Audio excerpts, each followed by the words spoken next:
Okay, there it is. We're read now. So Dr. McCall, you can take it away. Okay, thank you.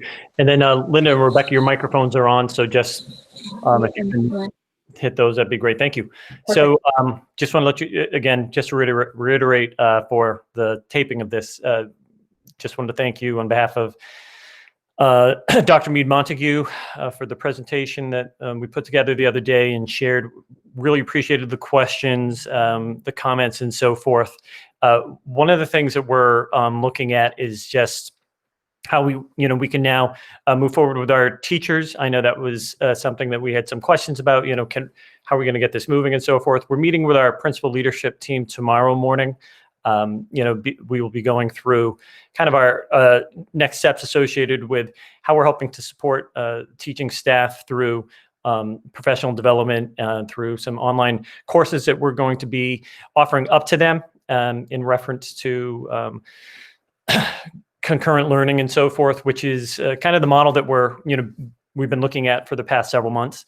So, with that in mind, we're very hopeful that this is going to be something that's ultimately going to be beneficial for everyone as we move ultimately into some type of hybrid in-person learning that will occur hopefully in the very near future. In reference to some of the documents that I shared with you prior to the meeting last Monday evening, when we had spoken a couple of weeks ago, we were talking about the health metrics or the matrix associated with, bringing kids back into school in some form or fashion. So what I shared with you the other day was a document that basically just kind of outlines where we are in reference to the health metrics right now, with 4 of our 5 towns being red, and a slight uptick in terms of some of the other items that we're doing. When we're looking at some of the other items we're talking about, we've been meeting with the boards of health, and last week when we met with the Board of Health, some of them went back and started working on the matrices associated with the numbers, in terms of where we're at in terms of positivity rates, what we're looking at in terms of PPE, where we're at in terms of current clusters associated with maybe in school, out of school, in the different communities. So as we've kind of gone through this, today we actually had our another Board of Health meeting this afternoon, and one of the members actually pulled together a really nice matrix that has a full breakdown, and we have a Google shared document that the boards of health and the nurses, we're all going to be commenting on, pulling it together, and we will share that back out after we review it again next Tuesday, and then that will be what we basically define and use. It has been a lot of work, and we've had a lot of conversations around how we kind of pull everything together and make those decisions. And ultimately, I think having everyone on the same page is super important. This will kind of help us, especially as we look at getting kids back in, sometime in January. So I'm really hopeful that this is not hopeful. I know we'll have it finished by Tuesday, and then I'll share it out with the full committee as soon as the document is completed, and I'll just have a short write-up that goes along with it. In reference to, and again, I think those are the types of things, ultimately that we want to ensure that we have just in black and white, as clean as we can.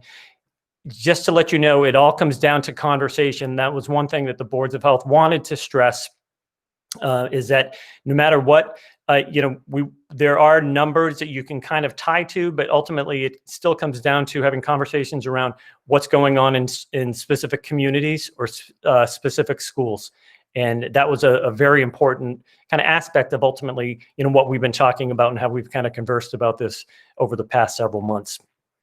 I believe, I'm just trying to think, Chair Weeks, because I had already gone through several things the other night. Were there other items that? So I'm just looking at the agenda, things that we really wanted to talk. So you talked about the metrics. So the plans with hybrid students, I think Dr. Meade Montague covered. Discussion with it. So again, just a couple quick things, and I think some things today might also spread light on them. The state of education within the district, and is there any audit risk? Oh, thank you. Hybrid. Right. So there's really no audit risk in terms of going hybrid or staying remote. I've communicated with DESE about this. There was actually a conference call today with DESE. They're going to, again, they continue to talk about having kids in person and or hybrid, making sure that we have the time on learning down, in reference to what the kids are learning and the amount of time they're actually, in class, let's say. So that was something that the commissioner talked about today, and something that they've been bringing up in reference to an audit. The way the audits work. They did that to several districts. Gosh, I think it was October. I think 16 districts in the state ended up being audited, and it was basically because they didn't have a plan that talked about how things would end up working out. I do know that just recently, 3 districts, the 3 largest districts in the state, were basically they were highly encouraged to try to bring some kids back in. Because those school districts actually have had not even their highest need special ed students in person yet. So that's really what the state is very much interested in. When we've talked about ensuring that those students are in school, they are they're happy with that. They want to ensure that those kids get the opportunity to be in front of a teacher, in front of an adult, learning in person. That's very important. And we're going to continue to do that as long as we can. We also, and again, so they've not talked about coming back in, auditing anybody, going back through that process. I think what will now happen, and this is what some of the discussion was today, was a commissioner was around, okay, the governor had his presentation today around the immunization process and the various phases that will be taking place. And it looks as though teachers fall into phase 2 of this model, which will probably happen somewhere toward the end of February, maybe into April, maybe May, because you have the 2 shots that are separated by several weeks as well. But that's really good news, because again, I think that's something that we have kind of stressed, having, teachers, paraprofessionals, ABA PAs, custodians, everybody, these are all people in the front lines in terms of working with kids and being in person. And the fact that the governor has taken them and put them right into phase 2, right up toward the top, I think was a good move on his part. I think it's going to be beneficial ultimately for everyone. And the best news is that I'm hoping this kind of puts us in some sense of normalcy by the end of this school year, and if not then, by next September. And that really comes down to kind of the timing with which the immunizations then occur, moving forward. So that was also a large part of the discussion this afternoon with the commissioner.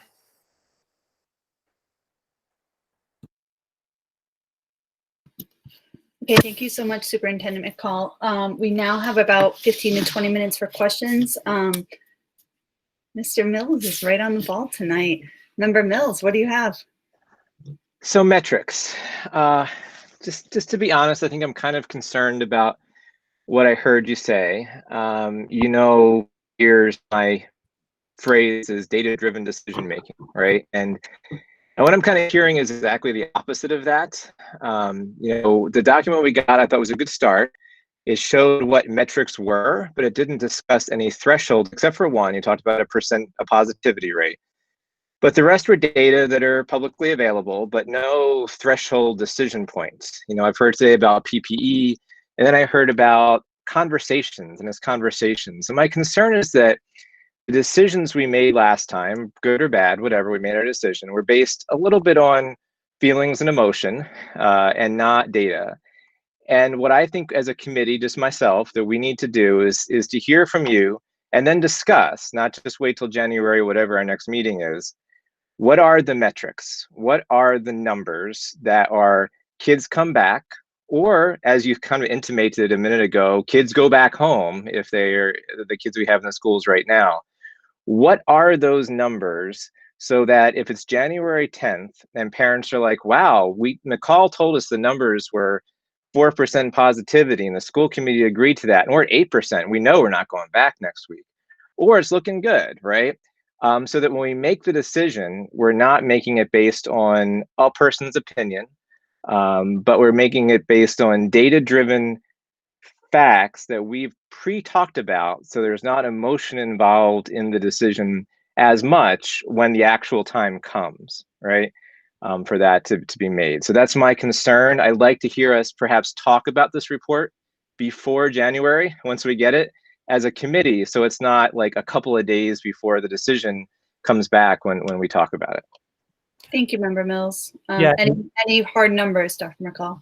Well, and again, the way we've talked about, I'm not going to go through the document, this evening, because it's still, that piece is still a work in progress, Ken. But we could definitely sit down and have a conversation as a committee again and go through it. I'd be more than willing to do that, and actually have some of the boards of health there as well to kind of talk through, how we ended up looking at the matrix, deciding upon what the different levers might be in terms of when kids are in, when kids are out, how that might play out. So yes. Okay, thank you. I have Member Gustafson, I think, next in the chat, Malaya. And if we can try to be concise, I just want to make sure we get to our members. I can see Natalie here in her PPE, so I want to make sure we get to her. Yeah.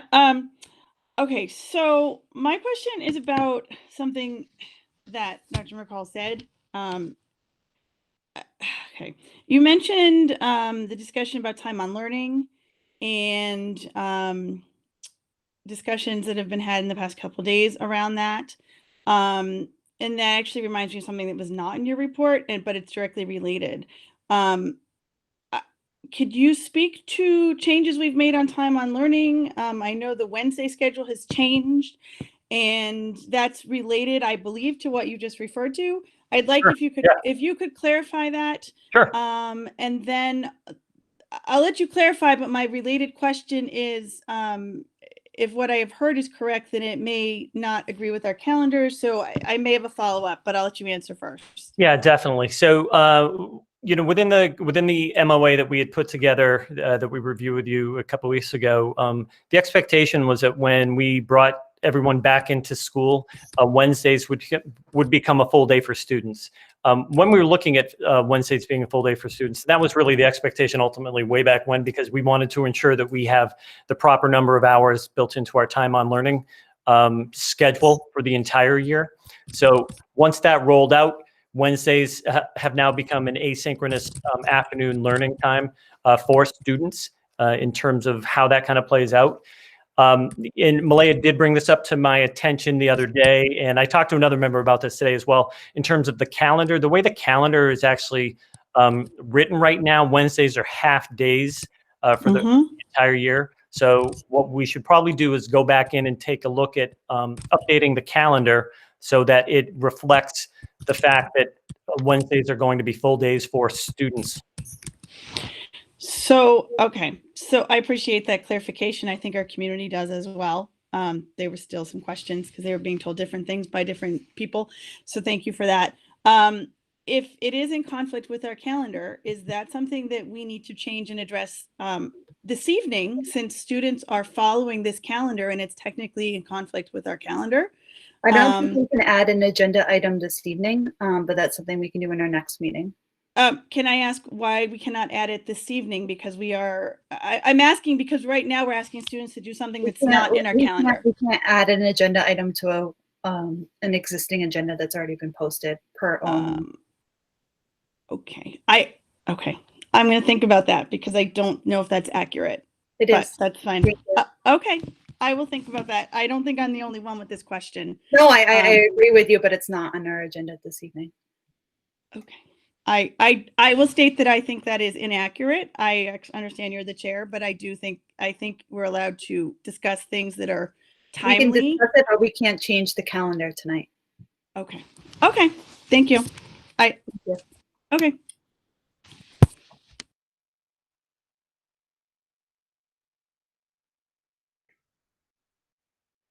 Megan, you're on mute. I I'm have done. member, That's my main question. I have member Dennis, member Pantos, and member Otmar. Thank you. Through the chair. Fellow members, it's well past the time we address the elephant in the room. We have major cracks in the foundation of our district, and we must do something differently to fix it. Where are we today? Our students have not been in school since March 13th. By the end of December, over 1/3 of last year and 1/3 of this school year has been based outside of school. About 350 students have left the district for other public, private, or homeschooling. We have received dozens of emails from parents voicing displeasure with district planning. The school committee voted to express concern over the status of a return to school plan over 2 months ago, yet we're still workshopping and appear to be months away from having a clear and comprehensive plan. The teachers have sent us 2 correspondences expressing their displeasure with the administration. The most recent was sent to us last Thursday, expressing no confidence in the superintendent, citing an ineffective and indecisive leadership. So, member Dennis, I remarked that currently you're out of order. We're discussing the superintendent's report. I'm reflecting upon the superintendent's report. If you look, I don't think anything that the teachers have sent is in the superintendent's report. I think actually the superintendent addressed in his statement through the superintendent's report the no confidence expression. He actually read. I want to be very careful. There's been a recent ruling for a school committee that was speaking about things that were not in the superintendent's report. So I just want to be very careful that we speak to things that were in the report itself. I'm speaking to things not only that are in the report, but was also discussed as part of the superintendent's report. And you know, I'm less than 2 minutes, and I would very much like to finish. No, of course. Go ahead. Thank you. Yet despite this massive fracture with those who are on the front lines teaching our children, we did not have this as an agenda item on Monday, nor is it an agenda item for us to discuss tonight. The public trust and confidence in this body and with this administration is eroding.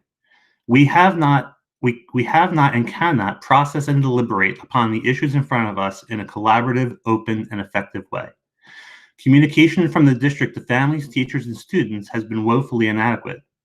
We have not provided an opportunity for proper public engagement on key issues. So where are we headed?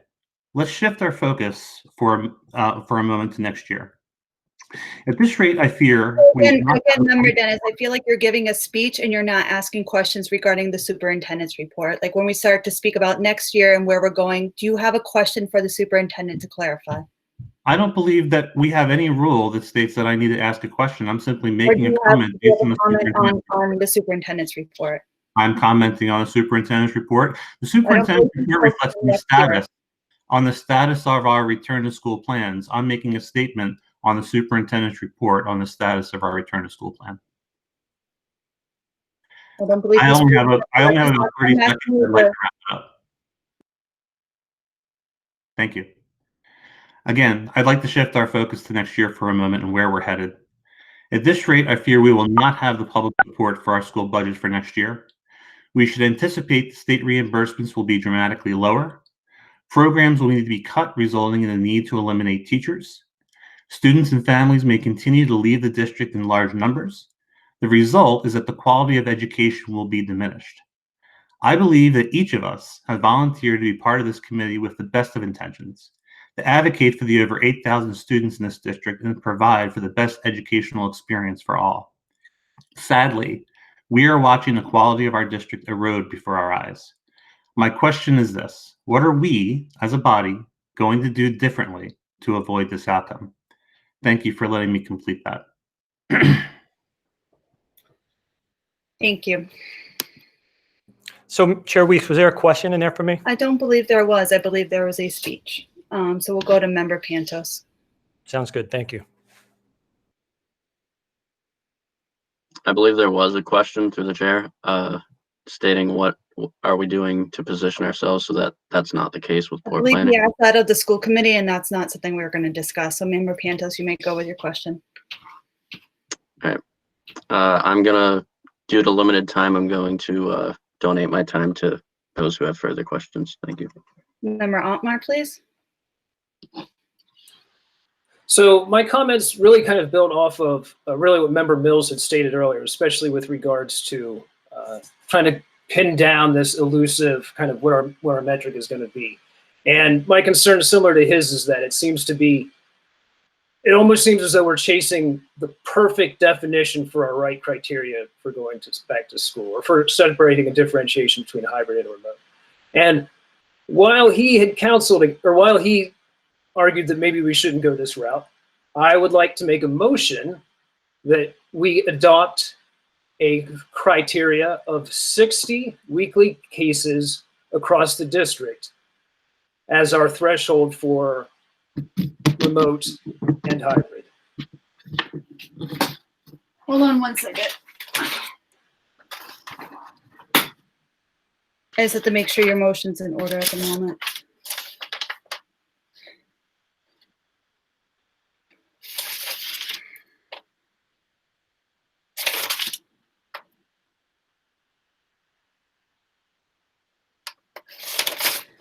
So Member Otmar, we are in the discussion of the report. In the report, we do talk about particular metrics.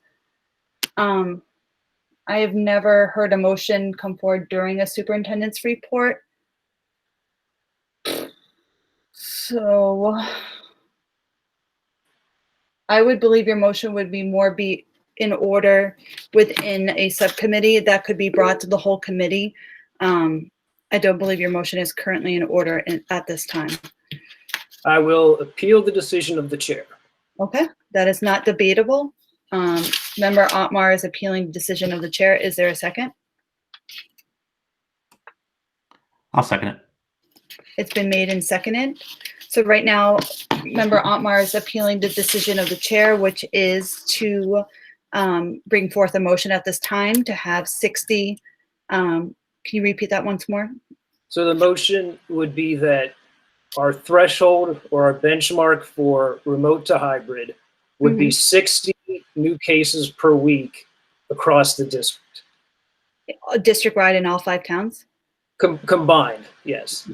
So 60 cases per week in all 5 towns to go from hybrid to remote. Not, I'm assuming not remote to hybrid. Well, that would be our shifting point. We come in under 60, it's hybrid. We're above 60, it's remote. So that's kind of the cutoff that we've talked about before. So I'm proposing that we adopt that. So the motion has been made and seconded. Is there a point of order at this point? So right now we would be voting on to overrule my decision that this motion is not in order. We are not voting on the motion itself. Is that understood, everybody? Okay. So Member Ayala? No. Member Bennett? Excuse me, point of order. Is there a discussion on this motion? I believe not. I can bring up my notes. Thank you. I believe motion to overturn. Consider something overruled by the chair. You actually cannot interrupt the speaker. There is a second needed. It is not debatable. I have it here if you need it.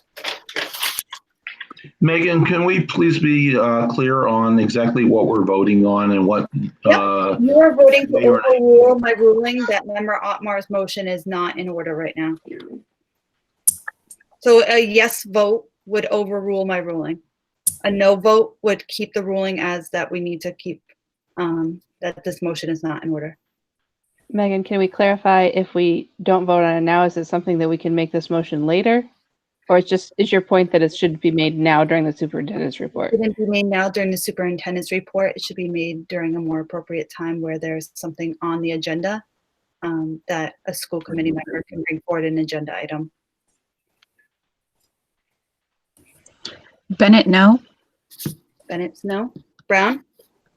Brown, no. Dennis? Dennis, yes. Gustafson? Yes. Haber? Abstain. Imber? Imber, no. Kirschenbaum? Kirschenbaum, yes. Lavoy? Lavoy, no. Longbeliel? Longbeliel, no. Mills? Mills, no. Mitchell? Mitchell, no. Otmar? Otmar, yes.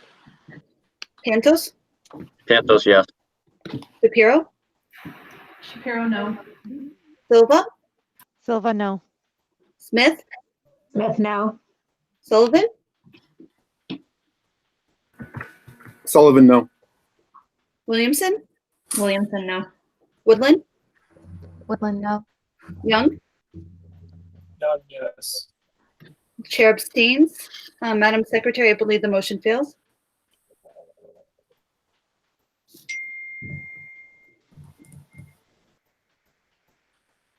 One, two, three, four.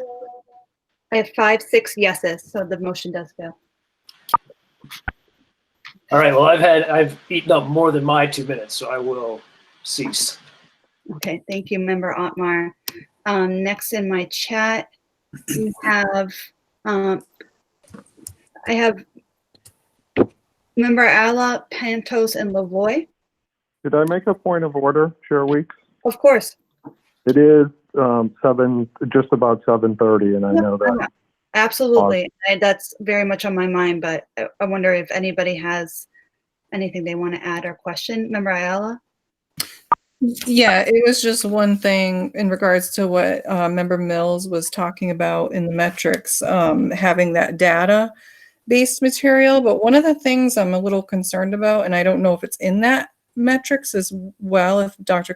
McCall can maybe clarify, is are they looking at the hospital capacity in that metrics? Because we can say 60 cases or 30 cases for the district, but are they looking at a whole, as a whole, like the hospitals are at 150% capacity, there's no more room for anybody. Are we going to let kids in the school because our numbers are low? That's what I'm concerned about. So that was something that was brought, one of the aspects of the matrices associated with this was, hospitalizations, also community spread, in terms of how that kind of plays out. And here's what I can tell you. This is a challenge as a regional district versus a community. So again, as a community in Hudson, you have a board of health that works with the school department, that works with the towns, and they say, okay, here's how this is going to work. It's a little more challenging when you have 5 boards of health and you're looking at an entire group, and they're all stretched and stressed in terms of what they're trying to do. So it's one thing people have to understand. You're welcome to kind of talk directly with these people. I can tell you they are adamant about making sure that everything is safe and that our community members are safe. Our communities are closing up. They're starting to close. Rutland is closing their town halls. They're closing.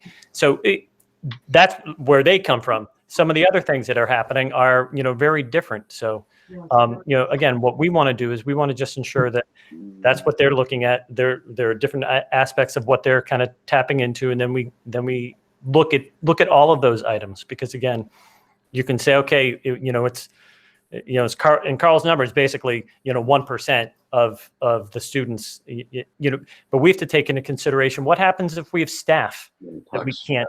We don't have enough staff to support a school. We have 3 or 4 nurses who are out. We have 5 or 6 teachers that can't, and we cannot find substitutes. And I can tell you, nationally, getting substitutes is a tough thing right now. This isn't a local issue. It's a national issue. Thank you, Dr. McCall. I'm going to allow this conversation to go on for approximately 2 to 5 more minutes, and then we can table it if you have more things to discuss. I'm just very aware that we have 2 members of the public here. Member Pantos?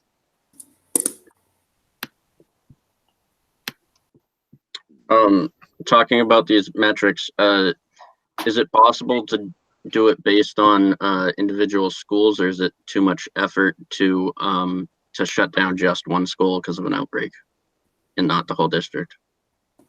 That's a great question, Mike. It would be possible to shut one school. If there is an outbreak in a particular town and school, you could do that without having to shut down the entire district, because again, we're 155 square miles. So we wouldn't have an issue saying, okay, you know what, Thomas Prince, sorry, you have 7 cases going on and you can't staff your building right now. We're going to shut you down for a couple of days if need be, or longer or shorter. But we want to have that flexibility. Thank you, Dr. McCall. Member Lavoie?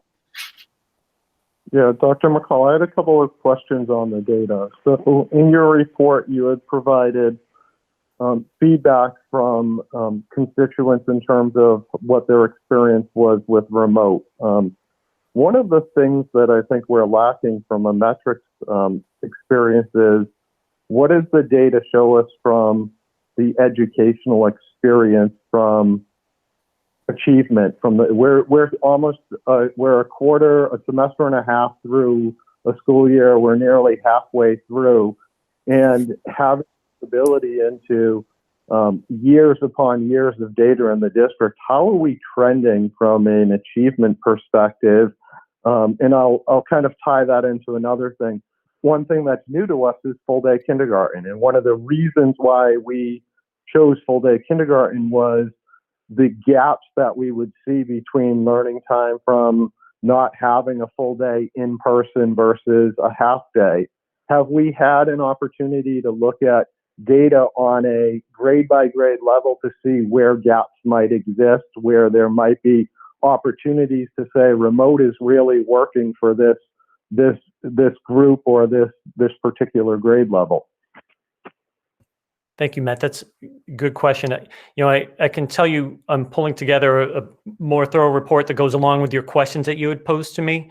Because again, I thought those were very relevant, looking at the data points over years, because ultimately I think that's where we're able to say, okay, back in, 1819, they were here, back in 1920, they were here, 2021, look where we're at right now. So, what type of, movement do we then take? So yes, a lot of what we're looking at right now is anecdotal because it looks a little different than it would in a typical year. There are still assessments that are going on that we're going to pull from. We also have like first quarter grades. That's the other part that we're taking a look at across the board. So all of that will be in a larger report that goes out to everybody.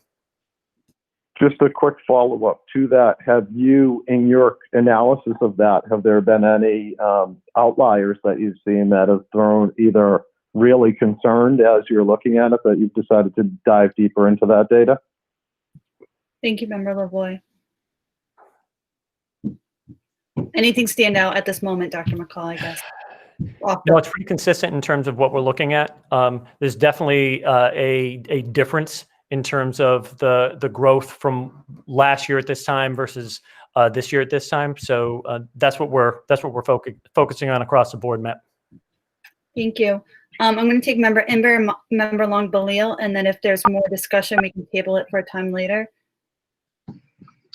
Okay, so first of all, I can relate to the I'm a work in progress kind of notion because I'm there, but I really strongly feel that Member Mills's comments about quantifying this stuff and coming up with a plan with clear decision trees, including sort of the transportation pieces of that. Because if you have a plan where you're gonna open or close or have specific schools, that has to be figured out as well. And my hope would actually be when we go back into regular session from the superintendent's report to have a motion, not specifically on 60 days, but something that says we ought to have a plan from you, Daryl, and the health boards. That's by the end of December. Because I just think it really does need to be quantified with clear decision trees. And then I also want to thank you for your advocacy for the hold harmless stuff in terms of our student numbers with the legislature. It desperately needs to be done, and clearly it's an anomaly this year, and we're probably not the only district. And a legislative solution and or DESE solution is important in that area. So thanks for your work in that area. Thank you, Bob. I appreciate that. And I can also tell you that you will have a document before the end of December. You'll have one next week that we'll be able to put in your hands so that you can look at the matrices in terms of how we're breaking it down.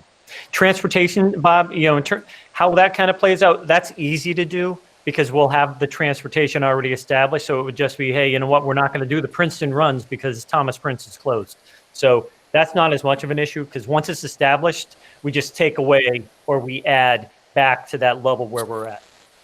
Thank you. Member Longblow, very quickly, if you don't mind. Yes, thank you. I'm wondering whether in your conversation with the boards of health, you're looking at the sources of spread. For example, I've been looking at the Holden Board of Health's data on cases, and I've seen that there appear to be spikes on particular days. And I've wondered if those spikes might be related to spread in congregate care facilities such as nursing homes or group homes, and to what extent that might or might not be relevant to concerns about the schools and decisions about the schools. Have you discussed that, or will you discuss that with them? So we've had broad discussions about that, Linda, around, so Sterling has, a large home, as does Holden. They both have spaces where, they have had outbreaks. So yes, you have seen those spikes, but, I can tell you as a person last week who had to go get tested at urgent care, when I was there at 2:00 in the afternoon, they had already had 20 positive tests at urgent care in Holden, just from people coming in, and that wasn't necessarily related to anything else anywhere. So it's a little different. Rich, who is the head person in Rutland, was on the line today, and I think they had 15 new cases in one day yesterday. But it wasn't one particular place or the other. They are seeing families. That's really the place where it kicks in. So you've got mom, dad, a kid, maybe a grandparent lives there. All four typically end up getting it within the period of a couple of days. And then the work really kicks in around the close contacts. And that's where these people are just really stretched thin in terms of dealing with that. So. Right. Well, I just think that the nature of the sources of spread is an important, it's a very relevant thing to measure, to consider. So I agree. And, and ultimately, again, one of the things that when I speak with other superintendents, one of the main issues still comes down to not necessarily it happening within the confines of the school. It's happening outside of the school, but it's affecting a lot of people. And when it affects teachers or paraprofessionals or custodians or cafeteria staff, that's where you just can't run a school. Thank you. Thank you both so much. And I cannot see a better visual of what's going on right now than Natalie on our call tonight. So again, to remind the public, we had two constituents put forward a motion, another put forward an agenda item to be placed on our agenda this evening. They followed proper protocol via policy 1660, which allows members of the public to request an item to be put on our agenda with certain things put in place. So we are going to take some new business out of order in our agenda tonight, and that is a ruling of the chair. And we're going to speak to these motions. Member Gustafson, do you have a very quick point of order? Because yes, my point of order is: do we technically have to table these the remainder for until later in the meeting so that we come back to it? Part B is separate from Part A, so I'm taking the new business out of order from Part B. Okay, I was just asking the question before we moved on. Thank you. Thank you. So we have two people tonight. I see Natalie in her PPE, so if Mr. Grashowitz doesn't mind, I'm going to allow her to speak first. So on the agenda tonight is a motion. I'm going to read the motion. If someone would like to make it and second it, then the way this works is Natalie can speak to her motion, and then you guys can all debate her motion. If you have specific questions for her, you may ask them from her, but she is not allowed to be part of the debate itself. And this is per legal advice from our counsel. So the motion is, and I'll read it to you, to support the WRSD COVID-19 Community Volunteer Task Force of licensed medical personnel to work with the existing COVID reopening task force on focused efforts, including but not limited to: 1, contact tracing with the local boards of health resources and/or assisting the district as overflow resources; 2, supporting school nursing staff as substitutes or as administration sees the need; and 3, supporting existing and ongoing efforts in conjunction with the reopening task force. So Natalie, I know you're on break tonight and I hate to take any more of your time. Would you, is there a motion on the floor first? I'd like to make that motion.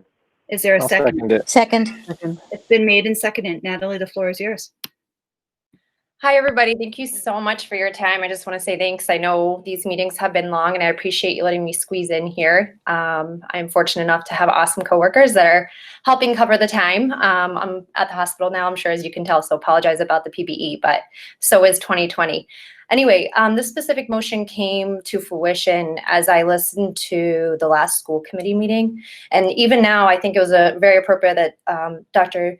McCall had just mentioned the constraints that our local boards of public health are currently facing. So as a registered nurse, hearing about this, living it day to day for the last year, I couldn't feel any more obligated to the district to step in and say, how can I help? So this came to come, I guess, really to back up, we've got about 20 and counting medical personnel from licensed social workers, occupational therapists, registered nurse, physician's assistants. It's not intended to derail, duplicate efforts to the ongoing reopening task force. It's more of a focus group to say, just to what Dr. McCall had stated just a few moments ago, there are some glaring needs from the community. And one thing that healthcare professionals can do is help support those efforts.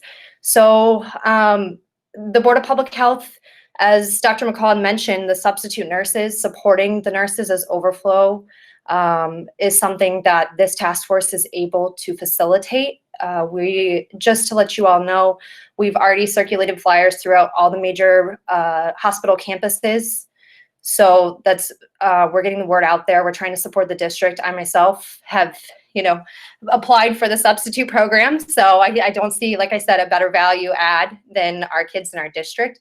So that's one thing. We're having ongoing conversations with the Board of Public Health representatives to understand how we can help them with the contact tracing endeavors. So that's also happening now. In addition to that, I've been working very closely with Brendan Keenan. Thank you again, Brendan, for all of your time and conversations, and better facilitating conversations with member of internal staff as well as the community. So those are efforts that we're already doing. And the motion is in place to have you all, members of the school committee, continue to help facilitate those efforts. So I'm going to pause there because it's a long motion, and I'll just take a breath. It's wonderful. I mean, I'm supposed to be neutral, but I've looked up the Roberts rules to see if I can speak to motions for this specific case. I've worked with Natalie twice already. She is a mother of four. Yeah, a mother of four, a registered nurse, and she wants to do more. And I cannot applaud her enough for her efforts. And I think that this motion would allow the reopening task force to have, a kind of a breath of oxygen with people that are in the profession to help them. So I will be quiet now. Now, who do I have in my chat? Member Lavoie. Matt, you're on mute.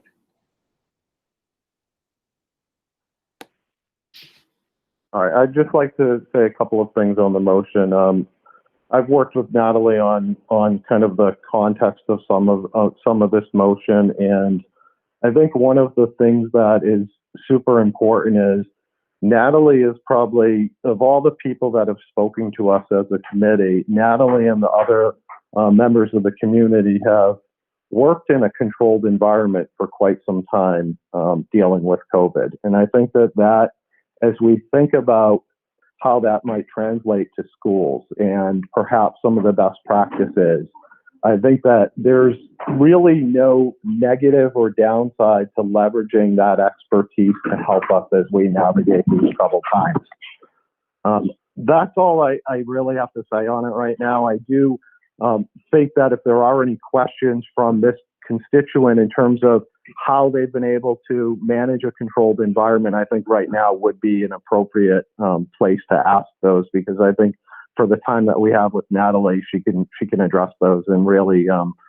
set some of the concerns I had aside. So thank you. Thank you so much. Member Pantos. First of all, Natalie, thank you very much for your time. And question for the chair. What is, as far as limitations and duties of the COVID volunteer community task force, what are their roles, and do they play any role as far as making decisions, or? No, they wouldn't. So they would not be under the purview of the administration or really the school committee. Brendan Keenan, our director of social emotional learning, his existing task force, they would kind of serve as like a focus group within that task force itself. So that's to make recommendations, not to make any final decisions, correct? Correct. Thank you. Member Young? Thanks. Natalie, again, thank you for your time. Thank you for bringing this up. And obviously the hard work you've already put into this. You know, for me, you know, during our discussion during facilities and security, and then during our previous meeting a few weeks ago, you know, that what she is proposing, you know, if it comes to fruition, it addresses a lot of the issues that I personally had, you know, looking at reopening. You know, it was just the manpower and contact tracing, you know, nursing staff, and all those logistics required to reopening, as opposed to the, you know, necessarily the safety at that time. So I think this is great. I mean, any opportunity to leverage our community to help us serve the schools better. That's it.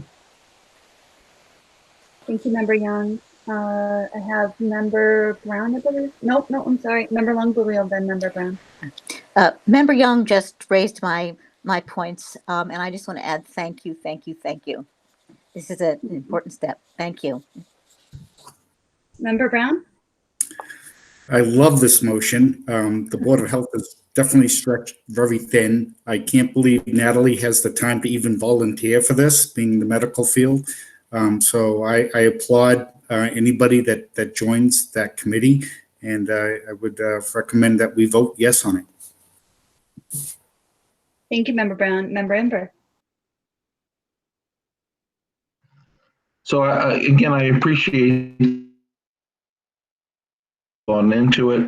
I have a question of the administration through Daryl. How do you guys feel about it? And are there downsides? Are there any problems to this? No, so thank you, Bob, for questioning that. So you know, having Natalie and, you know, these other people, like, you know, I think several of you have already said, they're already stretched thin. So I'm really happy that they're, like, you know, willing to help out. And Brendan has just been a key part, I think, in making that connection already. I know Natalie and Brendan have already talked many times. So, you know, thank you for that. And we actually have, you know, our you know, some of the boards of health are like, yeah, we want some assistance. We could really use the help. So not only for us, remember, we're a larger community. We're Wachusett school system, but we're Wachusett 5 towns. So having everyone kind of pitch in couldn't be better. And if we're the vehicle to do it, then I think that's a great way to do it. So yeah. So, and I think Member Pantos' questions were great as well. So, you know, I fully support the motion as well. Thanks. Thank you so much, Member Ember. I am Member Gustafson, then Member Mills. Okay, hopefully you can hear me. My computer's weird. So I have I guess this is a logistical, practical question. I love to see this type of effort in our community and people coming to volunteer. I remember last year there was a discussion of nurses, and we had a couple medical professionals say, we're trying to get the word out, please work with us. So I'm happy to see that something like this is becoming formalized in some way. Logistically, I have a couple of questions because we do have a reopening task force, and in the reopening task force, I believe there was there were medical staff involved, and I can see how this group could be an asset to that group meeting. My concern, this isn't really a concern, but that's how I'm going to phrase it, is that just logistically, because we know we have issues with communication in our district and with people talking in 20 different directions. And I think this could be helpful in resolving some of that around medical issues. But I also know that there are other people involved in the reopening task force. There are parents, there are teachers, there are staff, and they were all when that was meeting, they were all communicated with around all of these issues and brought up to speed as a group because they all had different pieces of information. So I'm not, I know this sounds more negative than I mean it. I don't mean it in a negative way because I think this is a very good thing. But I want to make sure that that communication is still happening and that perhaps it's a group that could be consulting to the reopening task force, but not taking their place. And in that case, I don't know why we need a formal motion, because my concern is that some people would talk to this group and then others on the reopening task force may be left out of the conversation when all of their perspectives are essential to figuring out how we're reopening. I hope it's coming across right. I don't know if it is, but that's my concern. So just to kind of rephrase for you and tell me if I'm wrong, your concern is that this would be separate from the reopening task force and perhaps lead to splintering, and you want to make sure that the two things are in concert with one another. Not so much splintering. It's more so that the reopening task force had representation from, it did have medical staff, but also it had parents, teachers, staff, school committee. I think Director Keenan might have some detail. Let's see if he can help us Because out. Natalie and I both agree with you that we discussed this actually at our first meeting. So, when you have this kind of energy from a group of parents, we want to tap into that as a task force. So the way we did that logistically, we're going to have 2 members of her task force, in quotes, her task force, join the districts. So that'll be a conduit between the 2 groups. And it's, this is a community partnership. This is something that will grow over time, and keeping those lines of communication open are key. So it's, I think, valuing their energy that they have going now, and then also keeping intact our task force and enhancing it by having them join. I appreciate that. So is the reopening task force actually meeting right now on a regular basis again? So we had our last meeting in the fall. We do not have a current meeting scheduled, but as tasks come up that we need addressed through the task force, we definitely will be. That's a standing. Okay, I appreciate that. I would support this if the reopening task force has a plan to meet again soon, because I think that the bigger conversation that you guys were having in that all summer involved other constituents. So that's my point, that it wasn't just the medical staff or the families or the teachers. It was all of you in one group, and there was system, and you guys communicated and did that very well. And then you just stopped meeting, which is not your fault. Other things happened. But now that we're actively looking with the timeline to get students actually back in buildings in December, I'd love to see this group and the reopening task force working together. And I would support this if I know the reopening task force is also actively working and everyone is on the same page in concert. Thank you very much. Member Mills, please. Again, thank you so much. This is fantastic. I do want to echo Member Gustafson's comments about the reopening task force. I know members of that committee are a little frustrated that they haven't been meeting. But my question is really more logistically about the second part of the motion. And again, I think this is fantastic. I'm not trying to be critical, just a question. So have the nurses in the district or Nurse Berquist or whomever been consulted about this plan in terms of, they are a union and they're an organization on campus, in the district. And I just want to make sure that they've been consulted and are on board with what's going on in this motion. I can answer that, Megan, if that's okay. That would be great. Thank you so much. Yes, absolutely. Sandra and I work very closely together, and adding to the nurse subpool has been an ongoing effort. We're already, like, Natalie's our newest sub nurse that came out of this effort. So that more than welcoming of this recruiting, and then we're going to see where it goes. With partnerships, you don't know how they're going to evolve over time. So open communication allows it to grow, and that's what will be happening. But thank you for that, Member Mills. Thank you. Do other members want to speak to this motion? I don't see anybody in the chat. Oh, Member Woodland just put her. I think I did too. Sorry to interrupt, Megan. So I have Ayala, Woodland, Haber. I just had a question. I think this is great too, and I'm pretty supportive of this motion. But the one thing I was wondering with the sub nurses part, The one concern I have is we see Natalie in her PPE. Are these sub-nurses going to be in place during COVID times? Is that the whole point of this right now? So are these nurses going to be tested before going into the schools to provide substitution? Am I clear? I'm not sure. I'm just worried if they go in to do substitute nursing. They're working in hospitals. They may be working with COVID patients, go into our school to do sub-nursing. Are they going to be tested ahead of time before they do sub-nursing in the school?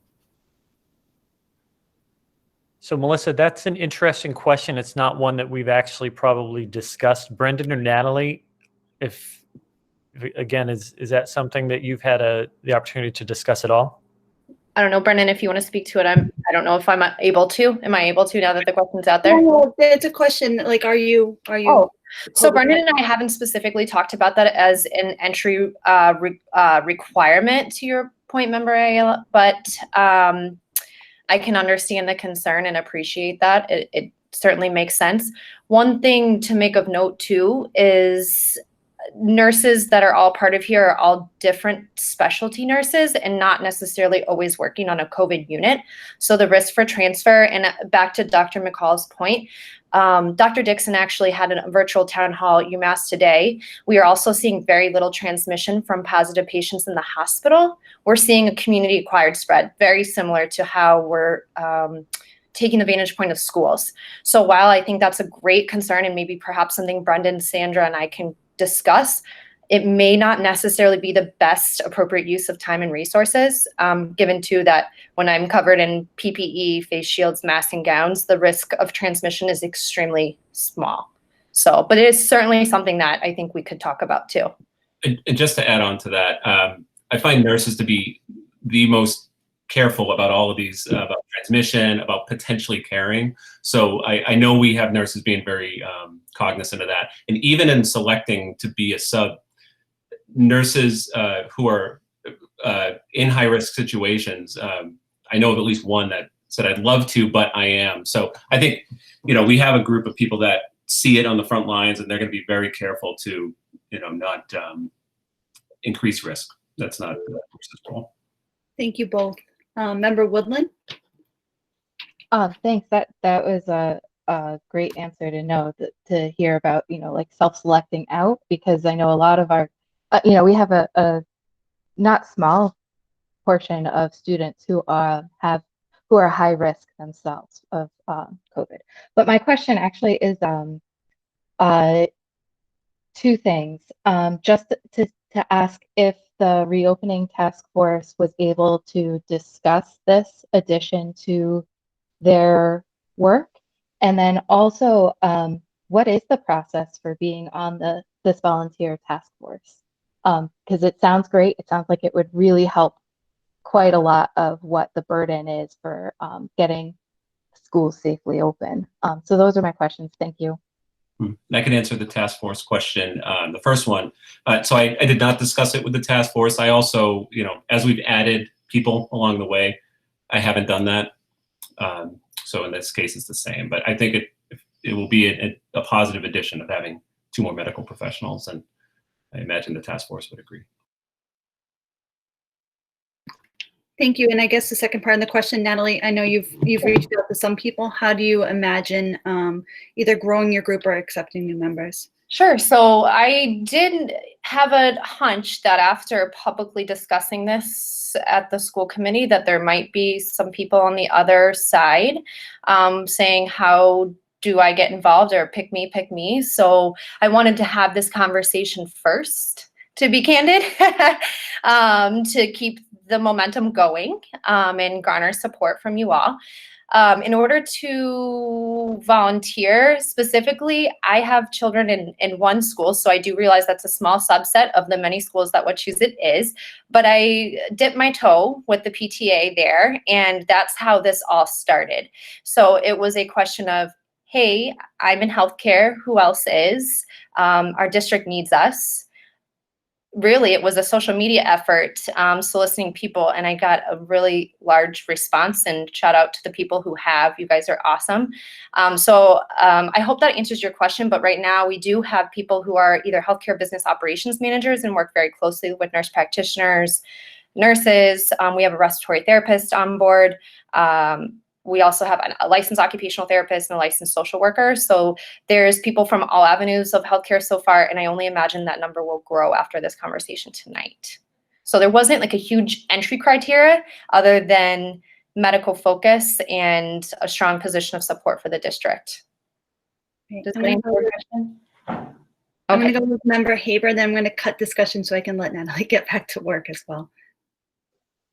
Just a quick question based on what Natalie said. I know the motion said specifically licensed medical personnel, and I didn't know with contact tracing if there's any issues of HIPAA how does that work? Who can know what? I don't know how it exactly. Sure, that's a really great question. So what's interesting is in the context of contact tracing, it is under HIPAA. So that's something that I've talked to the director of Worcester Public Health about, and she's actually talking to her superiors because, to be quite candid, where there is HIPAA compliance that we need to be mindful of. This is people's privacy, and we are members in the community. So privacy is utmost importance, and that's something that we live in every day as healthcare professionals. However, when it comes specifically to our district, we follow a different health information guideline under FERPA. And with health and safety requirements, we are able to, as medical personnel, facilitate the effort internally in an educational standpoint. So if we are facilitating contact tracing with administration, we have a little bit, to put it simply, we have a little bit more flexibility in facilitating the administration efforts. When we cast a wider net to the general public, that's something that the Worcester Department of Public Health and I are discussing how we make that happen. I just want to add a little bit to that. So right now, we don't have a need for internal contact tracing support. That's being well managed through our nurses and administration. So I just want to make it clear that the contact tracing support that Natalie is doing right now and looking to do is with the boards of health. So that would be outside of the school setting.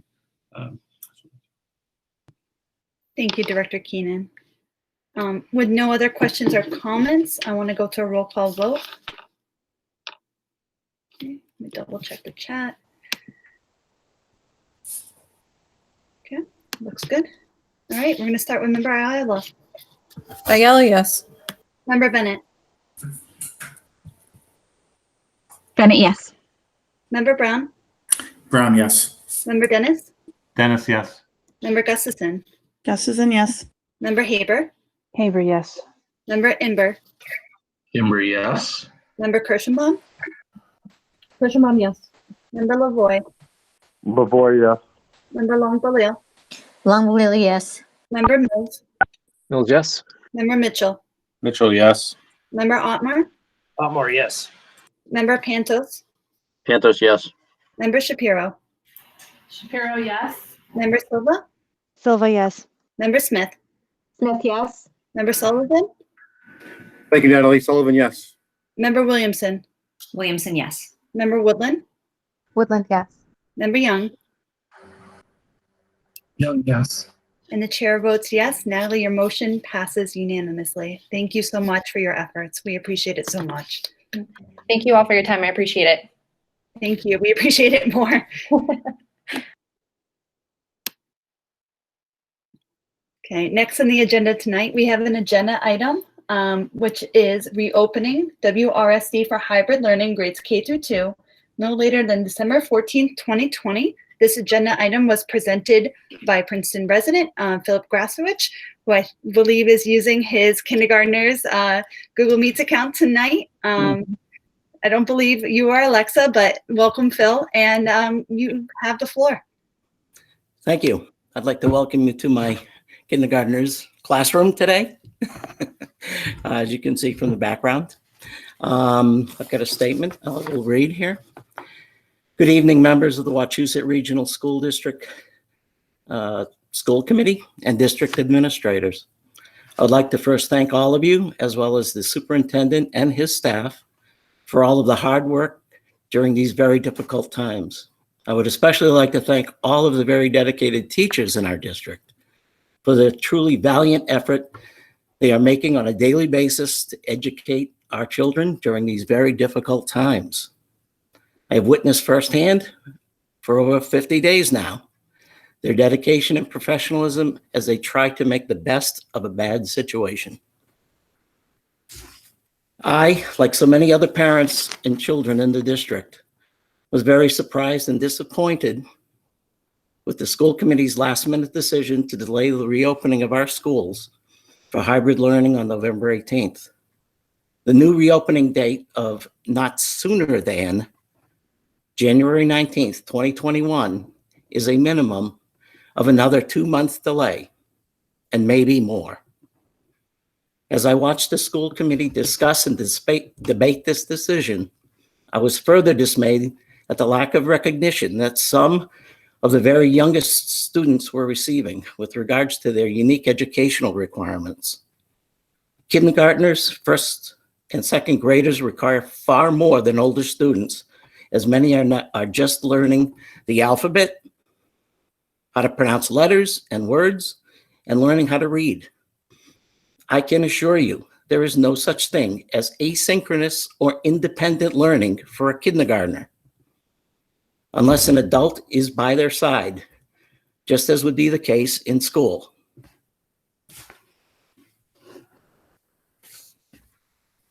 I have also learned that many in the district that are on IEPs are still not in school receiving the help they need and are entitled to receive. While our teachers' efforts have been great, there simply is no replacing in-school learning for children of all ages, but especially the younger ages, and especially for those that require additional help. As I look around our state and others, I see many other schools open for in-school learning, and I'm unaware of any insurmountable COVID-related issues being encountered by these schools. Schools are following all of the proper protocols and providing the safest environment possible.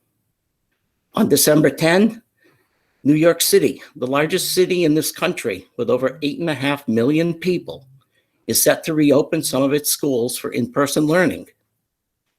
Schools in many countries across Europe have remained open during this pandemic, and yet our school district, comprised of 5 small towns with a population of just under 45,000, spread out over an area of 155.55 square miles, did not open in September, did not open in November, and now wants to delay until no earlier than January 19th, 2021.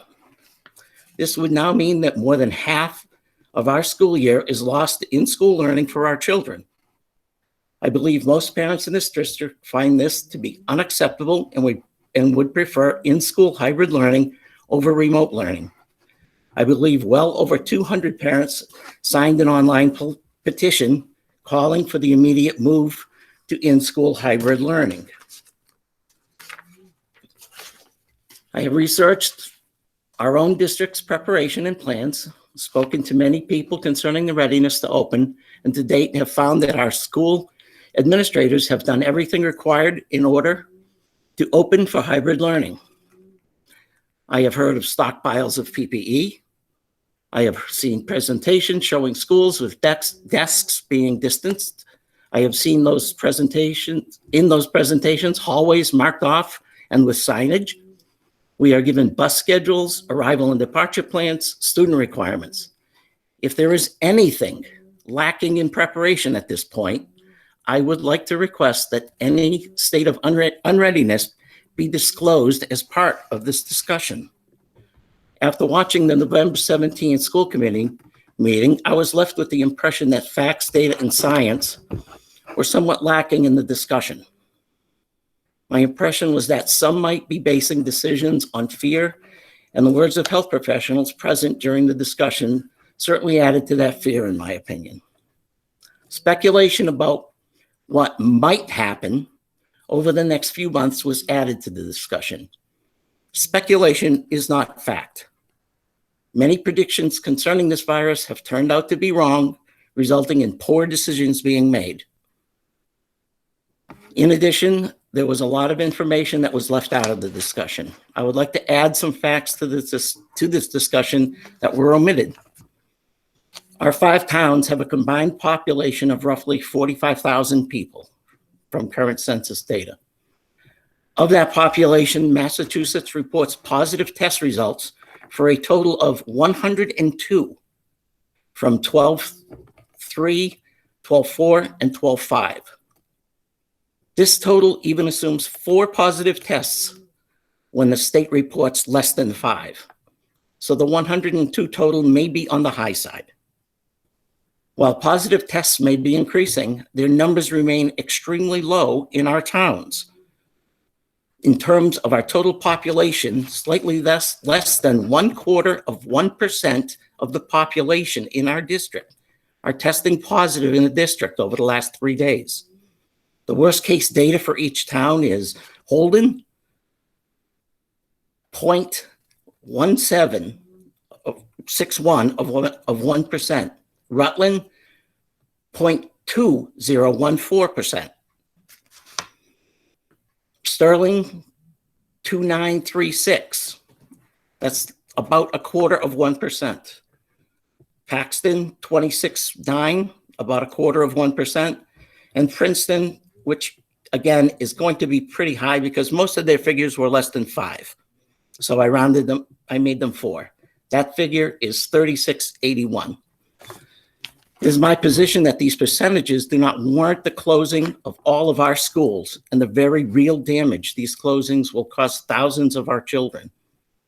When you combine these low rates of infection within our district with the fact that schools are not major sources for the spread of the virus, and the age group most resistant to the virus are children below the age of 18. It is clear closing the schools makes absolutely no sense given the damage these closings absolutely cause children. CDC Director, Dr. Robert Redfield, also agrees that children can and should be in school. He has stated, quote, K-12 schools can operate with face-to-face learning and they can do it safely and they can do it responsibly. Quote, the infections that we've identified in schools were not acquired in schools, unquote. Quote, our big threat is not the public square, it's small family gatherings, unquote. Quote, the truth is for kids K-12, one of the safest places they can be, from our perspective, is to remain in school, unquote. It's really important, excuse me, I got a noisy cat behind me. You're doing a great job. I hope everybody can hear. No, you're perfectly clear. You're doing wonderful. Okay. It's really important, quote, it's really important that following the data, making sure that we don't make emotional decisions about what to close and not to close. And I'm here to say clearly the data strongly supports that K-12 schools, as well as institutes of high learning, really are not where we are having our challenges. And it would be counterproductive from a public health point of view for containing the pandemic if there was an emotional response to say, let's close the schools, unquote. Our elected officials and state agencies all agree schools need to be opened.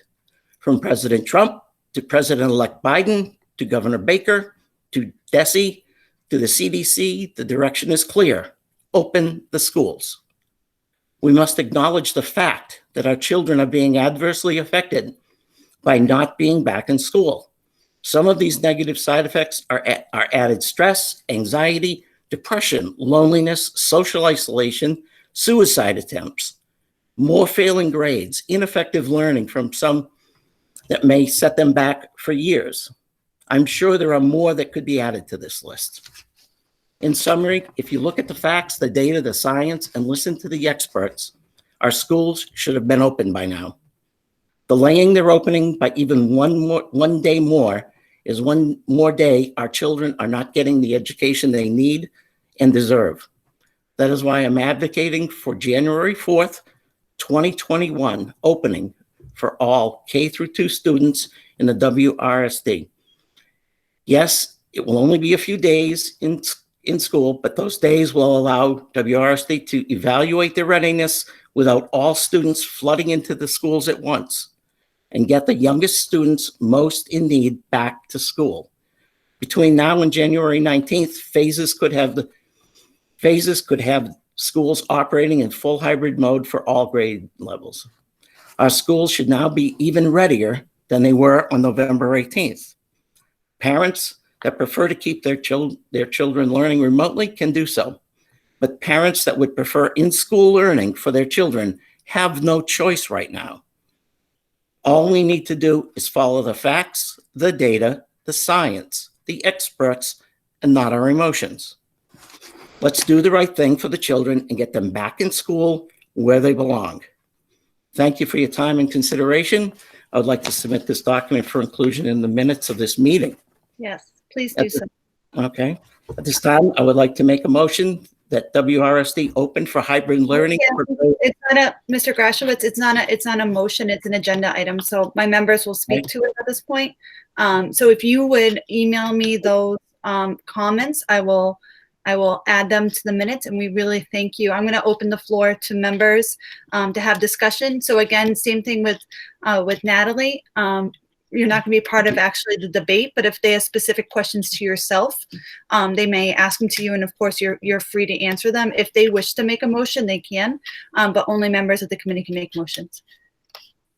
Okay. So does anybody have questions or comments for Phil? Mr. Pantos, Member Pantos. Sir, I'd like to thank you for what you're doing. I completely agree that the schools should be open by now.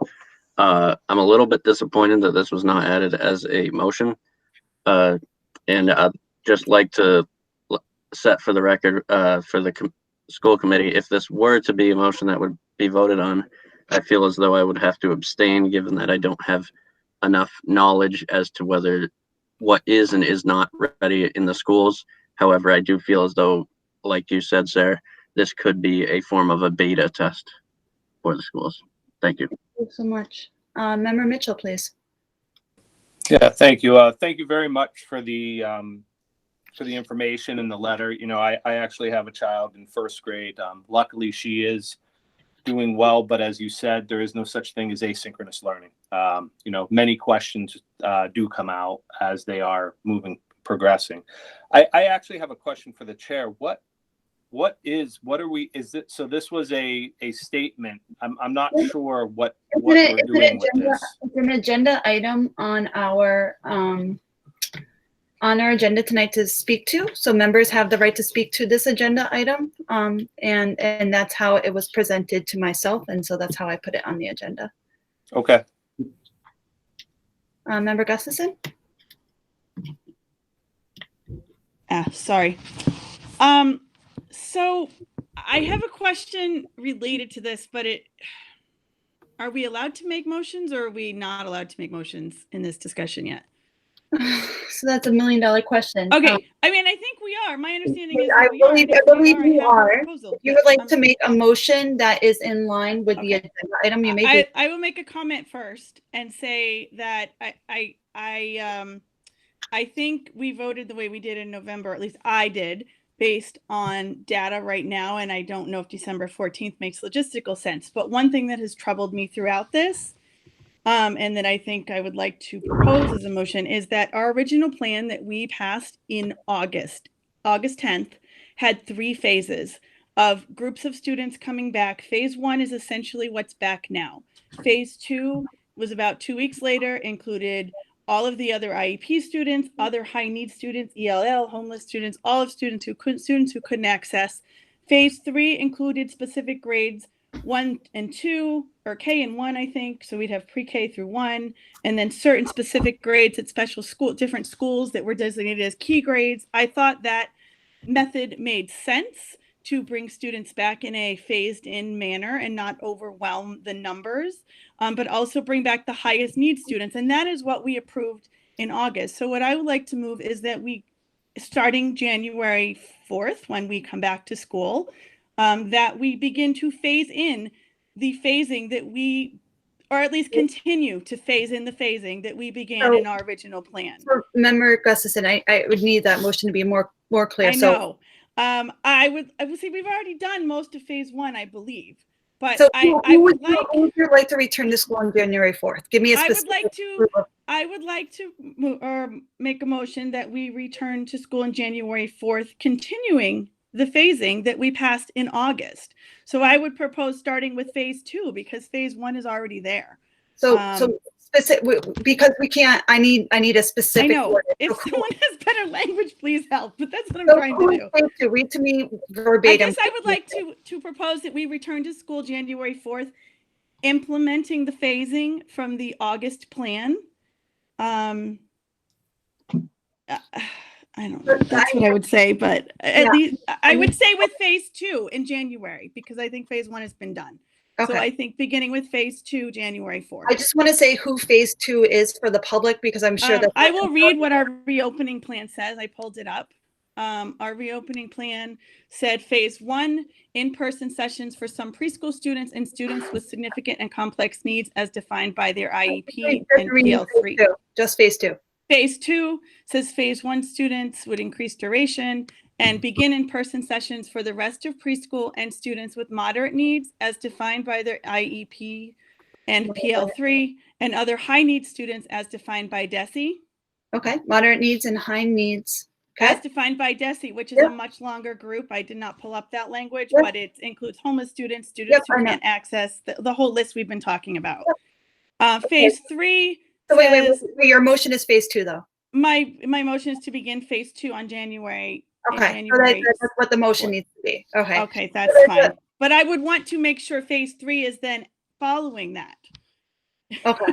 How far after that? That's why motions really need to be specific. Yeah. Well, like the timing spelled out in our original plan was, I believe, about 2 weeks later. 2 weeks brings us to January 18th. Well, January 4th plus 14 is 18, which is the return to date we have right now. Ish. That would be phase three. It could be sooner. I mean, I have no objection to that. This is what I just really need this motion to be much more clear if you want to make it. I don't want to go back and forth, but it has I'm happy to think about it then. I would like, this is what I think. Okay. All right. I just need you to be clear when you make the motion. I would like to begin to make a motion that we return to school beginning with phase two as proposed in our original return to school plan beginning January 4th and followed by phase three no later than 2 weeks later. Okay. Phase three. Okay. Does that make sense? That's good. I'm going to type in the you. chat. Okay. So the motion on the floor, if it gets a second, so return to school on January 4th for phase two students, which are moderate. It's exact phrasing that's in our return to school plan that we passed in August. So if that and high needs students as defined by DESE with phase three students returning to school no more than 2 weeks later. Okay, it's in the I chat. will post it in the chat. Is there? Okay. No more. Sorry, I know no my more wording. chat. Okay, so there's a motion. Is there a second? Second. Thank you. There's been a motion made and a second. Malia, Member Gustafson is the maker of the motion, so you can speak to it first. Why do you propose this motion? I'm proposing it because I think when we passed it in August, we passed it with this phasing in, and we never had a chance to return to this. It was just moved up that everyone would come back in November. And I think the phasing in allows us to do it more safely on with a smaller number of students, but our highest need students, and have a definite plan for getting, I think this discussion tonight was grades K through 2. You could certainly expand it to 2 if people wanted to, but I think the way we originally passed it was a responsible way to bring our neediest students who are not getting what they need right now in, to have a reasonable timeline. It's a smaller number of students than bringing all of our students back at once. So I think even with numbers that are increasing, if there are other things in place with PPE and distancing, it is not as many students. I certainly, respect that that's still a concern. Thank you so much, Member Gustafson. That is why I proposed it. Okay. So is there a Thank you. question to Member Gustafson's motion? So this will be a new set of hands. I am okay, now we got a lot of them. Member LaVoy. Sorry. Sherry has a point of information first. Oh, point of information, go ahead. It wasn't clear to me from the motion if that then takes over our January 19th reopening date. It seems to me that it just says that we need to phase people in, and it does not say anything about the existing vote that we've taken and passed to open on the 19th. I'm going to quickly pass my gavel to Member Dennis because I have a point of order myself. In our MOA that we also passed, we give teachers a 2-week window in order to reopen. Dr. McCall, does this motion adhere to that 2-week window because of vacation? Or is vacation not part of that 2-week window that we passed? Vacation would count. As part of the 2 weeks, so it's in order? Yep, Okay. it's in order. Fantastic. All right, so it's in order per the MOA, which is great. Per the date we pass, we would now be passing a new date, I suppose. So, yeah, Member Gustafson, I just answered the question. So we have. Yeah, that's fine. Member LaVoy. Can you hear me okay? Great. I'd like make a motion to amend this motion to include phase 3 and K through 2 opening on January, no later than January 4th, 2021.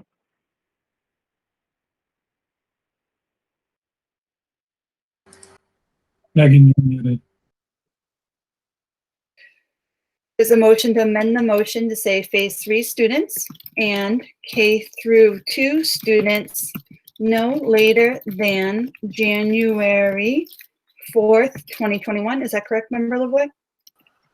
If I could speak to that, if it's, Make sure it's correct. yeah. Okay. Is there a second? I'll second. Okay. The motion on the floor has been amended, has an amendment and a second to that amendment. Right now, you would be entering discussion to the amendment of the motion on the floor, not to the original motion, to the amendment of the motion on the floor. Could I speak to that? Yes, of course. You're first. All right. So the reason why I made the amendment was I do believe this gives us the flexibility to start that phasing immediately if it needs to happen before January 4th. And it does allow us to get children back. When I think of K through 2, these are often children that may not have gone to kindergarten in the past and are in first grade. These are kids that are in kindergarten and exposing themselves to school for the first time. They don't know the routines of school. They don't know the logistics of that.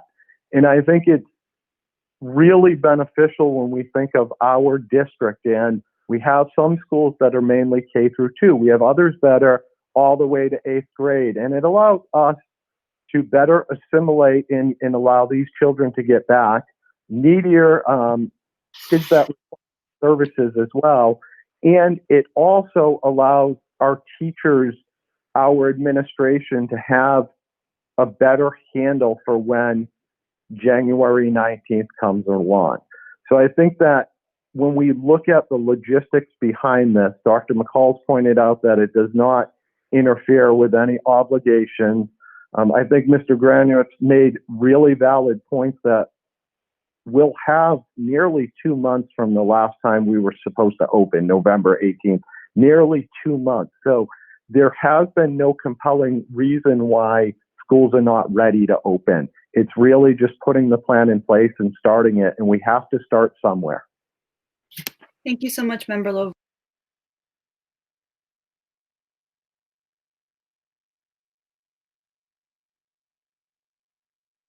You muted yourself again, Megan.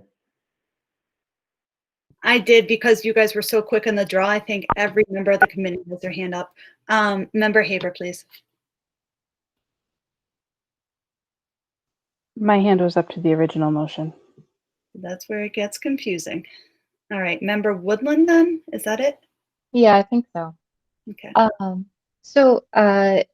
I have a few things that I just want to point out. The original plan from August had the no sooner than language. That was not new from the November 17th meeting.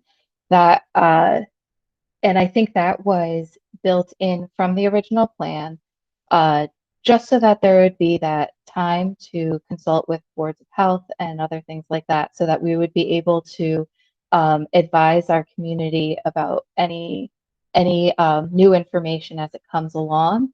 So that I do have a problem with changing it to no later than, though I appreciate Member Lavoie's reasoning for it. I think the other part too that we had discussed with the date of January 19th in that facilities subcommittee meeting with one of our elementary principals in the discussion as well was just about the giving it time for the health picture of the community to sort itself out. Because the thing is that when there is community spread, it does enter into the schools. And then we have the staffing problems, and then we have the lack of consistency that is very problematic for a lot of our students who do need the extra help. And then the other piece as well is that I don't believe that we have consistent 6 feet of spacing in all of our schools. So I would really want to make sure that that is in place before we bring people back. On the flip side, and those are just a few quibbles there, but on the flip side, I really do think that it is a good idea to have this phase of students in, the students who have never been in our buildings before, to have that kind of space to learn the routines, learn the protocols, and learn how to be in school again, I think is really an advantage to space it that way. You were exactly on the money, Member Woodland, and thank you so much for that. Member Young, please. A clarification question. What is phase 3 exactly? I'm trying to pull it up. And Malia, are you still on that page? I'm going to call you my phase expert. Is it? I think she's saying it's in the chat. Phase 3. I posted it in the chat. Yep, I got it. But I can Students do it in grade again. K1, 3 Glenwood only, 6, 5 in Sterling, 9 and 12 would be introduced to hybrid instruction as a precursor to implementing hybrid district-wide. So we're talking about K1, 2, 3, 6, 9, and 12. Is that correct? The way it's written, I'm not sure if 2 was included or not. Well, the amendment actually says included 2, right? Okay, thank you. Yeah. So you would be voting for K 1, 2, 3, 6, 5 in Sterling, 9 and 12. so, I mean,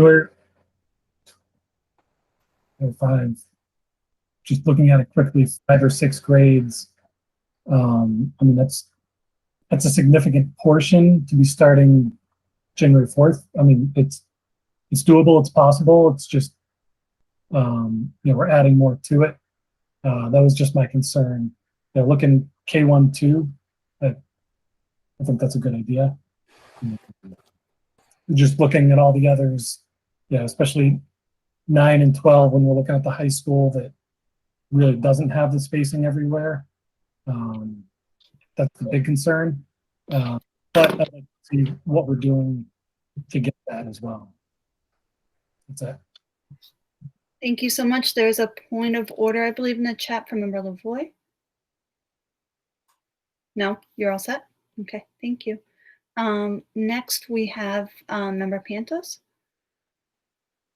I just wanted to bring up to everyone that wasn't the original date for January, was that based on allocating 10 to 14 days after the holidays for potential spread due to gatherings? Correct. And also, believe the governor approved 3 feet spacing between desks. Is 6 feet absolutely necessary, and by what metrics is that required? We approved as a district 6 feet. Thank The DESI did said 3 to 6. We said 6. Member Shapiro? I'm all set. Member Woodland brought up some of my concerns. Thank you. Member Ember? So, first of all, I really appreciate the original proposal that was brought forth. And, you know, my desire is to see kids get back in school, and especially early childhood kids, as soon as possible. I'm not going to vote in favor of this, but my problem is setting any specific time deadline, because we don't have any kind of crystal ball about exactly what's going to happen. I will try to create an amendment, and I guess, Megan, I'd like some help to know at what point it's timely to do it. You know, my focus is on the specific criteria when we start to bring kids back, and that to be based upon the health departments and that team. And I certainly would like that done by at the latest December 21st, and I prefer it by December 24th. I'm sorry, December 14th. And I would hope we could have a school committee meeting by that time. You know, we need to have criteria that are specific in terms of it. We already have a plan. And I think Malaya's, you know, motion before had to do with that plan as well. But saying, you know, gee, on January 4th, we're going to do X, Y, Z, I have, you know, deep concerns, because I have no idea what's going to, we still haven't seen the results of Thanksgiving yet. We're still waiting for that, and then we're going to have all the holidays and all that stuff. But I want kids back in school, and I especially want the neediest and early childhood, and that makes sense, and that really should happen as soon as possible. But we have to codify those results. So I'm going to vote against this, but in spirit, I support, you know, all of the original stuff and Malaya's and Matt's stuff. It's just coming up with a specific time that we're going to say the kids have to come back, and it's not based upon anything specific in terms of criteria of judgment of when it's safe. I think we have to come up with those metrics. It's something we've been calling for, and I need a motion. So that's it. I'm done. So there's 2 things you can do. We can continue this discussion for 20 minutes on the amendment to the motion on the floor. Someone could also amend the amendment, but it cannot be amended past an amendment of the amendment. So there's one more amendment that could be made to this amendment, but nothing can happen past that. All right. Well, I'm going to propose an amendment that we have specific return to school criteria that are established through the health boards and the superintendent on or before December 21st, and preferably before then. Okay, so I'm writing it in the chat so you can read it and make sure it's correct. On or before 21, 2020. All right. So, well, if it please the chair, if I could make a slight correction to Member Ember's language that I think will help clarify things a bit. Go for it. I would love that. That the return to school be contingent, if that's the right word, on meeting the metrics. That may not be the best language either, but meeting the metrics established by the school committee for reopening. Okay. So return to school be, what was that word, Linda? You had it. I said contingent. There could be a better word. No, you're my wordsmith for the evening, because I am out of good words. It's been a long day already, and we're already at 9. All right. Return to school be contingent on specific, and then on meeting the metrics established. Yes. Specific metrics that are established. Mm-hmm. That are established by the health boards and the superintendent. By the boards of health and the superintendent. Do we need to add as approved by the school committee? Do we need to approve those? We would not no later than December 21st, 2020. Right. Well, I mean, my hope would be that we would be approving it at the 14th, ideally. Would you give me a date then, Bob? All right. You know what? I'm going to go. Daryl said he could have it done soon. I'm going to go for the 14th. Oh, I think. And then Daryl could speak against it. Yeah. So what I said, Bob, was I'm meeting with them again on Tuesday. Right. Next Tuesday. So that would be the Monday is the 14th. Tuesday is the 15th. Okay. So I'll do December 21st, and then if we can have a special meeting before then, that's great. Because the goal is also again to give folks lots. We don't have a motion yet because we don't have a second. So there is an amendment to the amendment on the floor. So for those of you who are new, Kate, I love that someone thinks this is funny. Patrick's laughing. All right. So when there's a motion on the floor, guys, it can be amended by a vote of the school committee. Okay, so Mike and Jeff are very new at this. That amendment can also be amended by a vote of the school committee. So you're not voting on the original motion. We're voting on amending that original motion to new language. So the new language in the now times is so the original motion that was proposed by Malia got amended or was proposed to be amended. We had some discussion on that. That discussion led to a new amendment. There cannot be any further amendments to the motion. So if this amendment fails, we can go back to the first amendment and then we can go back to the motion. If this amendment passes, then we pass the motion as amended. So this is going to take 2 votes to pass. So currently the amendment is we are going to return to school will be contingent on meeting the health metrics that are established by the boards of health and the superintendent no later than December 21st, 2020. Is there even a second? Can I second it? Point of information, though. Point of information? Or point of information there.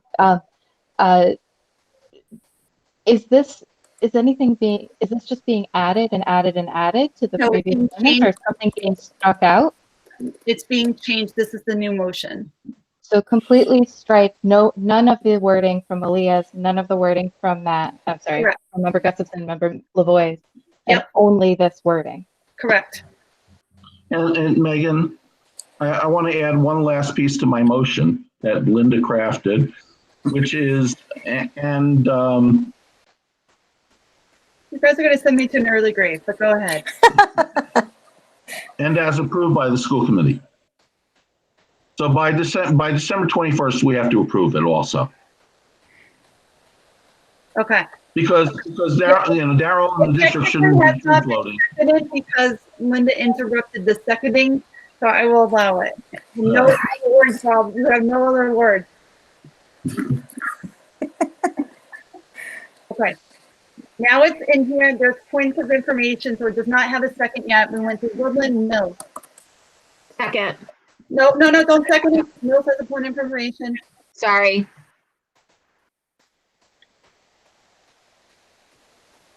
Ken.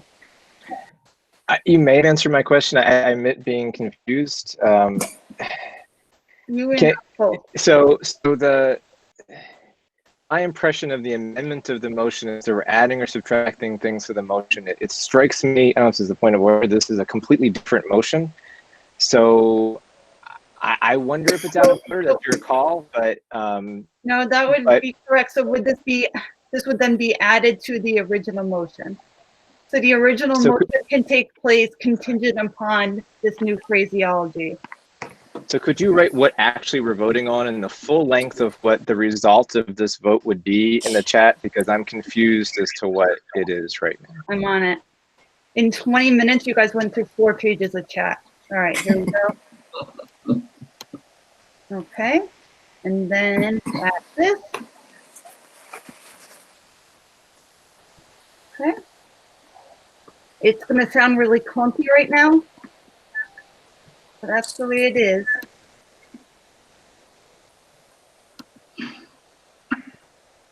In the chat, my friends. So the giant motion. Return to school on January 4th for Phase 2 students, moderate needs and high needs students as defined by DESE, with Phase 3 students returning to school no more than 2 weeks later. The return to school to be contingent on meeting the health metrics that are established by the boards of health and superintendent no later than December 21st, 2020, and approved by the school committee. I think that the K through 2 kids were also supposed to be in there before January 4th. And they were not originally included in phase 2. That's an amendment on the original, not the amendment. Oh, sorry. Okay. Yeah, I'm not completely losing my mind yet. So this is the current amendment to the amendment on the floor. Well, no, Linda's right. It's go further. 827 was this. Okay. This isn't amending Matt's, it's amending Malaya's. That was my my clarification and my question, because I did we get a second on Matt's? We're not there yet. We're still on points of information.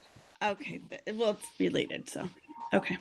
Okay, so we have not. So Malaya's first motion did not have K through 2 in it. So this does not have K through 2 in it. So we're voting on Malaya's original motion. Is that right? It did, but it had it 2 weeks later. No, Matt's was made and seconded. Right. And now we're amending Matt's. Right. We're amending the amendment. Right. We're amending the amendment. Yeah. So it should have K12. K12. Has this been seconded? It has not. We're still working through some points of order. Let me get through all these phrasing in the chat, guys. Sorry, there's a lot. Okay, so this also would include Matt has phase 3 and K through 2. All right, you need to copy and paste the copy and paste. Hold on.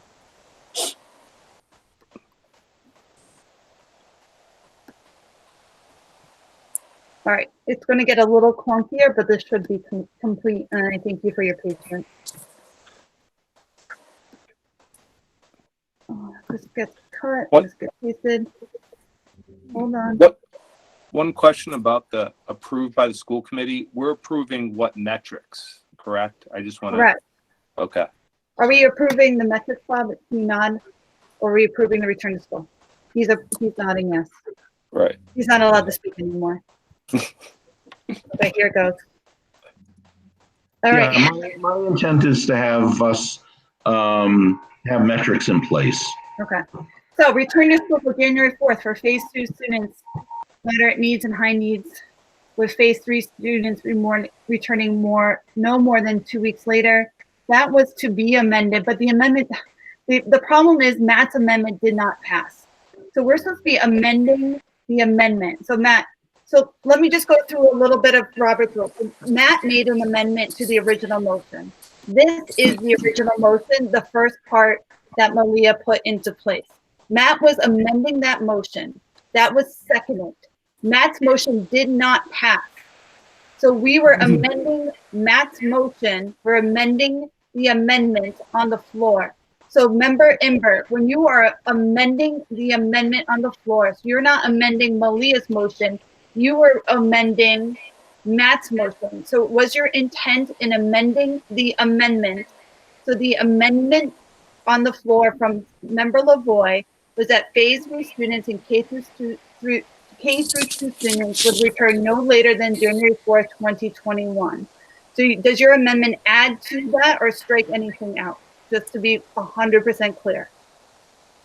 I can live with it exactly the way it is, except for the approved as opposed to approve. Okay. All right. So your amendment, member Lavoie's amendment is to add that, not strike anything out. Correct? It's fine. Yes. Okay. Excellent. So that is the motion on the floor. Does anybody have a point of order to this now very large? Yes, I have a point of order. So, Megan, you'd mentioned that Matt Lavoie's amendment failed. I may have did not get voted on. Excuse me? It was not voted on. It was not voted on. Correct. So we're amending the amendment. We're amending the amendment. So is it in fact the case here that first we're going to vote on the amendment of the amendment, correct, and then we'll be voting on the amendment, and then we'll be voting on the motion? We don't have to vote on the amendment. We have to vote on the amendment to the amendment, which would, So when you have an amendment and you amend that amendment, that becomes the motion. So this large motion we're not voting on, we're voting on Bob's amendment to Matt's amendment, which is to add the phrasing of the metrics. Do you wish, as a school committee, to add the metrics to Matt's part of the motion? Yes or no? Yes, but I have a point of order about that. So wait, it hasn't even been seconded. We don't have a second. So first thing we have to do is amend the amendment. I have a question, point of order about that. I have had my hand up 3 times for a point of order. My question is, my understanding is that if we amend the amendment, then we still have to go back and vote on the amendment because it is different than the original motion. Well, we never voted on any of those yet. Member Gustafson, I will take some time to check on that while you guys either. That is my understanding because we did not. But the first thing we have to do is vote on the amendment to the amendment, which doesn't even have a second, which hasn't even been discussed. Right. So I will double check on that point while we discuss. It affects my vote, so I'm concerned. I have a question on what we are voting on. You don't have a vote yet because it hasn't even been seconded. I will look that up. Any other points of order?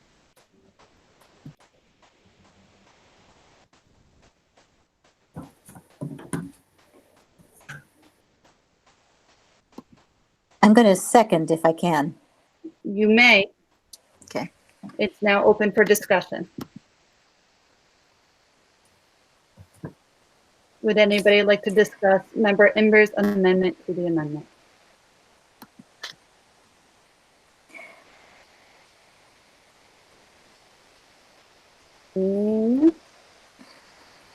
Many. Okay, Member Bennett. So I just have I guess I have to. I'm wondering what the difference between. Okay, so no, I know what the difference is. There's a big difference between what you put in the chat for us to read and then what Member Otmar put in there. Yeah, so, no, Carl, we can't have the nice language. We can't just rewrite it the way. It was just a copy and paste because you had 2 things that were right on top of each other. That's all that was. Because you had the original one, and then when you put another one in there was no break. That would be the final motion if it was written nicely. It's not written nicely right now, and I know that. It's okay. So then my question would be: is it phase 2 that would be returning on January 4th, or it would be phase 3? I believe it would be both. Thank you. We have Member Cantos. I have 2 questions. One is that going to say approved by the school committee, not approved? I will fix the grammar, yes. And my my other question is, so that's K through 2 students going back in what time frame? No later than January 4th, I believe. So that's with phase 3? In addition, I believe that would be 2 weeks later. No more than 2 weeks later. That's what the motion says. I'd just like it written out for clarification before we go any further, please. I'm confused. It does say no more than 2 weeks later. Okay, now. Okay. Okay, I'm sorry. Now I'm confused. I apologize. The phase 2, phase 3, and K through 2 students go back January 4th, or they go? I'm confused now. I'm sorry. Phase 2 is January 4th. Phase 3 and K through 2 is no more than 2 weeks later. Oh.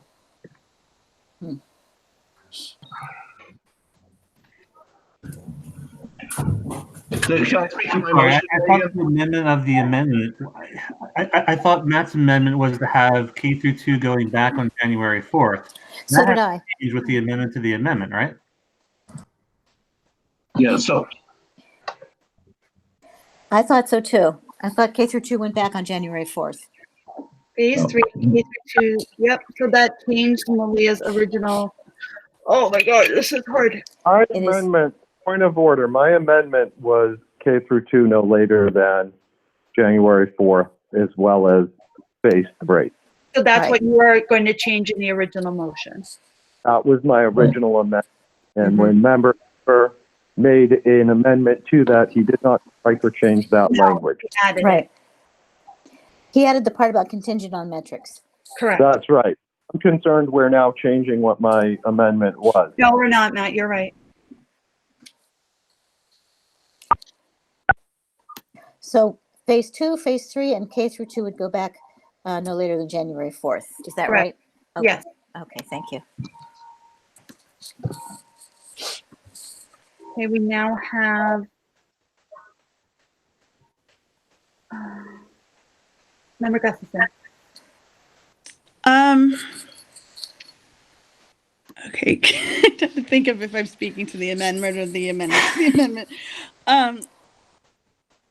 Okay.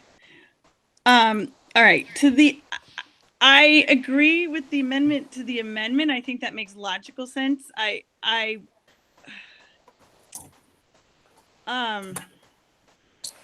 Okay, so I agree with that. However, I would like to clarify as a point of order again that we would be, since now we have a second, that when we vote on that, we still are going to then vote on the amendment with that attached, because they're two different pieces of information, and I want to be clear on that we're still going to get. You have brought up your point in the perfect time of my research, my friend. Okay, here you go, and it's in the chat. An amendment to an amendment Thank is you. a motion to change, to add words or omit words from the first amendment. The rules for an amendment above apply here, except the amendment to the amendment itself is not amendable, Okay. and that it takes precedence over the first amendment. So we do not, as I was right, and I should be more Okay. confident in myself, we do not vote on the first amendment. This takes precedence over the first amendment. When you vote on the amendment to the amendment, we do not go back and vote on the first amendment. We go back to vote on the motion as a whole. I need to be more confident in my ruling. The motion as a whole, which would then include the attached parts. Okay. I will tell you I'm struggling because I agree with this attachment, but I don't agree with everything in Matt's amendment. So I'm very much struggling with where that leaves me in terms of how to vote. Well, it can't be amended again, so that's where we're at. Oh, so it can't. It cannot. There's no more amendments. They're done. Okay. Okay. All the amendments are over. I'll just let it play out then, because I really, that's where I'm struggling right now. And I don't think I'm the only one in that situation. So I'm trying to sort this out. I apologize. That was my clarification. I agree with the criteria addition. I have some From things now I on, wanted to I'm say gonna- about Matt's amendment, which I raised my hand about long ago, but now we're off that discussion. So if there is a chance to come back to that, let me know. Member Shapiro. So I'm where Member Gustafson is, where I agree with the amendment of the criteria, but I feel like it contradicts the First Amendment, which is Member Lavoie's. So I feel like they're contradicting each other a little bit, where they're saying no later than it's based on, and I think the concern would be is that when this comes down to the point where we really are enacting this, what comes first, the no later than or the criteria? What is going to hold the weights for us to make the decision, yes, we're going back or no, we're not? So I support the addition of the criteria, which is the amendment that I believe we're discussing at this time. But I think the motion as a whole needs to be worked. Thank you, Member Shapiro. I believe after Shapiro, it is Member Brown, please.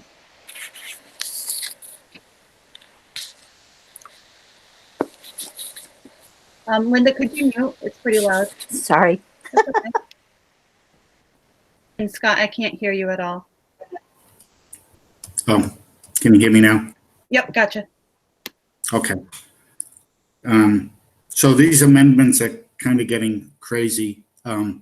My concern on this is the amendment states that it's contingent on meeting the Board of Health metrics. It kind of takes the power of the school committee away. We would have to meet that before we can get the kids in. And so that's my only concern with that. I do agree we need to get the kids in, the K-2 or K-3 in. It would be nice to see them get in before the 19th.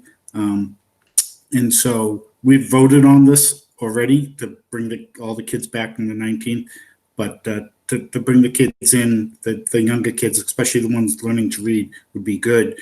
Again, the amendment on the floor right now, I look at it kind of takes the power of the school committee away. Thank you, Member Brown. Member Haber? I also don't think that I could vote affirmative on this as it's written. I wish that Member Imber had not amended it, because I do believe that the point he's making should have been a completely separate motion. To Member Lavoie's point, I also truly wanted the K-2 kids in earlier. I think at this point, that's not where we need to be. We voted as a committee to bring them back on the 19th with the understanding that that was because of holiday gatherings. And I feel like the jumping around of dates for parents right now is overwhelming. I feel like we need to stick to one date that we know that we can handle and move forward with it based on what we heard on Monday. Although it sounds like we have plans that are moving forward, I don't feel like we have a full plan in place. And with our next plan meeting, not until January, I don't think that that would make sense for us. Thank you, Member Haber and Member Ayala. Member Sullivan?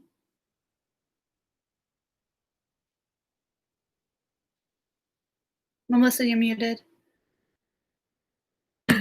My bar didn't want to pop up. Exactly what Member Haber said. The jumping around this is crazy. If we define everything by the 21st, that's before all the holiday gatherings. The trajectory showing that we've seen is only going to increase by then. So we're going to say, okay, on the 21st, everything looks great. On the 4th, let's get in. And then if everything is not good, we're still going to go in, even because we made that choice on the 21st. Megan, I have a point of order. Sorry. You can keep talking, but I do have a point. You can't interrupt someone speaking, so. Okay, I'm just pointing it out in case you didn't see it. As a point of order, I believe it is in order to interrupt for a point of order. I'm sorry, that was not my goal. I just want to make sure she saw it. Oh, okay. Guys, all right, I'm going to ask everyone right now to take a deep breath and a pause. I want everyone to pause. I want everyone to take a breath. I think we're kind of starting to spiral a little bit. I need us to stay really focused on what's at hand and what our job is as a school committee. So we need to speak to this amendment because it's important that people get a chance to speak. The point of order will be heard. Melissa was in the middle of a sentence, okay? We need to put our egos at the door and we need to do what's best for the school committee. We have a very large agenda tonight. This is a very important motion. So I'm going to let Melissa finish speaking and give her that dignity. And then Malia, you can have your point of order. Thank you, Megan. I just want to echo what Member Haber said. I think it makes sense to just stick with the date that we had at this point. Thank you. Member Gustafson, you have a point of order. I'm sorry, my point of order was not to interrupt anyone. I apologize for that. It is somewhat urgent, though. I believe in what I'm hearing with all of this. There are many amendments and amendments to amendments, and I think a lot of people are confused. I do think this is a unique situation where we need to apply the Gordian knot situation and start the discussion over, because it is getting very confusing for everyone to follow. And I know we can vote on that. You can decide what to do with that, but I'm just hearing this discussion getting very confusing. That was my point of order. Okay, thank you. So Member Gustafson has brought up a very unused part of Robert's rules, and let me... I did not intend to, but I'm just hearing a lot of confusion. Well, you did, so it doesn't matter what we intended. So let me get to exactly how this is done, because this has not been done since I've been on the committee.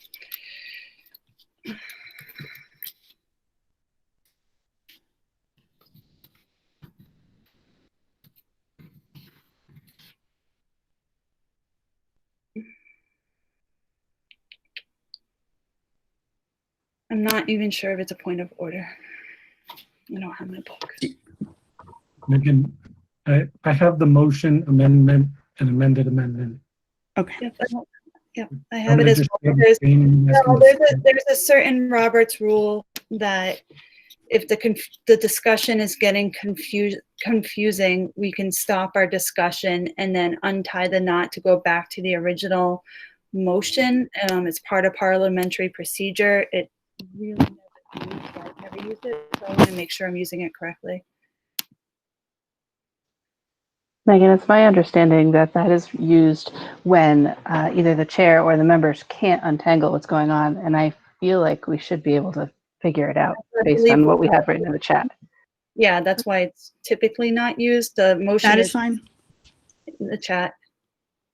Well, is this something you would like to bring up, Member Gustafson? No, if we can untangle it, that is fine. I was bringing it up because I was feeling like we were getting very confused. But if you feel we can untangle it, that's your decision. I do feel that we can. I think we're on the right route right now. So I'm going to go to Member Sullivan.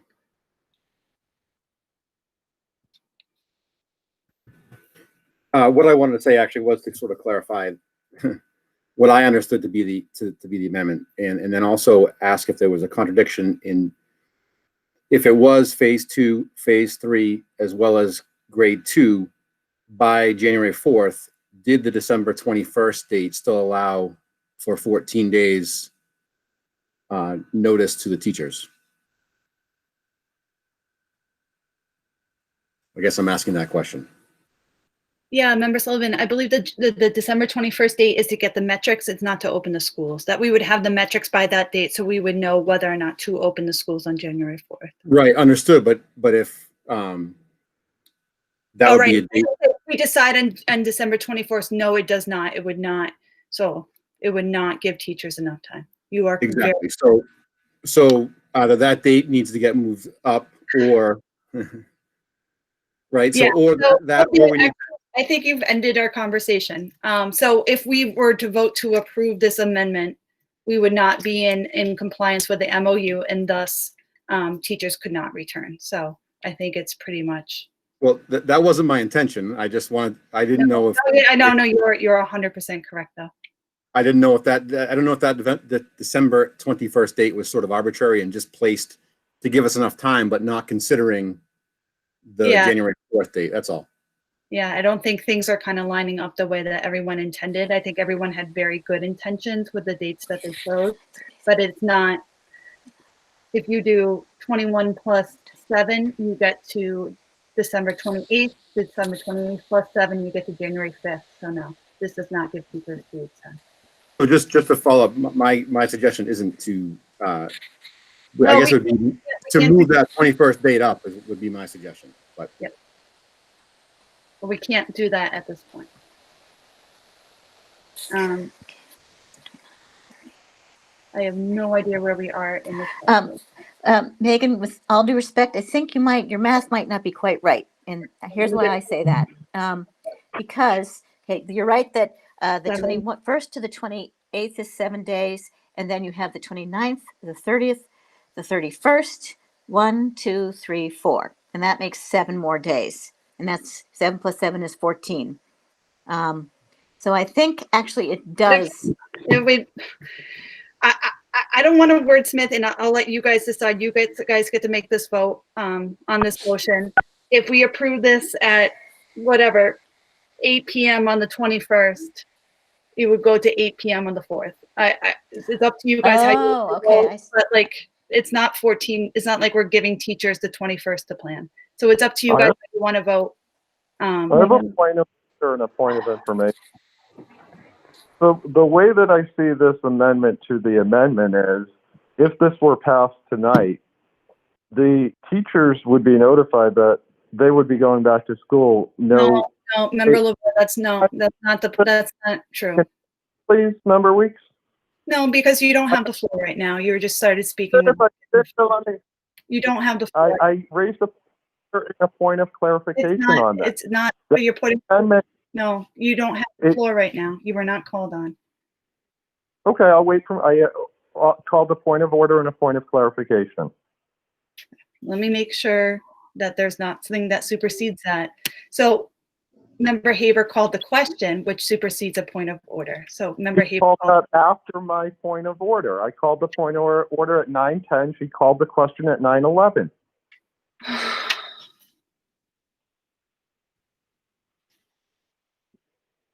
Go ahead, Matt, because you have to. Go ahead. Well, first of all, I don't appreciate that condescending remark, but And there was I'll apparently at 9:07. There was a 9:07. There was a 9:07 point of order. So we're gonna follow the rules. There was a 9:07 point of order. We're gonna go with the 9:07 point of order. 9:07 point of order. There was a 9:07 point of order, Matt. So we're gonna go with the 9:07 point of order. And actually, so the 9:07 will go first. You can go next. So I mean, basically, I'm concerned with I think as it's written, it's contradictory. Unless and maybe Adam, order on that. Unless Adam can share what he has, it looks like it says that they're supposed to come back on the 4th, but they're also supposed to come back 2 weeks later, as long as it's okay by the metrics that the school committee has accepted. Bob, what's the point of order? I just don't understand what the point of order is. I think we have a contradictory so if amendment. it's contradictory, there's nothing we can do about that as a point of order. So Member Lavoie, what's your point of order? My point of order is a point of information. If we reread how the amendment to the amendment is written, it's written as phase 3 students and K through 2 students to return no later than January 4th, 2021. Return to school to be contingent on meeting the health metrics that are established by boards of health and the superintendent no later than December 21, 2020, and approved by the school committee. So the point of information is that if this were to pass tonight, it would be notified that we would return to school January 4th. So your 14 days is met this evening. What it does is it covers the fact that if so that was the point of information. You gave your information. You cannot have additional commentary to the information. You're following the rules of order. Matt, you are out of order. Okay? I am not. The way that it's written, you gave the information. Matt, you gave the information. Please don't speak over me. You are out of order. You gave the information that you needed to give Matt. Matt, this is it. Matt, you're out of order. You continue to cut me off, Maggie. You were cut off. You are cut off because you're out of order. Thank you for your point of information. So we have now, after the point of information, we have a call to question by Member Haber. This motion is on the floor. Is there a second? Second. It's been seconded. This is not a debatable motion. Member Ayala. Would you like to call the question? Yes. Member Bennett? Yes. Member Brown? Yes. Member Dennis? No. Member Gustafson? No. Member Haber? Yes. Member Imber? No. Member Kirschenbaum? No. Member Lavoie? No. Member Longbelil? Yes. Member Mills? No. Member Mitchell? Yes. Member Otmar? Otmar, no. Member Pantos? Pantos abstain. Member Shapiro? No. Member Silva? Silva, no. Member Smith? Smith, yes.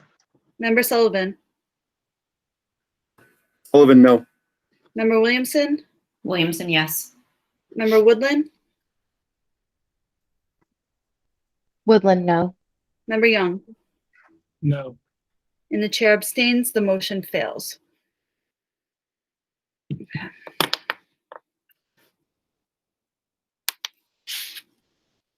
Okay. So next, Member Dennis has a point of information. So I'm frankly still a little confused, and I suspect that if I'm confused, others might be as well. I would ask you, Megan, if you could reread what you're ruling on. I think you read to us something from Robert's Rules of Order. I would ask that you reread it and clarify for us what the pathway for these series of amendments are. Because I think I've heard two different things, and I'm not clear. I'm not clear on the path. That's a very good point of information. Thank you. Let me find it again.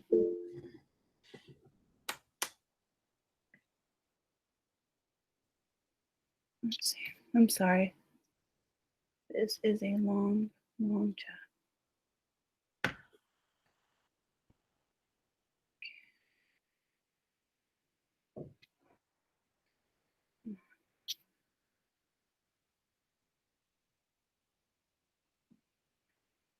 Fourth, there's the motion.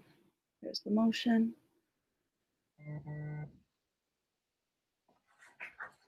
Thank you. I found it. I'm going to put it in the front of the chat for you guys, and then I will read it as well.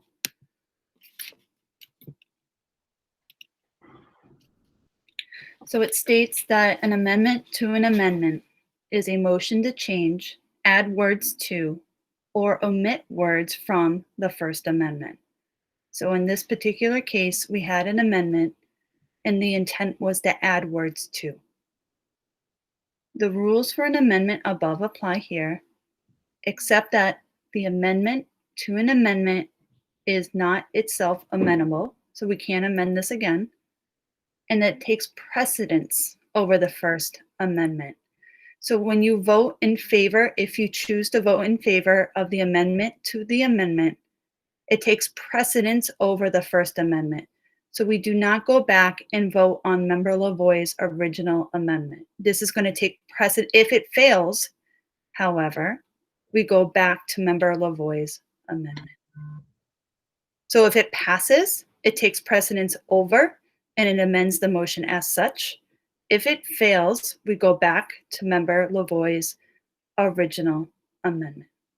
Thank you. Is that clear for everybody now? What happens if we pass and what happens if it fails? You guys just like a show of hands or a thumbs up that you understand what happens if it passes and if it fails. Okay. So we understand what happens. If it passes, Member Lavoie's original amendment is no longer in existence per se. It takes Member Lavoie's amendment and adds words to it. If it fails, then we can go back to Member Lavoie's original amendment, have discussion, and choose to pass or not pass that original amendment. Is that very clear? Okay. No. So if... Sorry, here's point of clarification, please. Yes. I put it in the chat. Here's what I simply need to know. If we vote yes at this point, do the phase 2, the phase 3, and the K through 2 kids go back on January 4th, contingent upon the metric? Correct. Okay, thank you. That's what I needed to know. Thanks. So another point of information, provide in writing what we're voting on, and let's do that as well. We go back to that. Megan, I would just like to offer to put it up in writing and we can change. Yep, that's what I'm doing. I'm going back to the old one and putting it in for you guys. Could I just have a quick point of clarification? Yep. We're voting on the amendment to Malay's original one. So this will amend it for what Linda is saying, and then we will vote again to see if we pass that. I just want to make sure. So we need to vote twice. Correct. We need to vote on the amendment. So this is the amendment.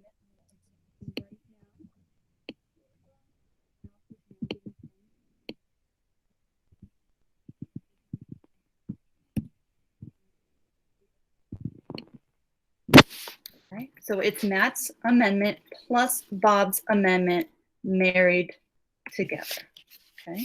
And this will then be changing the original motion, which we still need to vote on. So let me press enter, and I did add a D for grammar's sake. So it's phase 3 students and K through 2 students return no later than January 4, 2021. The return to school will be contingent on meeting the health metrics that are established by the boards of health and the superintendent no later than December 1st, 2020 and approved by the school committee. Okay, so this is the amendment to the amendment. This is not the original motion. Does everybody know what they're voting on? Carl. So just a question, just to kind of talk through a scenario to make sure that I kind of have this correct. So say on the 21st of this month, after meeting with the boards of health, they come out and say, all right, Otmar, he was actually on top of stuff. 60 is the magic number for us. So we get to December 31st, the state puts out their numbers, and for the Wachusett district, we are at, say, 75 cases for that week. We're above our mark. So in that scenario, we would not be going back to school on the 4th. That contingent part kind of supersedes the first part.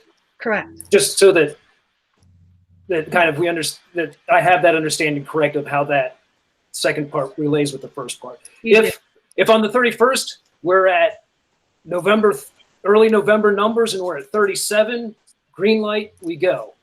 Correct. All right, thank you. Does everybody understand now? I'm gonna cut off debate at this point. If you don't have anything other than a point of order, a point of information, we need to vote on this, guys. It's 9:30 at night. Okay. Any points of information or points of order? Okay. Debate is now ended, and we're going to vote on the motion, on the amendment to the amendment. You're not voting on the original motion. You're voting on the amendment to the amendment. Member Ayala. Ayala, no. Member Bennett. Bennett, no. Member Brown. Brown, no. Member Dennis. Dennis, no. Member Gustafson. Gustafson, no. Member Haber. Haber, no. Member Imber. I guess Imber, no. Member Kirschenbaum. Kirschenbaum, no. Member Lavoy. Oh, you're gonna have to. Lavoy, no. Member Longbelial. Longbelial, yes. Member Mills. Mills, yes. Member Mitchell. Mitchell, yes. Member Otmar. Otmar, yes. Member Pantos. Pantos abstain. Member Shapiro. Shapiro, yes. Member Silva. Silva, no. Member Smith. Smith, no. Member Sullivan. Sullivan, yes. Member Williamson. Williamson, no. Member Woodland. Woodland, no. And Member Young. Young, yes. The chair abstains and the motion fails. So on the floor right now is the original amendment to the motion, which I believe was before 9 o'clock. All right, so let me come to the original amendment, which was made by Member Lavoy. Oh gosh, don't tell me it was at 8:30. It was at 8:30. Okay. 1 hour ago. So here's the original amendment. It takes Member Gustafson's. And Matt, just to get you a point of information before we go any further, so everyone is super clear, is this in addition to the language of Member Gustafson's original motion? Or are you striking anything from that?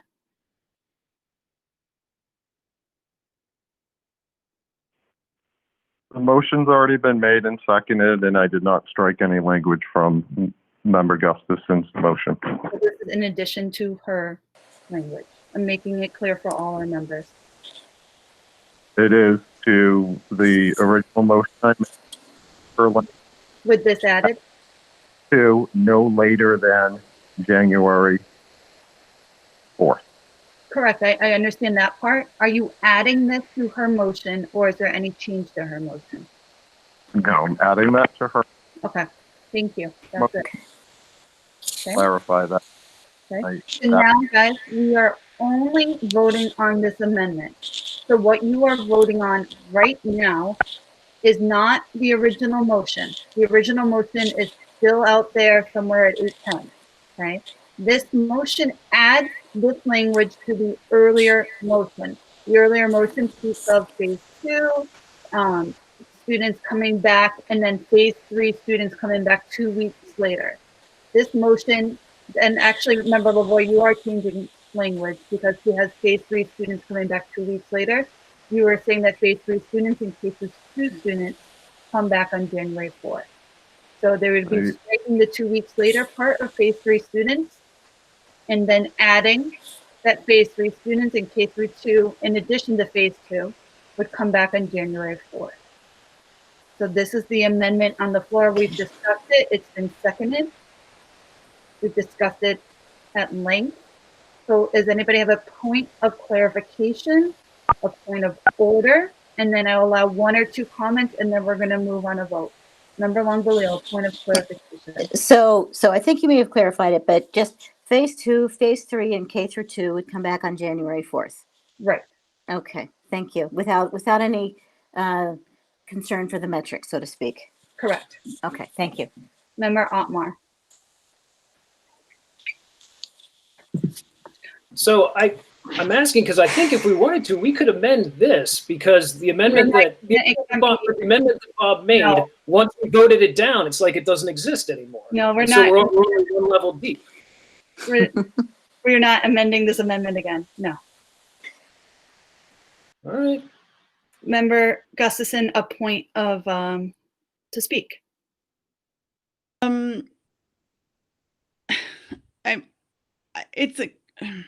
I'm trying to figure out if it's relevant. So, I had an original question about Matt's amendment, and I don't know that it's allowed.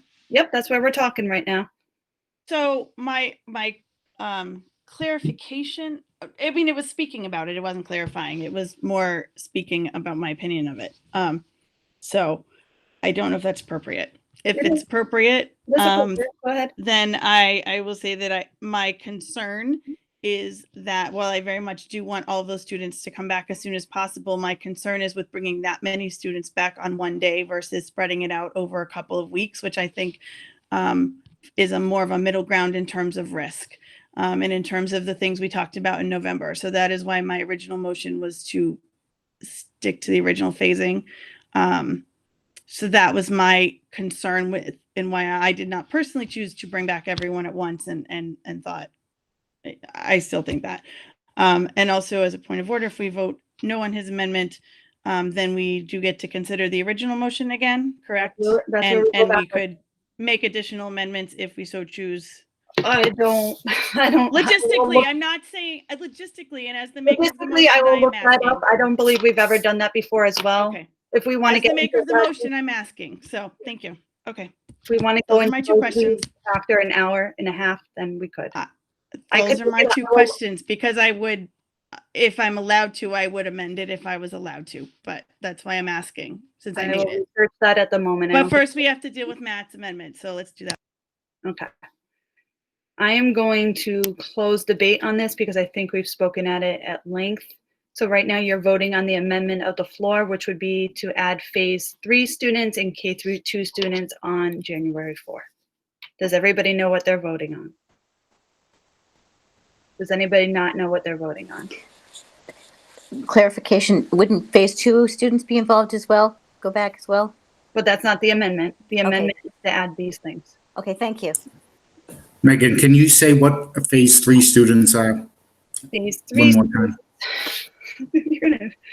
One more time. All right. I believe those are all those different grades, 3, 5 in Sterling, 6, 9, 12. Okay, thank you. Yep. Thanks for the clarification. Member Ayala. Ayala, no. Member Bennett. Bennett, no. Member Brown. Brown, no. Member Dennis. Dennis, yes. Member Gustafson. Gustafson, no. Member Haber. Haber, no. Member Imber. Imber, no. Member Kirschenbaum. Kirschenbaum, yes. Member Lavoy. Lavoy, yes. Member Longoria. Can you come back to me? Just No, I can't. okay. No. Member Mills. Mills, no. Member Mitchell. Mitchell, no. Member Otmar. Otmar, no. Member Pantos. Pantos abstain. Member Shapiro. Shapiro, no. Member Silva. Silva, no. Member Smith. Smith, no. Member Sullivan. Sullivan, yes. Member Williamson. Williamson, no. Member Woodland. Woodland, no. Member Young. Young, no. The chair abstains and the amendment fails. Okay, so now we go back to the original motion on the floor, which was Member Gustafson's motion. And let me get that for you.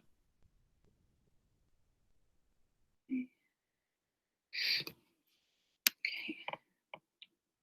This is the original motion on the floor.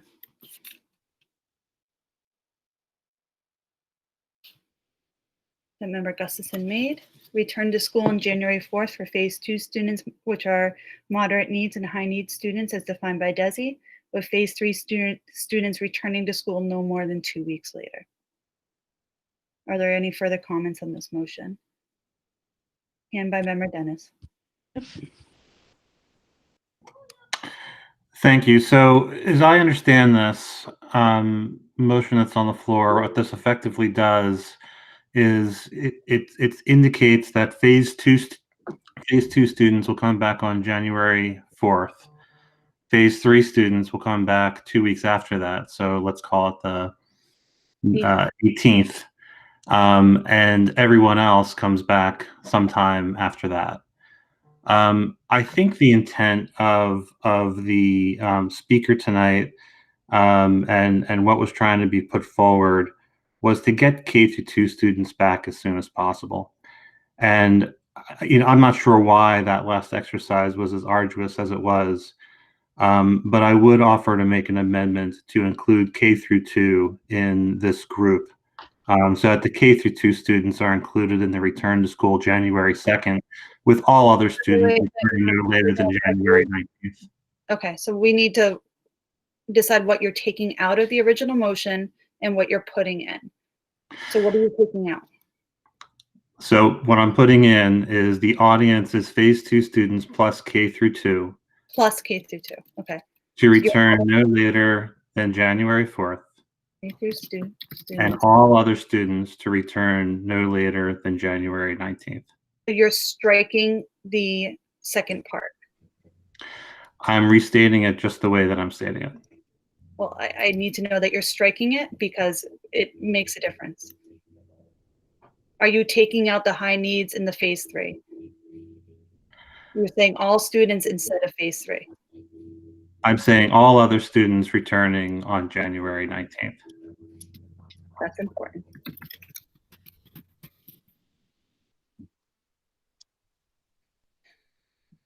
Okay.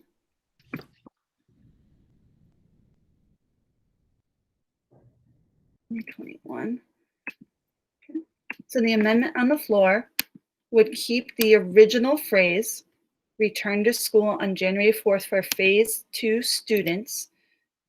It would have an and K-2 students. And then it would say in all other students returning on 1/19/2021. So what it does, it takes the original motion, it adds K-2 to January 4th, and it eliminates the second half of the wording, and it changes to all other students returning on 1/19/2021. That is the amendment on the floor. Is there a new discussion, guys? So the point of discussing this new motion would be it would add something to the conversation we had. Remember, Dennis, you made this amendment. Would you like to speak to it? I think it needs Megan, to be... I don't know that it has been seconded yet. Has it been seconded? Is there a second? Second. Been made and seconded. Member Dennis, would you like to add anything to the conversation? Yeah, I mean, very simply, we've heard from a constituent today. I think that he put it very well. What I would add, he cited Director Redfield from the CDC.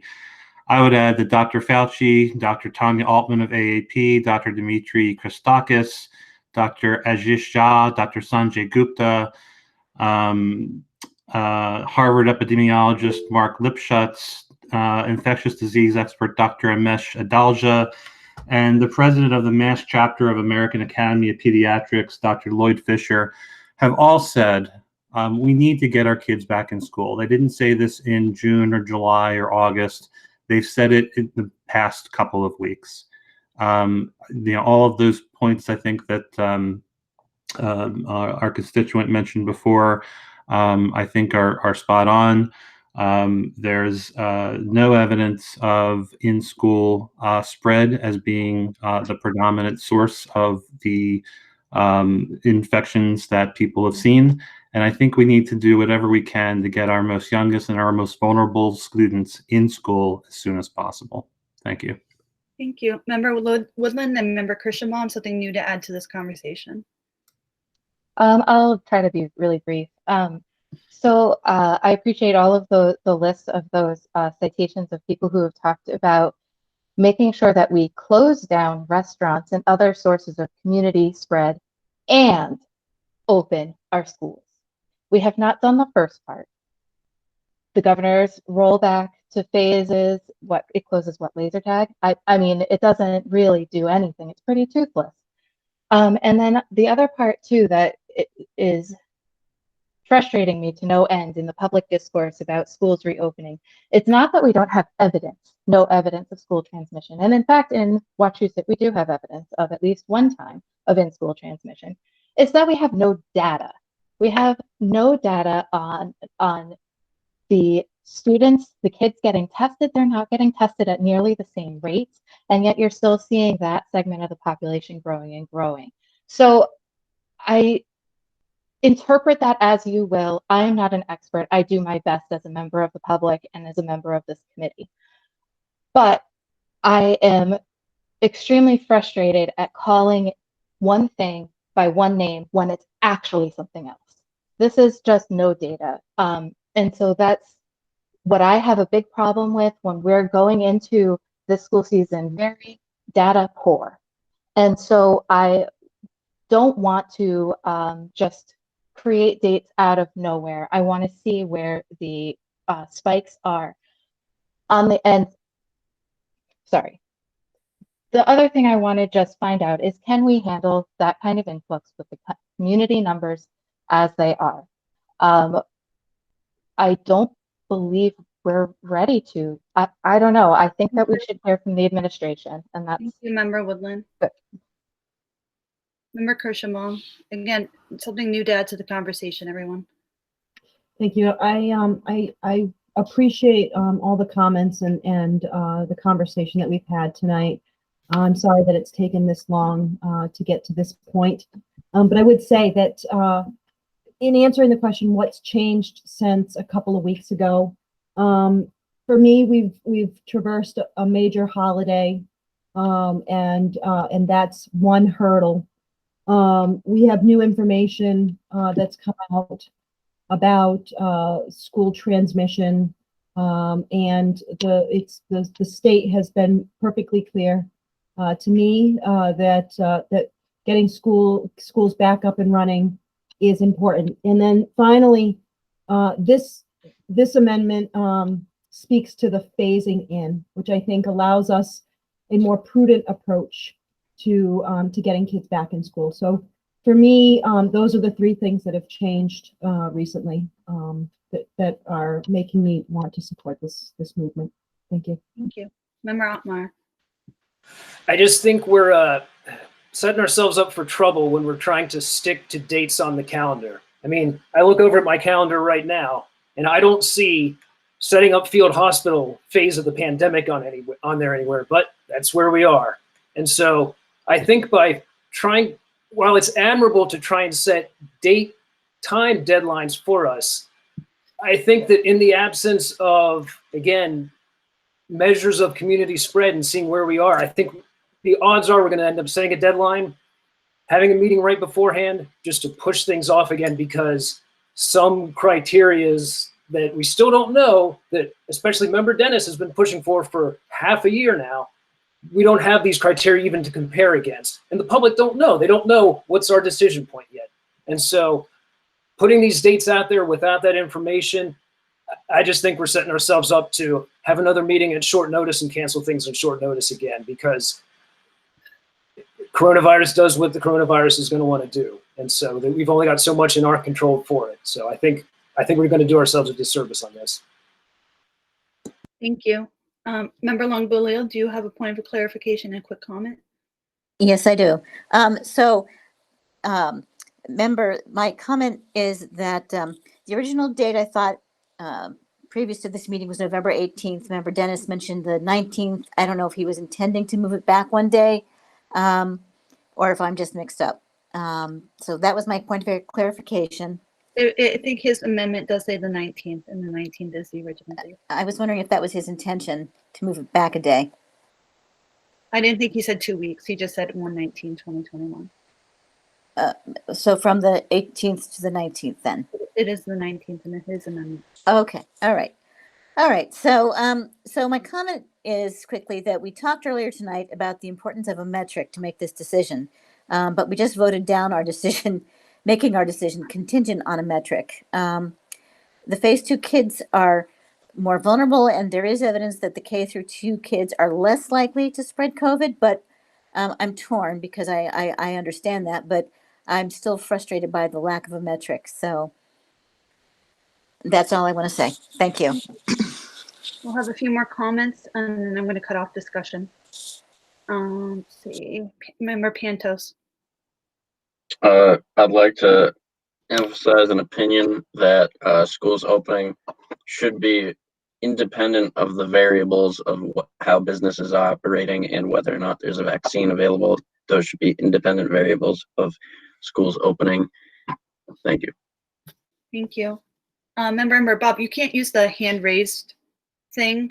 I have no idea what order that goes in. That goes to the maker of the meeting, which is not myself. So you have to put it in the chat. So Bob, go ahead.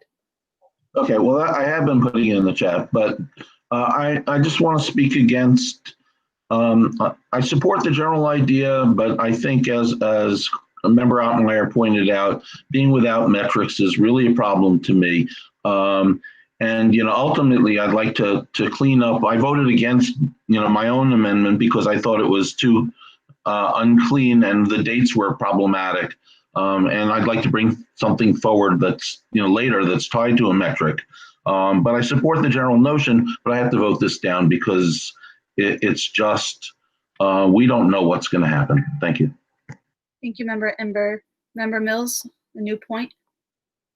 Yeah, so new point is I hope that the high school will have a little bit of wiggle as how they bring the students back if they're all supposed to come back on the 19th.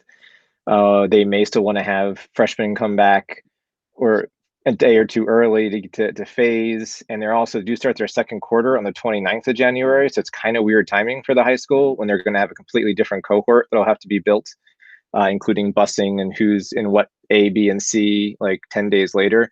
I'm not saying we should delay it, but I'm just saying I hope the high school can get some wiggle under how they facilitate that opening. It's just really weird timing for them. And I do hope that we continue to have the meeting next week about the metrics. Thank you. Member Haber, a new point to the conversation. Yeah, I'm also not comfortable moving up the dates, although I do agree with the original idea of it. With what was given on Monday as our new high flex plan with required teacher PD to cover this, I do not feel like that can be put in place by the 4th. Also, given that our next meeting scheduled is not until after that date. Thank you, Member Haber. Member Dennis, a new point of information and something new to add to this Yeah, conversation. it's a clarification on some points that have already been made, and that is this. Carl, I think, has raised a very good point that I and others on this committee have been asking for metrics and criteria for months. I think he mentioned 6 months. I would suggest to the committee this. Number one, I'm not confident when or if those metrics will ever come if we've been asking for them for 6 months. But number two, and more importantly, our job as a school committee and as a school district is to educate safely. It is not to protect the community. The job of our public health department is to protect the community. Our governor and our Department of Public Health has told us to open the schools. I would suggest that in the absence of any other kinds of metrics that we create for ourselves, that we do so until such a time that the Department of Public Health gives us guidance that we should not be open. Thank you. Thank you very much. Okay. I'm going to give 2 more people a hand, and then we really need to take a vote on this. Member Gustafson, a new point that has not gotten discussed yet. Some of it has been. So just the new stuff, please. Yes, I'm trying to sort that out in my head. Quickly, I wish I could amend my motion. So I'll just say that because I've heard some things that would clarify it. But I don't think I'm legally allowed to withdraw it at this point. So unless I am, I will just make that known. I'm sorry? Do you have something new to add to our conversation?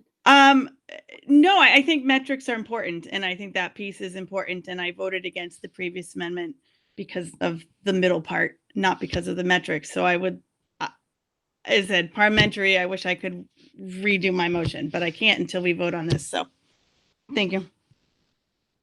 All right. Point of information, Member Pantos. I understand I might just lack this information because given my newly joining to the board or to the committee rather, are we, when we talk about opening schools specifically right now, are we talking about hybrid models? Are we talking about who knows what? Correct, hybrid model. Okay, thank you. Okay, and thank you for your point of information. All right, at this point, I'm going to cut off discussion and have a vote to the amendment. The amendment on the floor, which was made by Member Dennis, which would add K through 2 students returning January 4th, and then change the second part to all other students returning on 1/19/2021. Member Ayala. Ayala, no. Member Bennett. Bennett, no. Member Brown. Brown, yes. Member Dennis. Dennis, yes. Member Gustafson. No. Member Haber. Haber, no. Member Ember. Bob, you're muted. Ember, no. Member Kirschenbaum. Kirschenbaum, yes. Member Lavoy. Lavoy, yes. Member Longbeliel. Longbeliel, no. Member Mills. Mills, yes. Member Mitchell. Mitchell, no. Member Otmar. Otmar, no. Member Pantos. Pantos, yes. Okay. Member Shapiro. Shapiro, no. Member Silva. Silva, no. Member Smith. Smith, no. Member Sullivan. Sullivan, yes. Member Williamson. Williamson, yes. Member Woodland. Woodland, no. Member Young. Young, yes. And the chair is going to abstain. I need to tally these votes because I know it's close. 1, 2, 3, 4, 5, 6, 7, 8, 9, 10, 11, 12 no's. Yeses are then 1, 2, 3, 4, 5, 6, 7, 8, 9 yeses and 1 abstain. So the motion does fail. So we're back. May I amend my original motion? Is that allowed at this point? Yes, it is allowed. Okay, what I would like to do is amend my original motion to add contingent upon the metrics, Bob's motion about contingent upon metrics. Okay. Is there a second to this? Which I don't have the language for anymore, but that's what I'd like to do. Second. It's been made and seconded. Is there any absolutely new conversation about this amendment? I'm sorry, Megan, can we just see it all written out so we know what we're voting on? Sounds great. Yep. It's been a while since we heard the original I know. motion. I know. Only an hour and a half. I'm sorry for that. That's. I'm getting it right now, guys. Hold on 1 second. Just be patient. Megan, can I make a point of order to extend the meeting? Okay. Does it have a second? Second. Made and seconded, not debatable. Ayala. Ayala, yes. Bennett. Yes. Brown. Brown, yes. Dennis. Dennis, yes. Gustafson. Yes. Haber. Haber, yes. Imber. Imber, yes. Kirschenbaum. Kirschenbaum, yes. Lavoy. Lavoy, yes. Longbulio. Yes. Mills. Yes. Mitchell. Mitchell, yes. Otmar.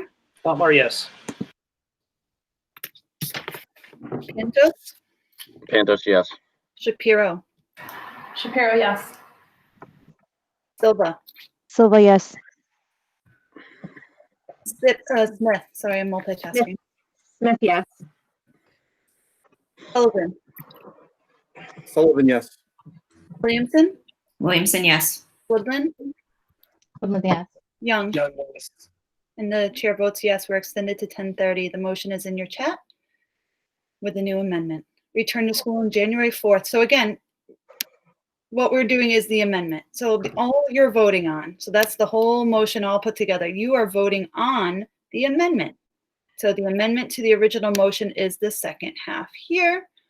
The return to school shall be contingent on the metrics established by the boards of health and the superintendent no later than December 21st, 2020, and approved by the school committee. You're just voting on that language, that second half. I am going to, if you have anything new to add to this conversation. Seeing none. Member Ayala.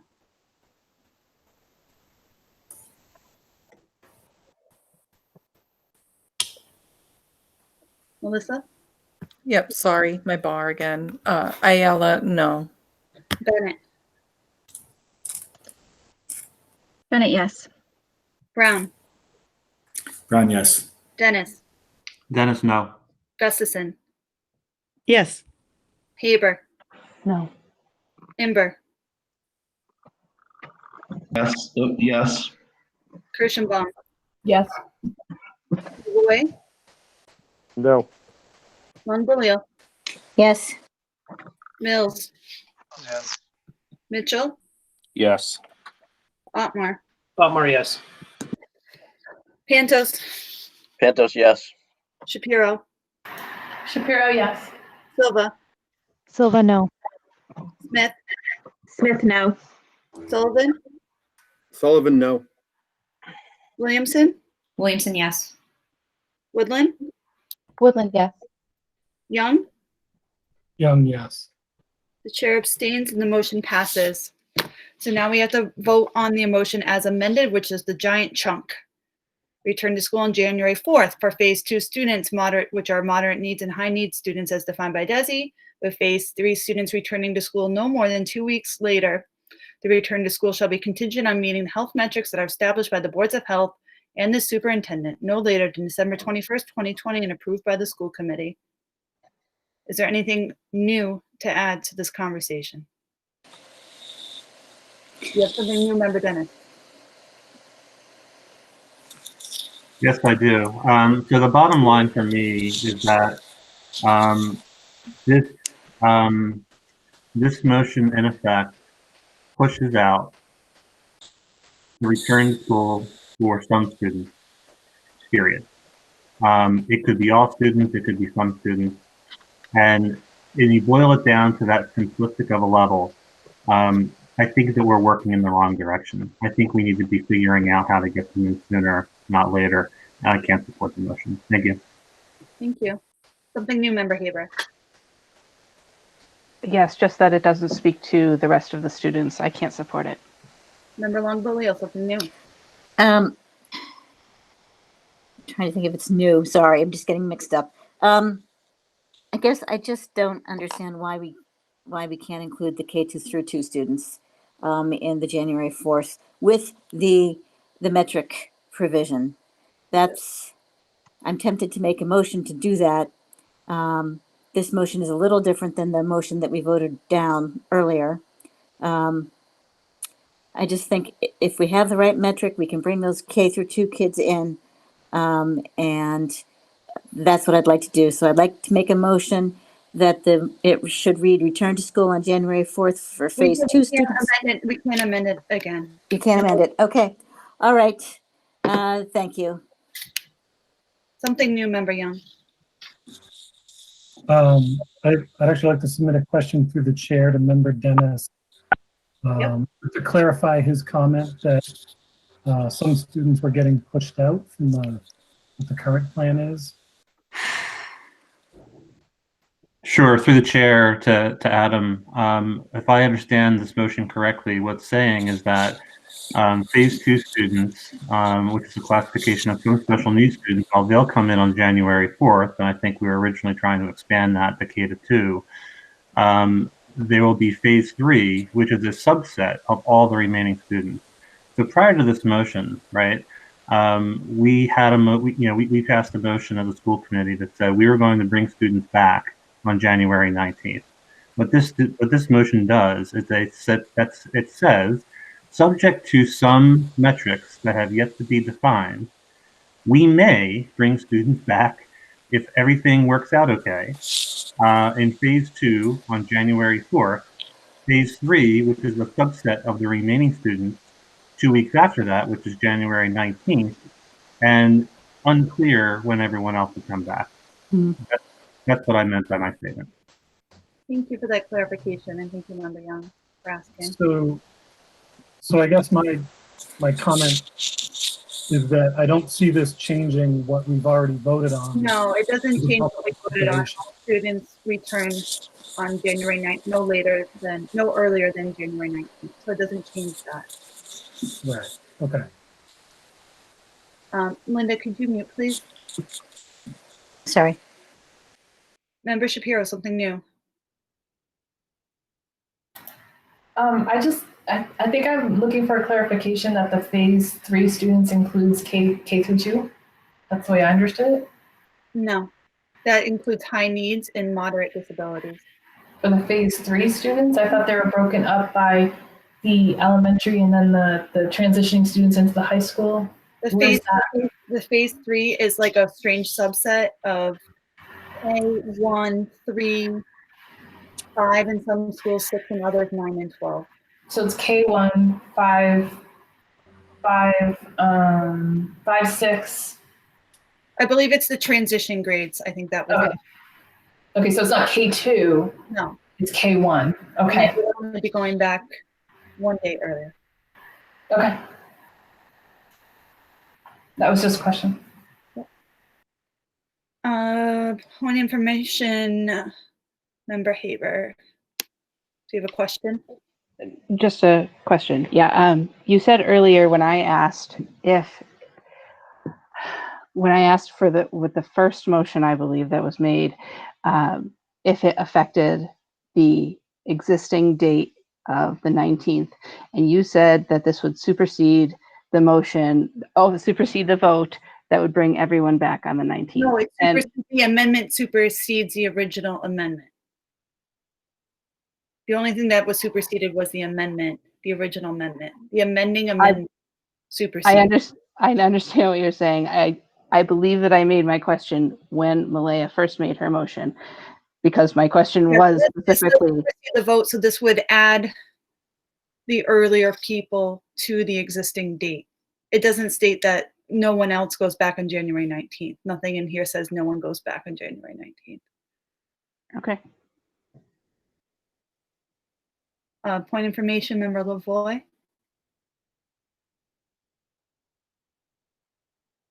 Matt, what's your question? Matt, are you there? circle back to you. You clarified the question. It was the same question that I think Member Shapiro had in terms of phase 3. Thanks for your question. Member Imber. So I'm going to vote against this as well because I would like it to be K-2. And again, I would like it tied to the metrics. And there were a number of other issues in terms of the date of the 21st. I think the date of December 18th would be better because of contractual reasons. And I think Scott's comments about it clearly being us as opposed to the boards of health. So I'm going to vote against this because I still think we need to address those questions. And I think I can clean it up. Thank you. Member Sullivan, something new.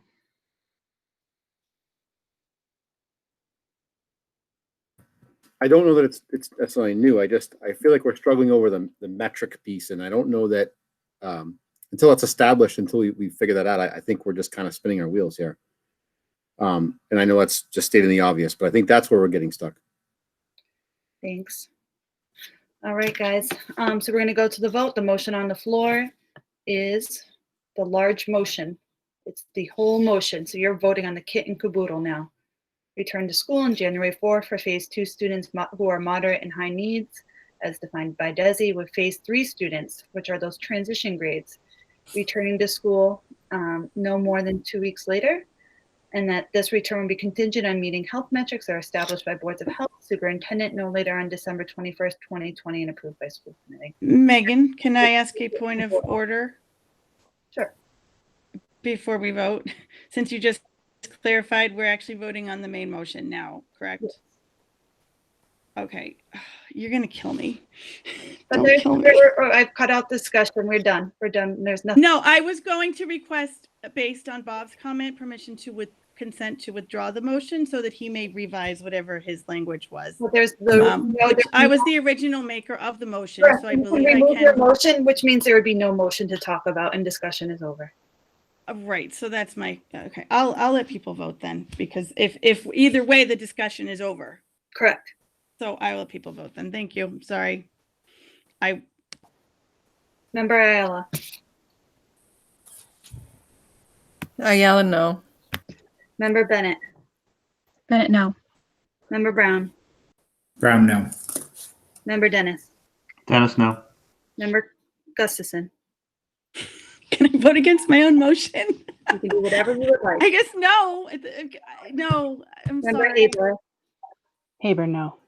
Member Imber. Member, no. Member Kirschenbaum. Kirschenbaum, yes. Member Lavoy.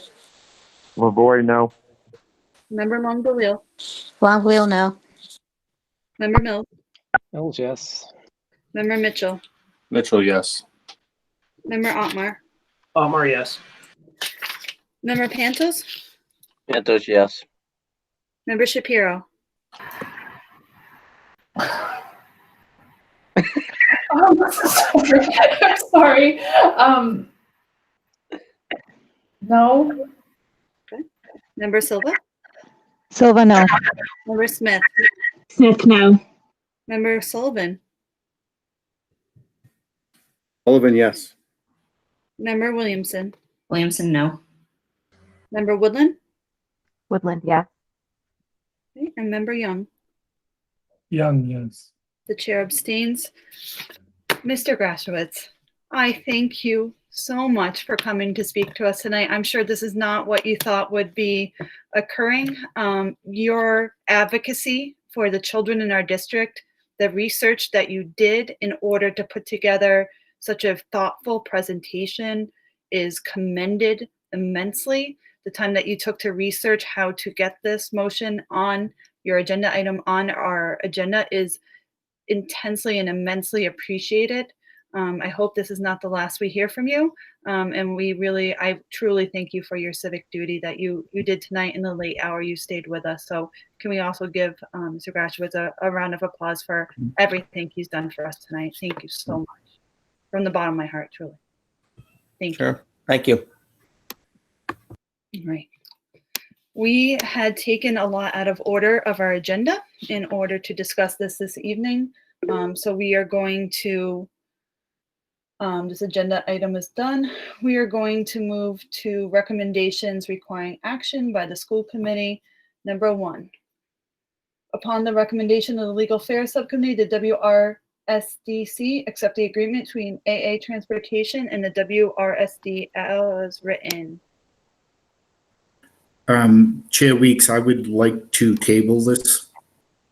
You'd like to table that? Some new information came up yesterday, and I need to table this. Would you like it to table it to a point certain or a point uncertain?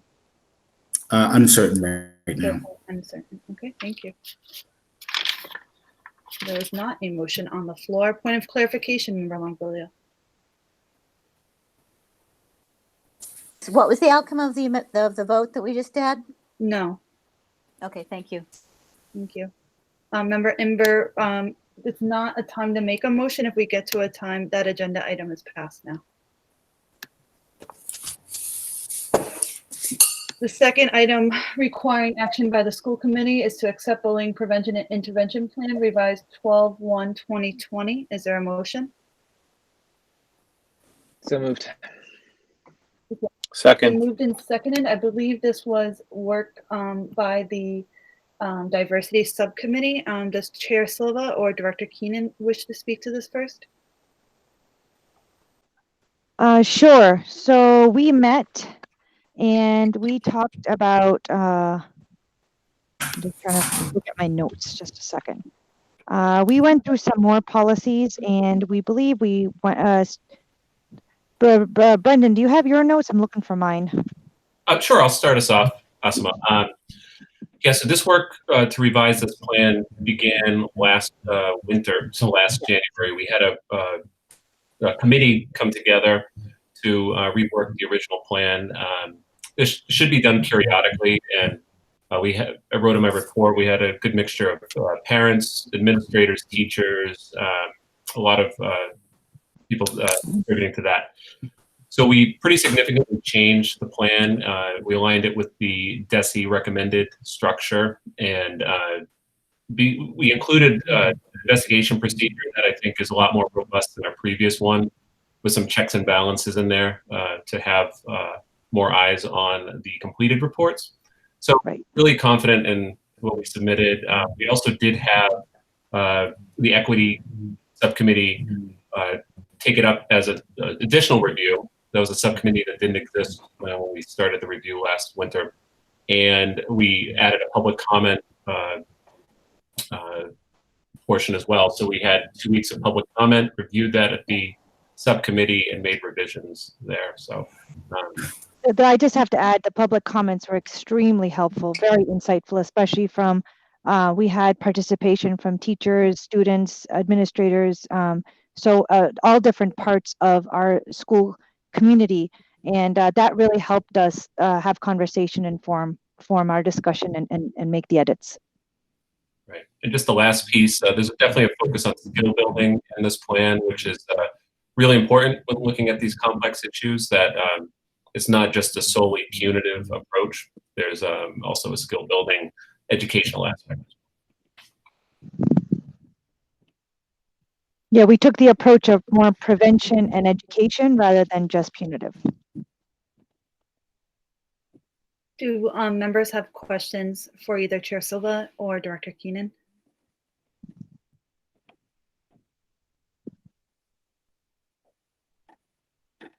Okay, seeing none, we're going to go to a roll call vote to accept this. Member Ayala? Ayala, yes. Member Bennett? Bennett, yes. Member Brown? Brown, yes. Member Dennis?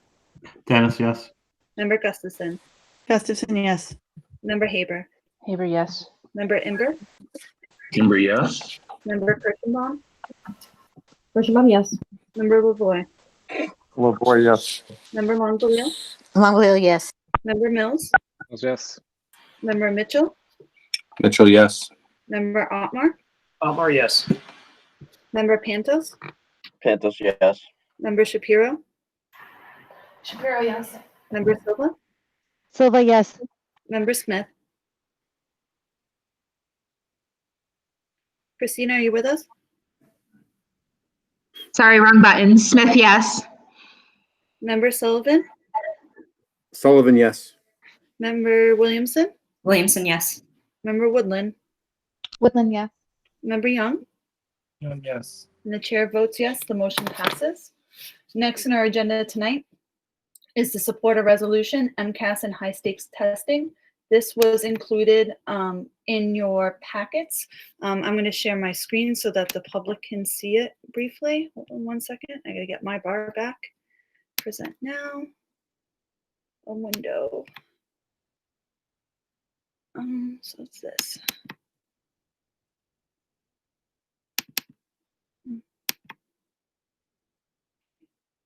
I can't see you guys anymore. Can you see the screen with the resolution? Yes. Yeah. Can you zoom in, Megan? I can do that. Yep.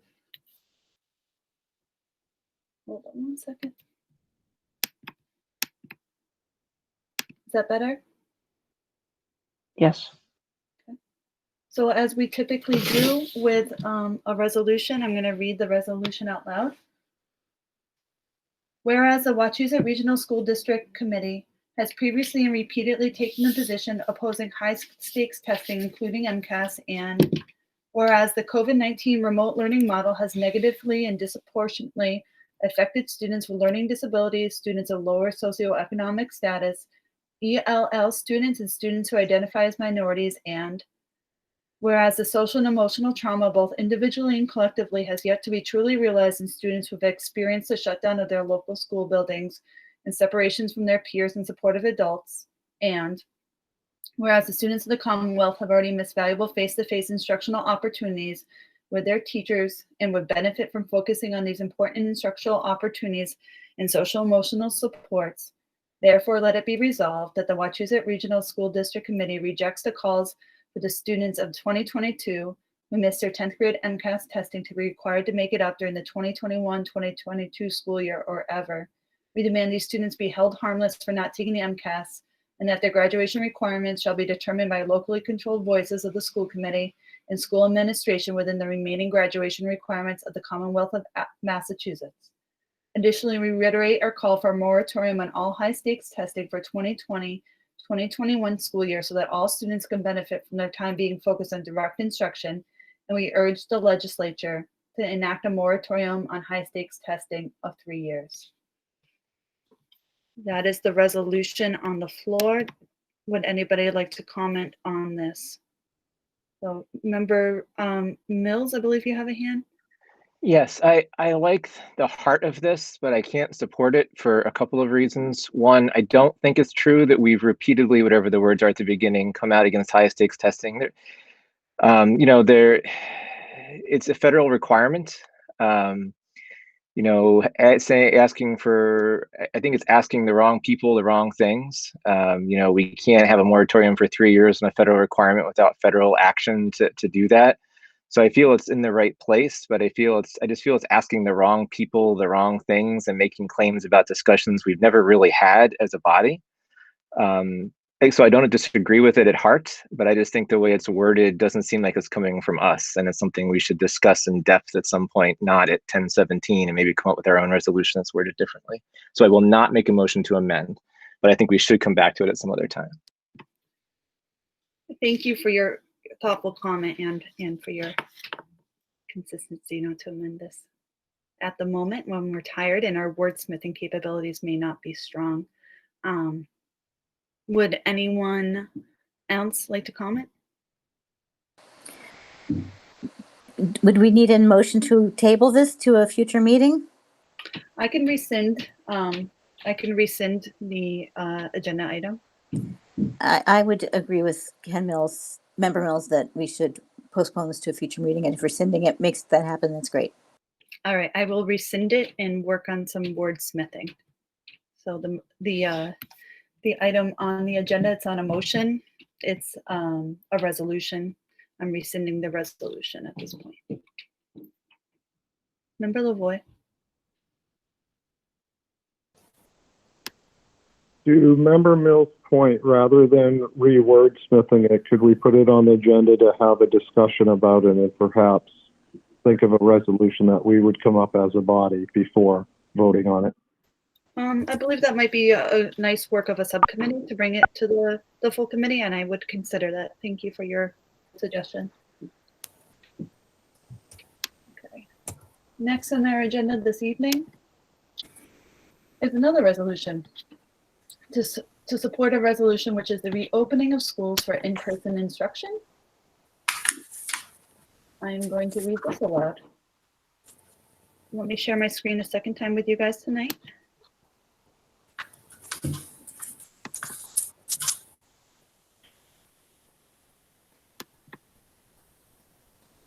It takes a moment.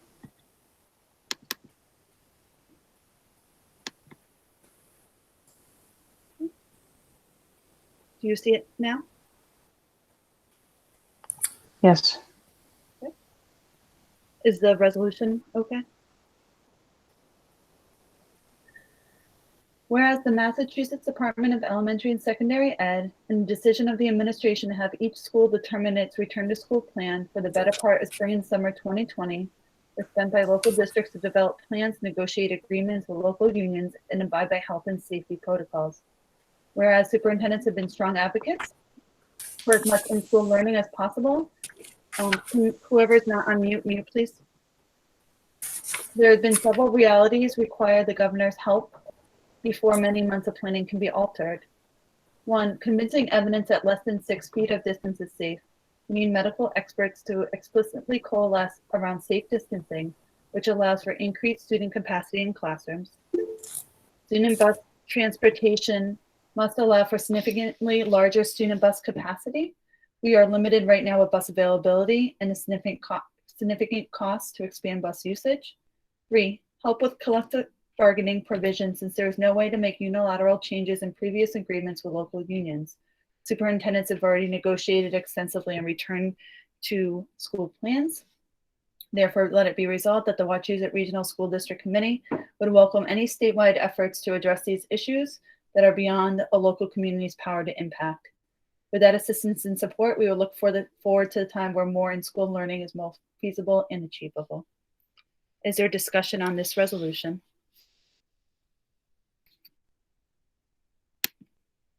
Member Mills, please. I'm sorry, but yeah, I can't support this one either. And again, parts of it I like, but I think that in this resolution, we're asking the state to take away our legal authorities of school committee to negotiate collective bargaining agreements. And I think it's a dangerous road to go down to ask the state to take away our authority. And maybe it's not exactly the way it's worded, but I think that could be the effect of it. So while there's things in there I don't disagree with, that makes me really worried. Okay. Member Dennis? So similarly, I cannot support this either. There are some suppositions that indicate that without certain things that the governor and administration, if they don't do, then we're unable to open schools. 70% of the districts in the Commonwealth have been able to reopen schools. So while these things were difficulties or are present challenges, they are not insurmountable challenges. Member Dennis, this resolution, just to clarify, a point of clarification, this was in response to the governor's call to reopen all schools for full-time in-person learning, not for hybrid learning.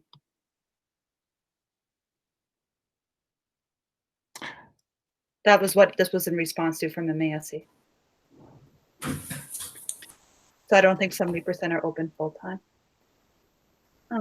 Member Mills, sorry, I got the chat's all fuddled again. Mills, then Lavoie. Member Lavoie, do I have you? No, Brown. Member Brown, I'm sorry. Hi. Yeah, no, I agree with Member Mills. When this was read, I don't want to take away our power to bargain with the unions. Is this something that we could bring to Legal Affairs Subcommittee and kind of review and maybe tweak it? Okay. Any other opinions on the matter? Seeing none, we'll go to a roll call vote. Member Ayala? I'm sorry, we're voting. To either support or not support this resolution. All right, thank you. No. I'm sorry. Excuse me, Megan. I was under the impression that Member Brown was asking for it to go back to legal. Yeah. Well, to go to legal. Or to go to legal. Is that a specific request, or was that just a talking point? I can make the request. I would like to have that go to legal and us review it. So at this point, I'm going to rescind this motion as well. Great. And bring it to legal for review. Moving on tonight is the Secretary's report. All of the executive session minutes are still held. So we are going to go to point D, approval of 1353 regular minutes of the WRSC committee held on October 13th, 2020 as enclosed. Is there any discussion on those minutes?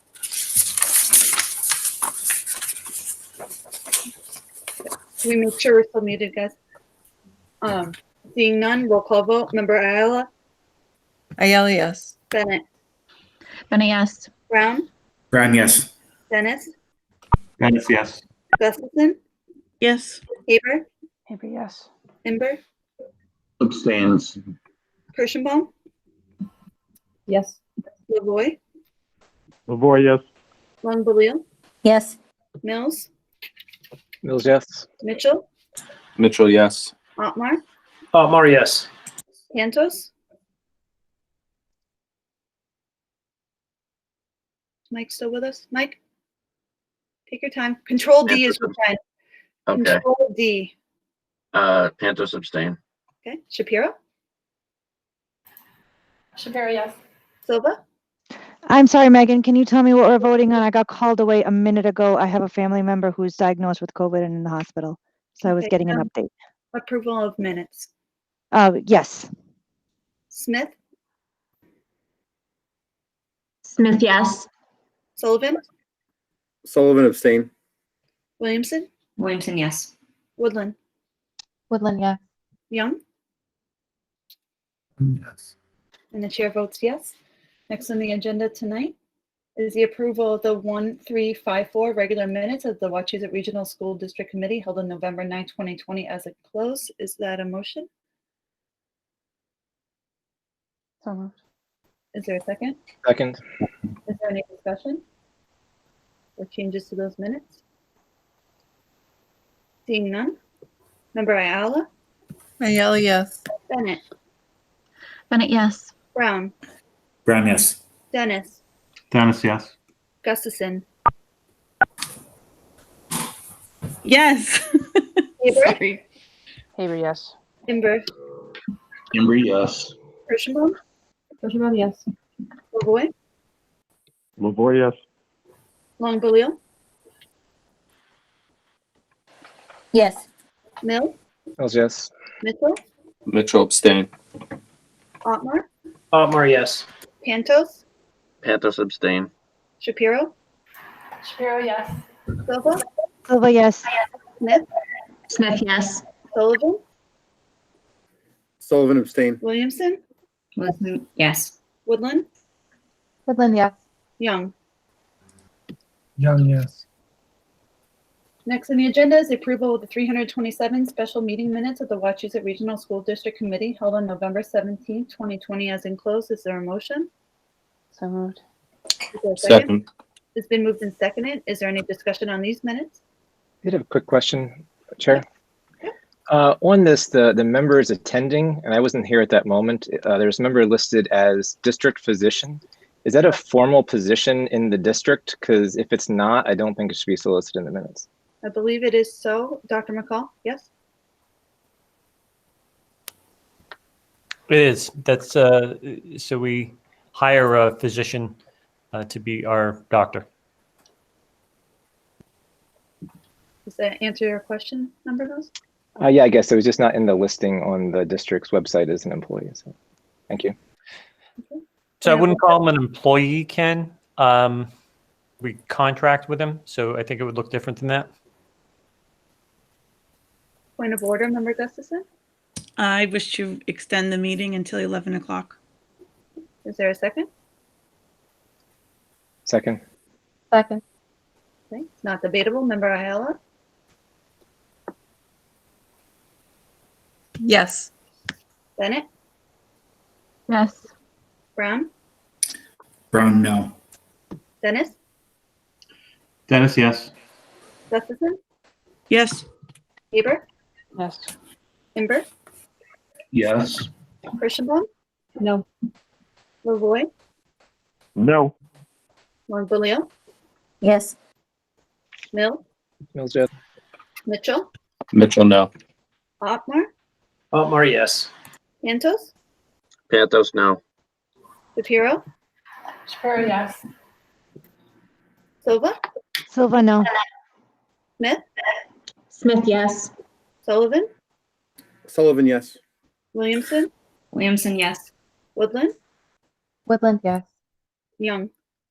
Young, yes. Chair votes yes, the motion passes. So we were talking about the 327 special meeting minutes. Is there any discussion on those minutes? Seeing none, Ayala? Ayala, yes. Bennett? Krista? I was doing Control D. It didn't work. Ah, Yes. man, Didn't work. I did it 3 times. All right, sorry.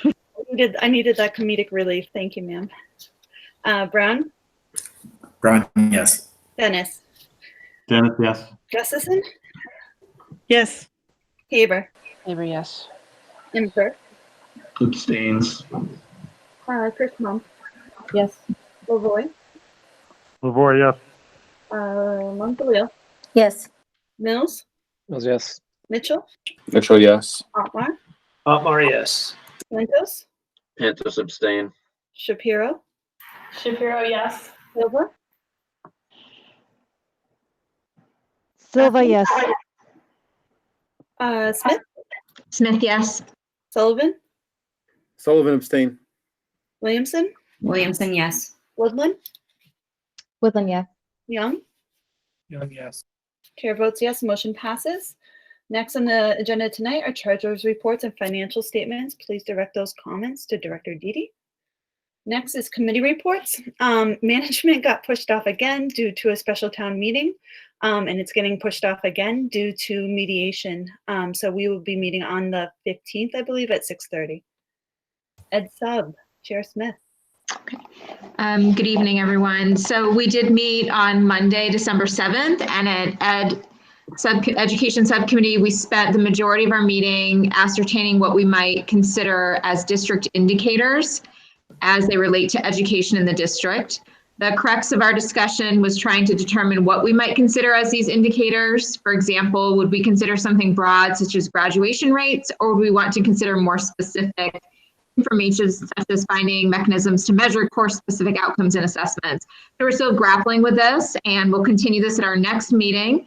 And our plan is to look at regional and national measures of supposed success measures and maybe see if we want to use them as possible district indicators, but more to come on this. Thank you so much, Chair Silva. Chair Smith, the other S. Business and Finance, Chair Dennis, please.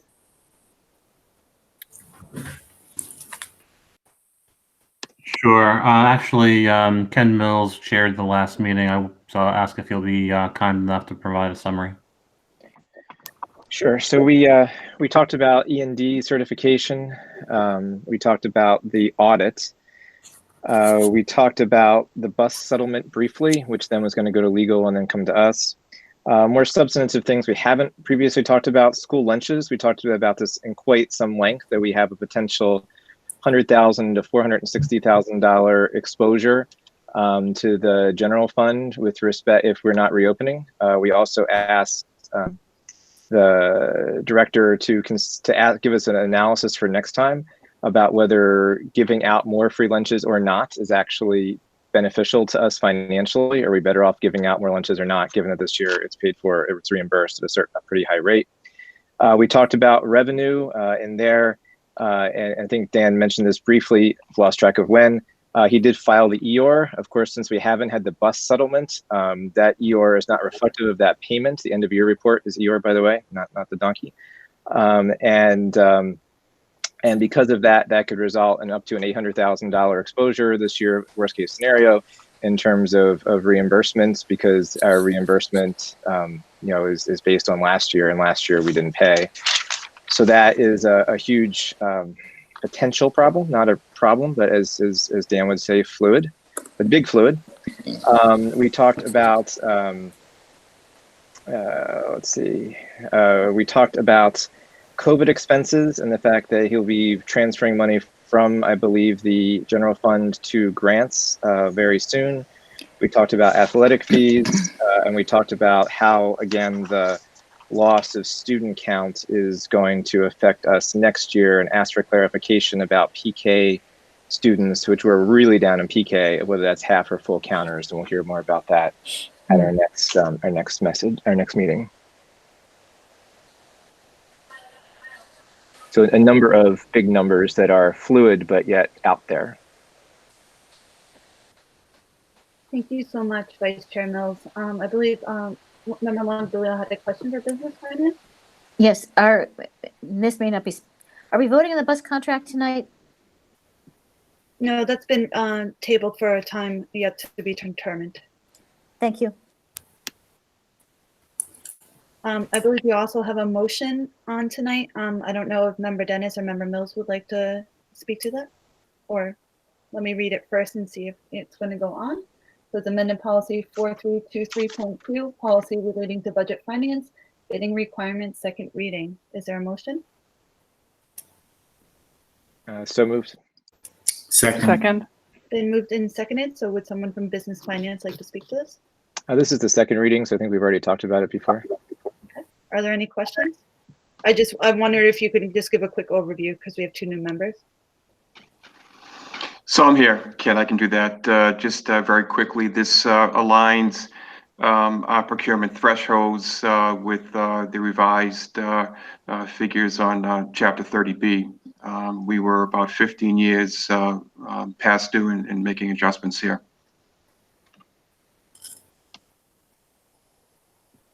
Okay, thank you so much. I hope that gives some clarification to our new members. So we'll move to a roll call vote. Member Ayala? Yes. Member Bennett? Bennett, yes. Member Brown? Brown, yes. Member Dennis? Dennis, yes. Member Gustafson? Yes. Member Haber? Haber, yes. Member Imber? Yes. Member Furlong? Yes. Member Lavoy? Yes. Member Longbillio? Yes. Member Mills? Mills, yes. Member Mitchell? They might have left us. Member Otmar? Otmar, yes. Member Pantos? Pantos abstain. Member Shapiro? Shapiro, yes. Member Silva? Silva, yes. Member Smith? Smith, yes. Member Sullivan? Sullivan abstain. Member Williamson? Williamson, yes. Member Woodland? Woodland, yes. Member Young? Yes. And the chair votes yes. Legal Affairs, Chair Brown? Yeah, I went over a lot in executive session on Monday, but we do have a busy week next week. We are going into a mediation on the 14th with the WREA, as Chair Weeks mentioned. We do have the ABAPA on the 17th. We have the WAA on the 22nd and the paraprofessionals on the 16th, all restarting negotiations. Thank you so much. Any questions for legal? Seeing none. Superintendent goals and evaluations, Chair Mills? Thank you. So a couple things in tonight's call to meeting or Mondays, we asked the superintendent to include the indicators that we'll be using to do our evaluation in the spring so that members can be familiar with that. At the January 25th school committee meeting, In that call to meeting, the superintendent will provide a update on his progress towards the goals that were voted on at some previous meeting.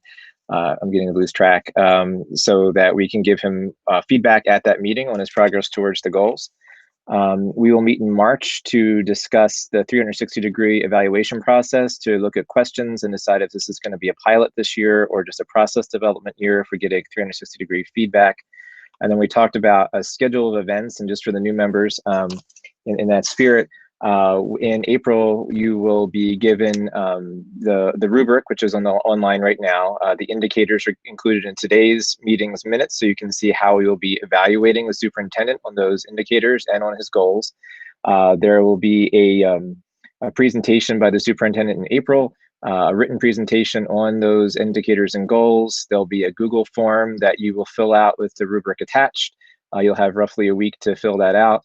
And then we will probably have to have a special meeting of the school committee, go figure, in May, just because of the timing of April break, to make sure that the current sitting committee votes on that rather than leaving it to the next committee. So we set out the timing of meetings in April and May. Thank you, Chair Mills, and that was actually very helpful for our new members. Facilities, Chair Young. Thanks. We last met 2 days before our last special meeting. Pretty much reported out on that at that meeting. We have not met since then, but we are trying to get together a meeting for next week, but things are still up in the air with management, etc. I do have a motion to accept the reading of the second reading of amended policy 6612.3, policy relating to pupil services, face coverings, waiving the second reading. Is there a second to that motion? Second. That's been moved and seconded.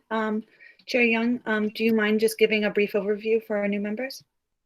Yeah, so this is just a policy on face coverings. We passed it previously, and we made a few edits, basically getting rid of exemptions for students in grade 1 and below. You know, there's still exceptions in there for medical reasons, things like that. And then we just reworded a few things, clarified that the district is responsible for providing face coverings or masks for staff, and that staff members are responsible for arriving at the building wearing that PPE. That's pretty much it. Thank you. So this is the second reading. Does anybody have questions on this? Okay. Seeing none, we'll go to a roll call vote. Member Ayala? Ayala, yes. Bennett? Yes. Brown? Brown, yes. Dennis? Dennis, yes. Gustafson? Yes. Haber? Haber, yes. Imber? Imber, yes. Kirschenbaum? Kirschenbaum, yes. Lavoy? Lavoy, yes. Longley? Longley, yes. Mills? Mills, yes. Otmar? Otmar, yes. Pantos? Pantos abstain. Shapiro? Shapiro, yes. Silva? Silva, yes. Smith? Smith, yes. Sullivan? Sullivan, yes. Williamson? Williamson, yes. Woodland? Woodland, yes. Young? Young, yes. And the chair votes yes, the motion passes. Next, was there, let me just check. I thought there might have been a hand in here. Hold on. Sometimes very hard to keep track of the chat and also run the meeting. Member Lavoy, did you have a question for facilities? I have a question for the superintendent goals and evaluation. Okay. Sorry, I didn't catch that in time. It's Do you- okay. It's a quick question. Go there. ahead and ask it, Matt.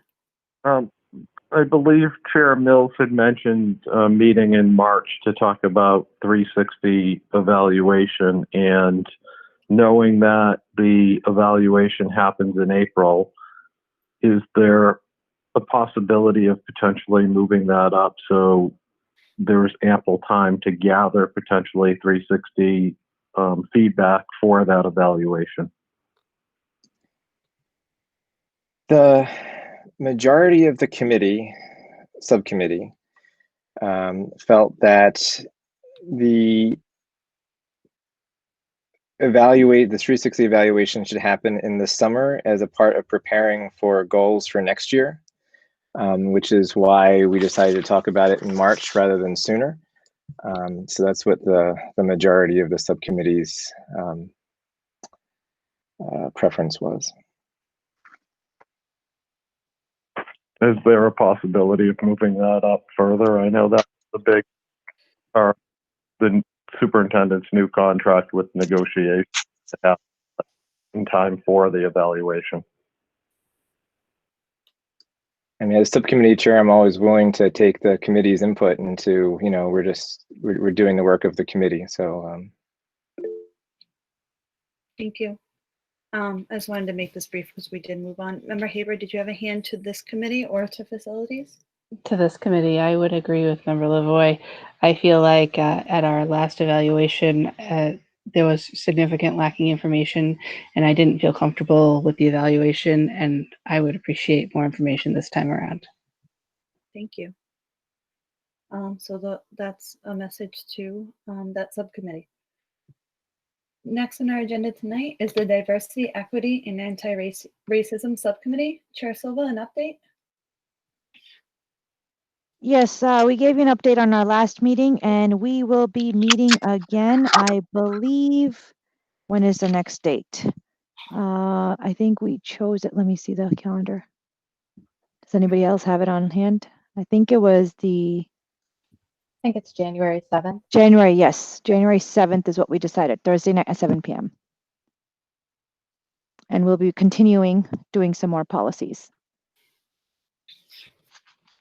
Thank you. You also have a policy on the agenda tonight, 6612.3, relating to people services, appreciation of diversity, a second reading. Would you like to move that? Yes. Is I there would like to make a motion to move it. Is there a second? Second. Again, Chair Silva, just because we have new members, can you just give a basic overview of this policy? Yes, let me open it. Just a second. My computer is being very slow. This is the appreciation of diversity, correct? Correct. And what we did is this is basically trying to encourage, as a school community, to promote and encourage the respect of diversity in terms of identities, in terms of diverse perspectives. We really went through in terms of how it was worded to make sure that the wording was more inclusive, more welcoming, and actually had a little bit more clarity of what we meant by diversity and what appreciation meant. It's a quick read. It's only 3 very short paragraphs, but I think we did a great job in describing our vision in what we're trying to do in our school district in terms of creating a more welcoming environment with people of different identities, perspectives, and ethnics, cultures, religions, etc. But I think it contains all of that in this particular policy. Thank you so much, Chair Silva, for that clarification. Point of order, Member Haber. Chair? I'm not sure if it has been changed, but I believe it just has the wrong policy number on the agenda. You listed both as 6612.3. Let me see. Unless I said it incorrectly, which could be true. 661. Yeah, that's why I was confused. 6436 is the appreciation of diversity. So it should read as 6436, and yes. That's a friendly amendment, and we don't need to vote on that. Thank you, Member Haber. That was important. Any questions about this policy from members? Okay, seeing none, we'll go to another roll call vote. Member Ayala? Ayala, yes. Member Bennett? Yes. Member Brown? Brown, yes. Member Dennis? Dennis, yes. Member Gustafson? Gustafson, yes. Member Haber? Haber, yes. Member Ember? Ember, yes. Member Kirschenbaum? Kirschenbaum, yes. Member Lavoie? Lavoie, yes. Member Long-Belil? Long-Belil, yes. Member Mills? Mills, yes. Member Mitchell? Oh, sorry. Member Otmar, Otmar, yes. Member Pantos, Pantos abstain. Member Shapiro, Shapiro, yes. Member Silva, Silva, yes. Member Smith, Smith, yes. Member Sullivan, Sullivan, yes. Member Williamson, Williamson, yes. Member Woodland, Woodland, yes. and Member Young. Young, yes. Okay, and the chair votes yes, the motion passes. Next, our agenda tonight is Audit Advisory Board. Member Mitchell's not here. Member Young, do you have an update? We haven't met, and I don't know when our next meeting is. Right, that's a good update to have. There are no ad hoc subcommittees. We don't have any building subcommittees at the moment. We do have SIMCOs. Are there any SIMCO reports? High school, Member Mills. Thank you. So the high school SIMCO met yesterday in between our meetings. A couple of things I thought I should relate. One, there's a desire for a PD at the high school for teaching kids how to be online learners and not just for teachers being taught. So how do we help kids learn that way?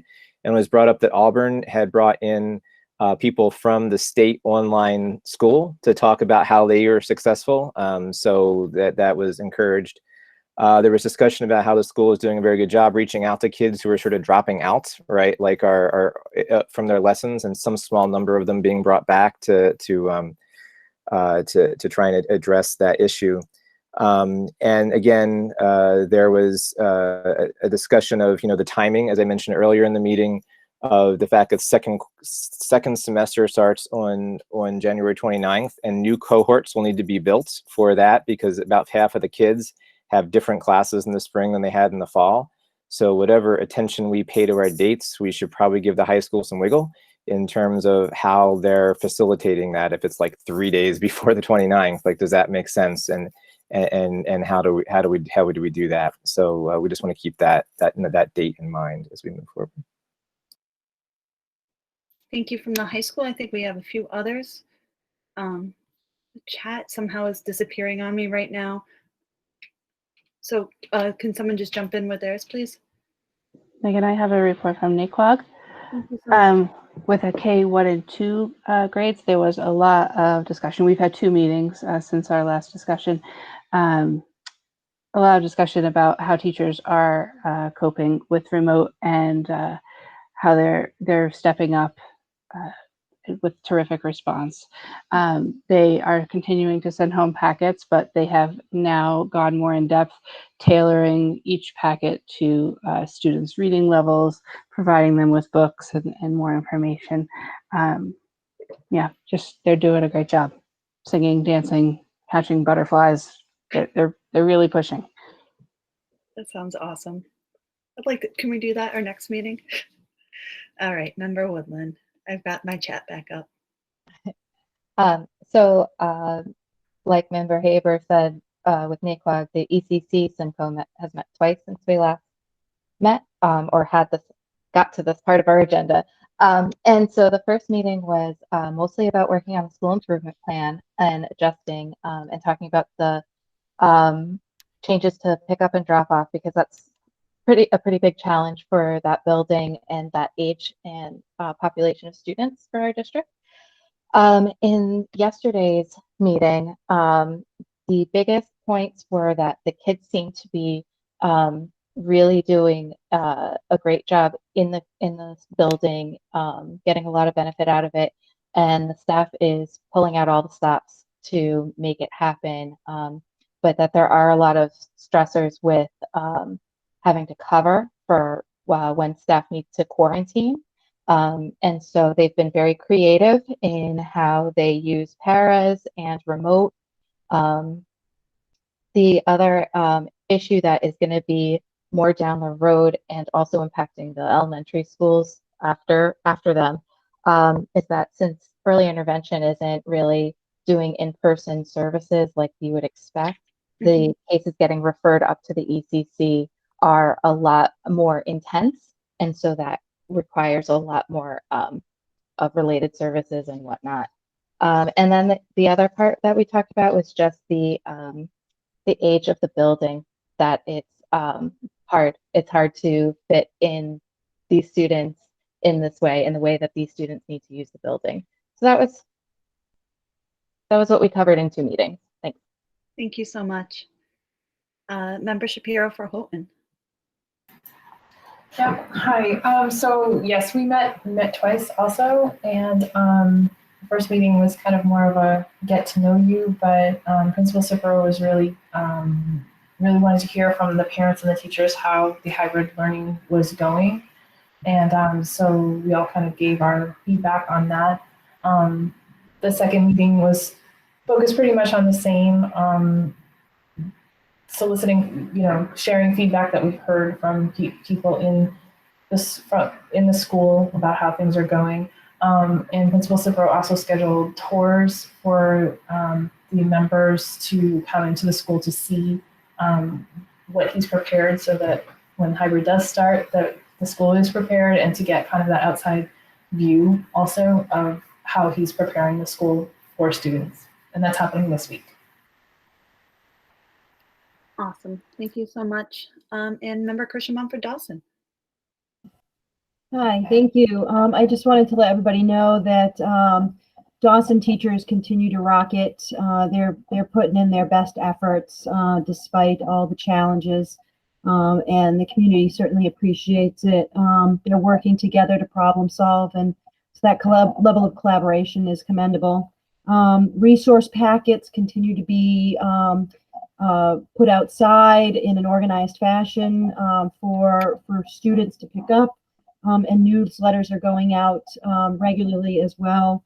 There are concerns around pickup and drop off logistics as we go into a hybrid model, but on a positive, the community is doing a good job with reaching out and trying to build that community in remote land with students, with events. They have 2 events coming up.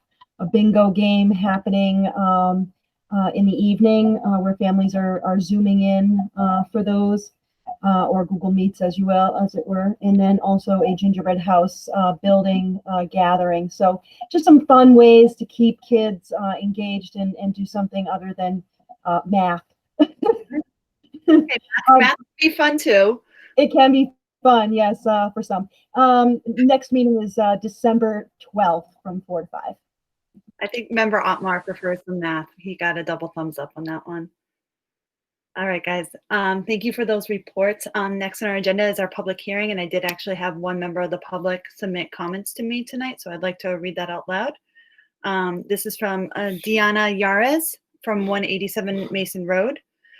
Dear Chair Weeks, as a staff member who's been in building with students since October 5th, myself and my colleagues have many concerns. We feel our voices aren't heard. What is the metric our district needs to move to remote only? 4 out of 5 towns are currently red, with the 5th being yellow. Holden, our town, has the highest number of students red. Why are we not moving to remote only model? Cases are rising in every building with students. There's another positive case at Naquag just today, 12/7. We're physically exhausted and emotionally. Every day we put on a brave face with students who do not constantly wear masks, don't have the language to tell us they don't feel well. Why has this become a political issue of getting kids back into school? Why is it not a health and safety issue? We are disappointed with the committee members that disregard the data and recommendations of the health reps. We're disappointed in the lack of decisive leadership. I implore the committee to think of health and safety of the community, especially staff and students who've been in person since 10/5. The higher the rate of infections in our towns, the more it impacts students and staff in person. Thanks for your attention. I've received approval from my colleagues from ECC, ABA staff to also sign on to this public comment. Okay. That's all we have for public comment this evening. We do have 2 other new business items. Would anybody like to make a motion to extend? I'll make a motion to extend the meeting to 11:30. Second. It's been moved and seconded. Roll call vote. There's only 2 small items, so we may not use all the time. Member Ayala? Ayala, yes. Bennett? Bennett, yes. Brown? Brown, no. Dennis? Dennis, no. Gustafson? Yes. Yes. Haber? Yes. Imber? Kimber, yes. Kirschenbaum? Kirschenbaum, yes. LaVoy. LaVoy. I'm sorry, Matt, I didn't get your vote. No. Okay. And Blue? Yes. Mills? Mills, yes. Mitchell? Not here. Otmar? Otmar, yes. Cantos? Santos, no. Shapiro? Shapiro, yes. Silva? Silva, yes. Smith? Smith, yes. Sullivan? Sullivan, yes. Williamson? Williamson, yes. Woodland? Woodland, yes. Young? Young, yes. Chair votes yes, meeting is extended. So the first thing on the agenda is the public comments process by the WRSDC and the use and purpose of the questions at wrsd.net. This agenda item was put on our agenda by Member LaVoy. Would you like to speak to what you want to bring up? Yeah, I wanted to just talk about the use of questions at WRSD.net. I believe it was originally formulated when we went remote for public to make statements and comments at a meeting. Part of public comment is us as a school committee to listen, but not necessarily, we cannot respond to it. So it's my understanding, after speaking with a number of constituents in the public, that there is misinformation on that email. It stays open in between our meetings, and we as a school committee don't ever see that information, but sometimes that information is filtered to administration, and administration responds to it in between meetings. And I think it's not serving what its purpose was for comments. It's also being an outlet where community thinks it's extending to the full body of the school committee, and it is not. We don't see those unless they are read at public session. So I just want to be careful that we're not using an email address that public thinks that is extending to the full have an opportunity to respond to it at all. Thank you. I typically just, I can speak to what I get. 99.9% of the time, emails come in the day of. Once in a grand while, I think people do write all our email addresses in and also include that address. And I do think that might be a point of confusion. It is extremely rare that I would get one between meetings. And if I do, I still read that during public comment. I've never not read anything that's come in. So all the members have questions or comments. Member Kirschner. Just a quick comment, and I don't know how we can clarify this as well, but my understanding is that if this were a regular meeting, that members of the public who are speaking to us as a body would have to give their name and address. Yes. And I would ask the public for information that would be super helpful. Yes, we are a body serving the 5 towns, but it's important to understand the constituents and where they're coming from. So if we could clarify that and ask that members, if they're making comments to us, that they do put in their address, that would be really helpful. Yeah, and I just to comment on that, I have begun to do that since probably mid-September, October, because people come in without, and I'll reply like, may I please have your address, and they'll give it to me. I do, for full transparency, some people write in and say, I only want my comments read if I can be anonymous, and I let them know that that's not something that we do. And then they choose to either give forward their contact information, or they choose to rescind their comment. And I think that's a to be, perfectly clear, that's something I've done a handful of times. Member Woodland? Just a really quick point. I do share the same concerns because I know I've seen comments out there in the district of, if you want to reach all of the school committee members, use this email address, not specifically for public comment, but just so that we would all see it. And we don't see it except for being read. So I think if it's possible that the school committee, as our spokesperson, as our chair of the school committee, if there's a way to publicly address that, so that it's clear that if you want to your message to reach us, use the email addresses, and that questions is only for public comment.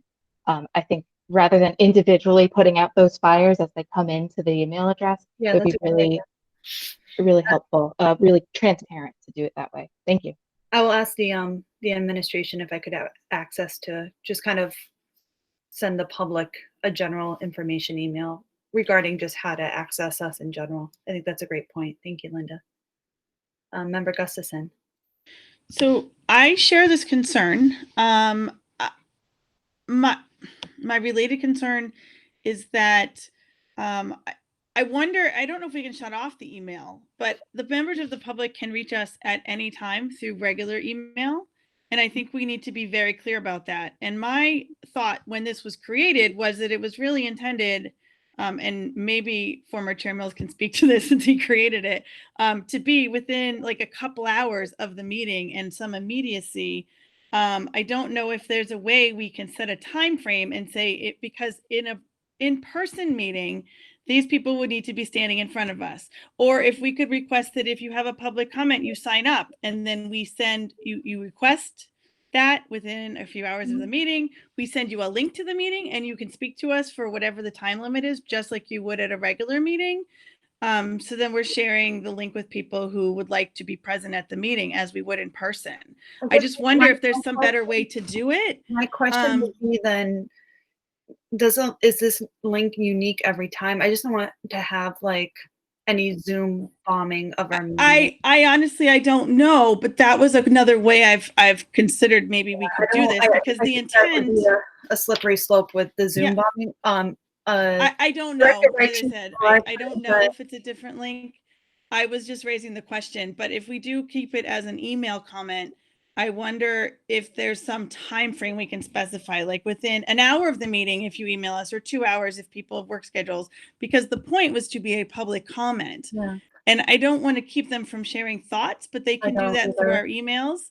And also it saves you from reading comments that come in all week. There's some weeks with pressing issues where we get many comments. They really don't. I get a lot to my personal email. I don't get a lot from questions.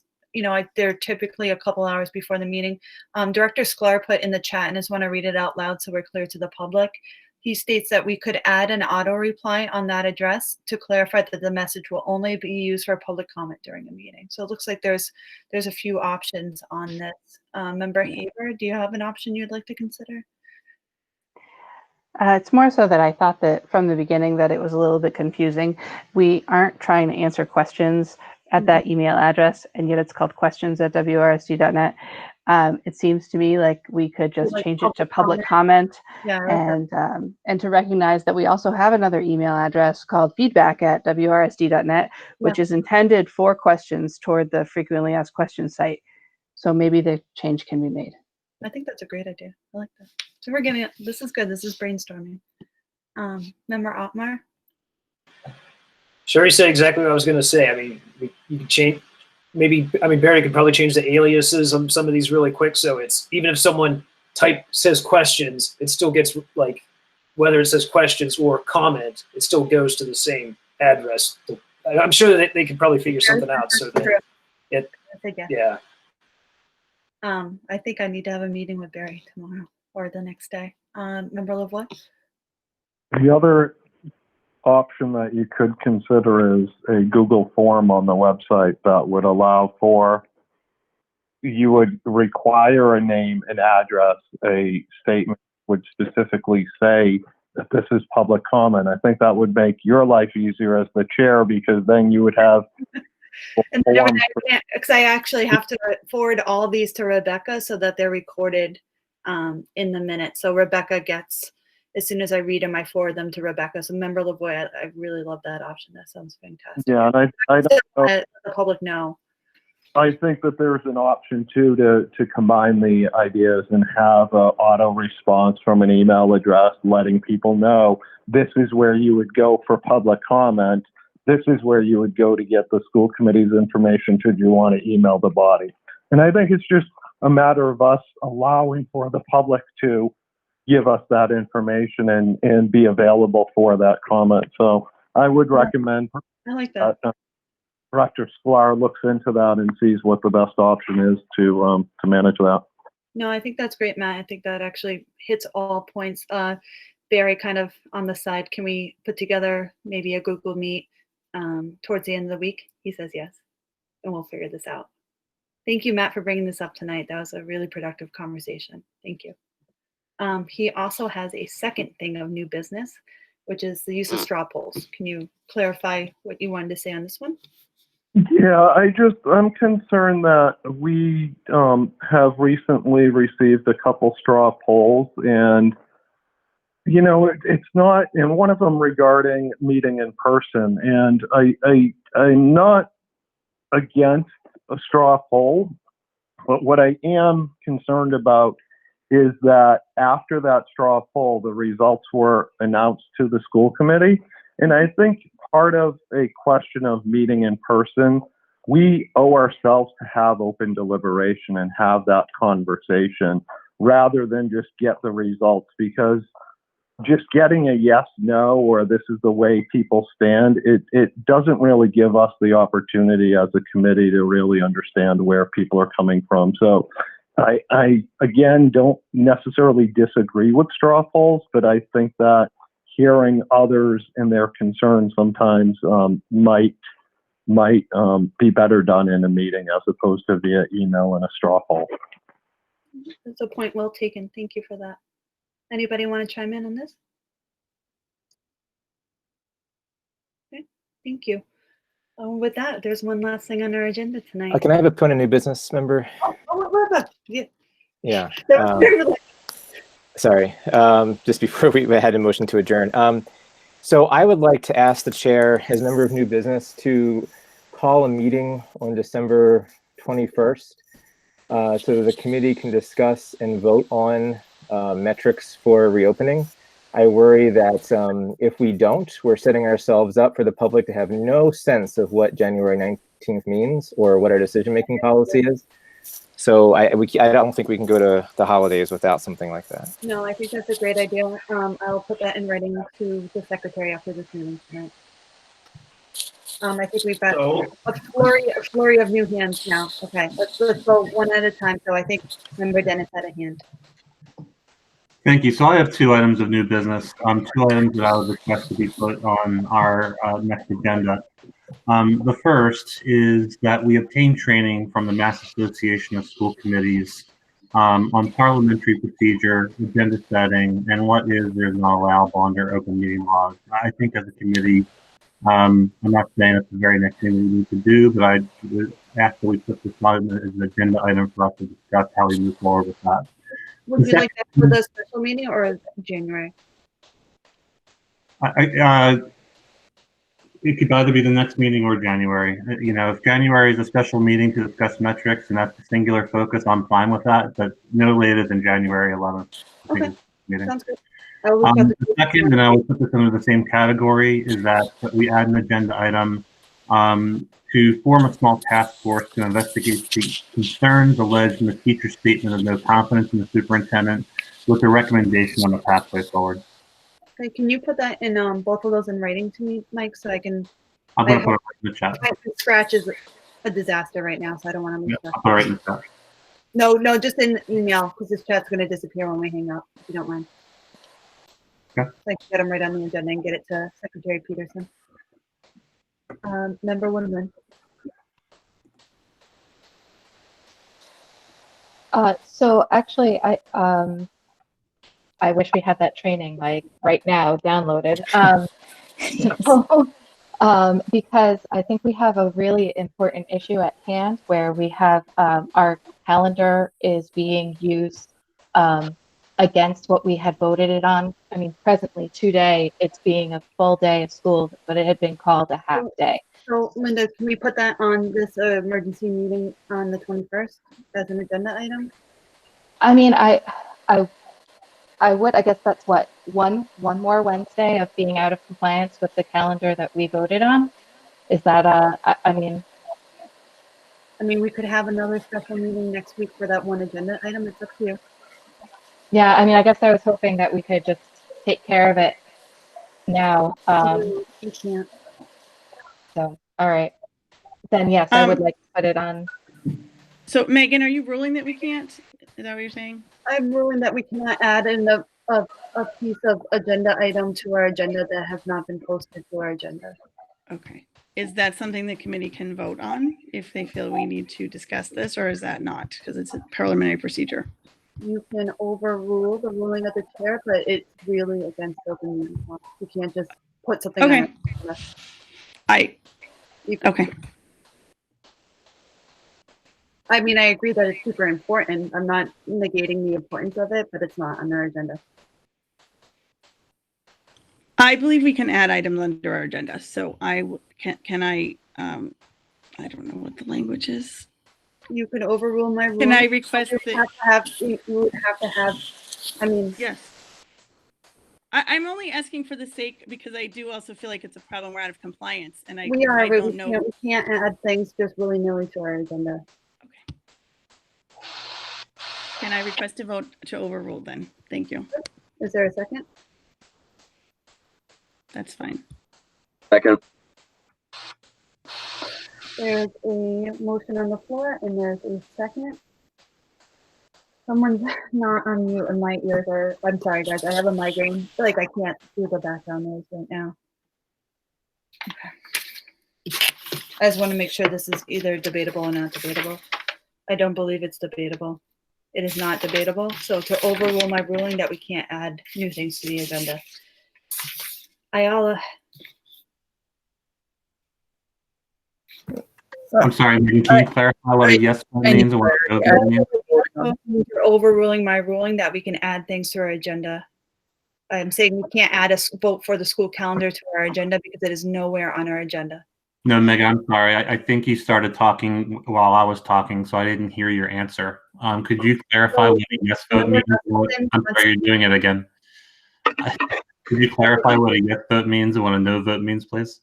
Yeah, Member Gustafson would like to overrule my ruling that we cannot add school calendar to the agenda because it is not posted on our agenda. It's not discussed anywhere in our agenda. It would be a violation of open meeting law to add it to our agenda at this point. And she would like to overrule that ruling. So a yes vote means it's overruled and a no vote means it's not overruled. Is that correct? Thank you. Well, I like the committee to vote on whether that is the case, yes. Yeah, so that's what they're doing. Member Ayala. Ayala, no. Member Bennett. No. Member Brown. He's gone. Member Dennis. Dennis, yes. Member Gustafson. Yes. Member Huber. Yes. Member Imber. No. Member Kirschenbaum. Abstain. Member Lavoie. Yes. Member Longborough. Abstain. Member Mills. No. Member Mitchell. Not here. Member Otmar. No. Member Pantos.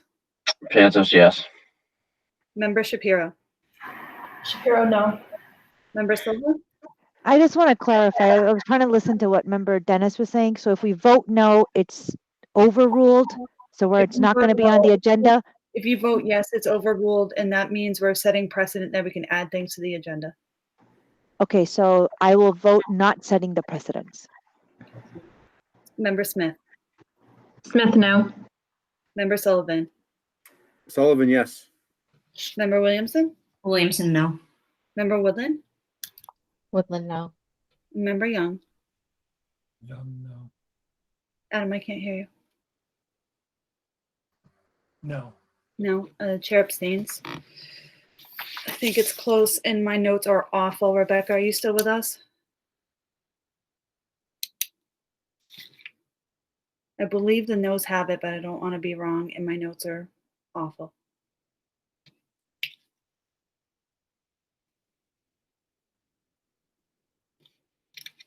Okay, I'll try.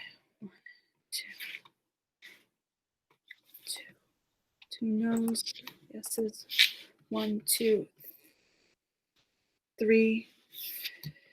3 yeses, 3 noes. Yes. Abstain. No. 4. Carl, were you yes or no? I was a no.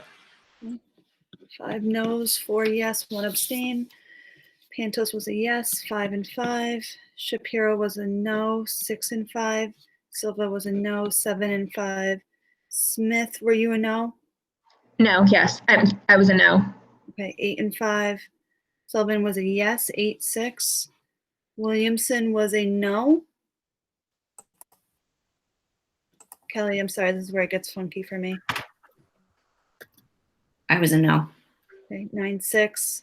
Woodland was a no, 10-6.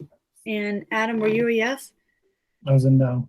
No. So, all right. So 11-6, the motion fails. The ruling is sustained. Where were we? Okay. So people had motions of new business. Make sure. I think I'm next. Okay, thank you, Linda. That's helpful. So just very quickly, I'd like to add to the special meeting for next week, the bus contract, if at all possible. Okay. So for 21st, we'll discuss the bus contract as well. Okay. I've got that written down. Member Imber, under new business for our next meeting, I'd like to consider a motion. So when would you like to have that meeting, Bob? Well, that's up to you. And I mean, my preference is, Ken made a motion for the 21st. My goal by moving in the date to the 18th was so that we wouldn't run into any contractual problems with teachers. And so I was just looking to meet prior to the 18th. That gives Daryl time to work with the nurses and the other health professionals and the boards to come up with that policy. But I think we need that policy, and then we have something that's contingent, and we can then address the issue of getting kids back as early as possible. So it's up to you, but earlier is better. Friday the 18th. So you would like that motion? That motion to me, Bob. It's going to disappear from the chat, and I'm not going to remember it. Yeah, I'd be happy to email it to you. That would be really helpful. Thank you. Okay. Just to comment on his thing, if we do it on the 21st, we could just move the start date to the 5th. That's true. And we would be in compliance. That's true. That'd be fine too. Let me see that. The goal is to sort of tie this stuff together and get kids back, but have it tied to metrics. So can you just email me the phrasing of that motion though, Bob? Yeah. Thank you. Member Kirschenbaum? Hi, yes, thank you. I was waiting for the bar to pop up. So the other day, 2 days ago, the superintendent shared with us some data on the results from the parent and guardian surveys. I would just like to make sure that that's an agenda item on a future meeting soon, so that we can be transparent with the public of the data that's come through. Can you put that in writing to me as well? I'm sorry, it's so late and I don't want to write it down. Absolutely. Thank you. Member Haber? I would like to add to the special meeting the discussion of inconsistencies in middle and elementary school schedules between our towns. Again, email, and that's wonderful. That's fine. Member Smith? That bar does go down on when you're trying to use it. I'm not sure if this is just an agenda item or a motion, so you can let me know which category, and if it's a motion, either way, I'll email you. I've heard a number of people talk about, and I'm very concerned about the fact that not all of our classrooms will be 6 feet of distance, especially at the high school, with 15 to 20% of them not 6 feet. So I don't know if that's a motion that I would be making for us to discuss, or because we've brought it up multiple times and that's just the way it is. So I guess I just answered my own question. That would make a motion related to that and send it to you. Is that okay? Okay. Yeah, just real quick. The SOA is now due June, I think, January 18th with no extensions, and we don't meet till right to then. So can we add to our special meeting an update on the superintendent's plan for preparing the SOA? You know what I'm sorry. Right? You know what I'm going to say? You know what I'm going to say? Yes. Right? Send you an email. Yeah, that's all good. Yeah. Member Pantos. I'd like to support Member Haber's agenda item. That's fine. It's already beyond. Thank you. Thank you for your support. All right. Any more new business, my friends? Just that I'm open to two special meetings if we have to next week, because it sounds like we've got a lot. I think we have a nice agenda. I like the agenda where it stands. Member Lavoie. I had submitted earlier the information request for the state of education in the district. I think special folder. I think that ties in with some of the points raised tonight. So if we could add that within the agenda for the next meeting, I think that would help us all have an understanding of what's happening with education in the district. Next meeting or the special meeting? The special meeting. The next meeting where Member Kirschenbaum is asking for feedback from the surveys as well. Real data from, the first semester compared to years in the past. I have that in writing and I put it in a folder. So just to let you know a process to keep myself organized. When you put in the request for information, I've created a special folder for them so that they stay in one place. Thank you. Yep, no problem. Anything else, guys? All right. Do I have a motion to adjourn? So moved. Second. Okay, roll call vote. Ayala? Ayala, yes. Bennett? Yes. Brown? Oh, Scott's gone. Dennis? Dennis, yes. Gustafson? Yes. Haber? Haber, yes. Nimber, yes. Kirschbaum? Kirschbaum, yes. Lavoie? Yes. Longbeliel? Yes. Mills, yes. Mitchell? Gone. Otmar? Time for the Northern Lights. Yes. Pantos? Pantos, yes. Shapiro? Shapiro, yes. Silva? Silva, yes. Smith? Smith, yes. Sullivan? Sullivan, yes. Williamson? Williamson, yes. Woodland? Woodland, yes. Young? Adam? Yes. My disappointment. And yes for myself. Good night.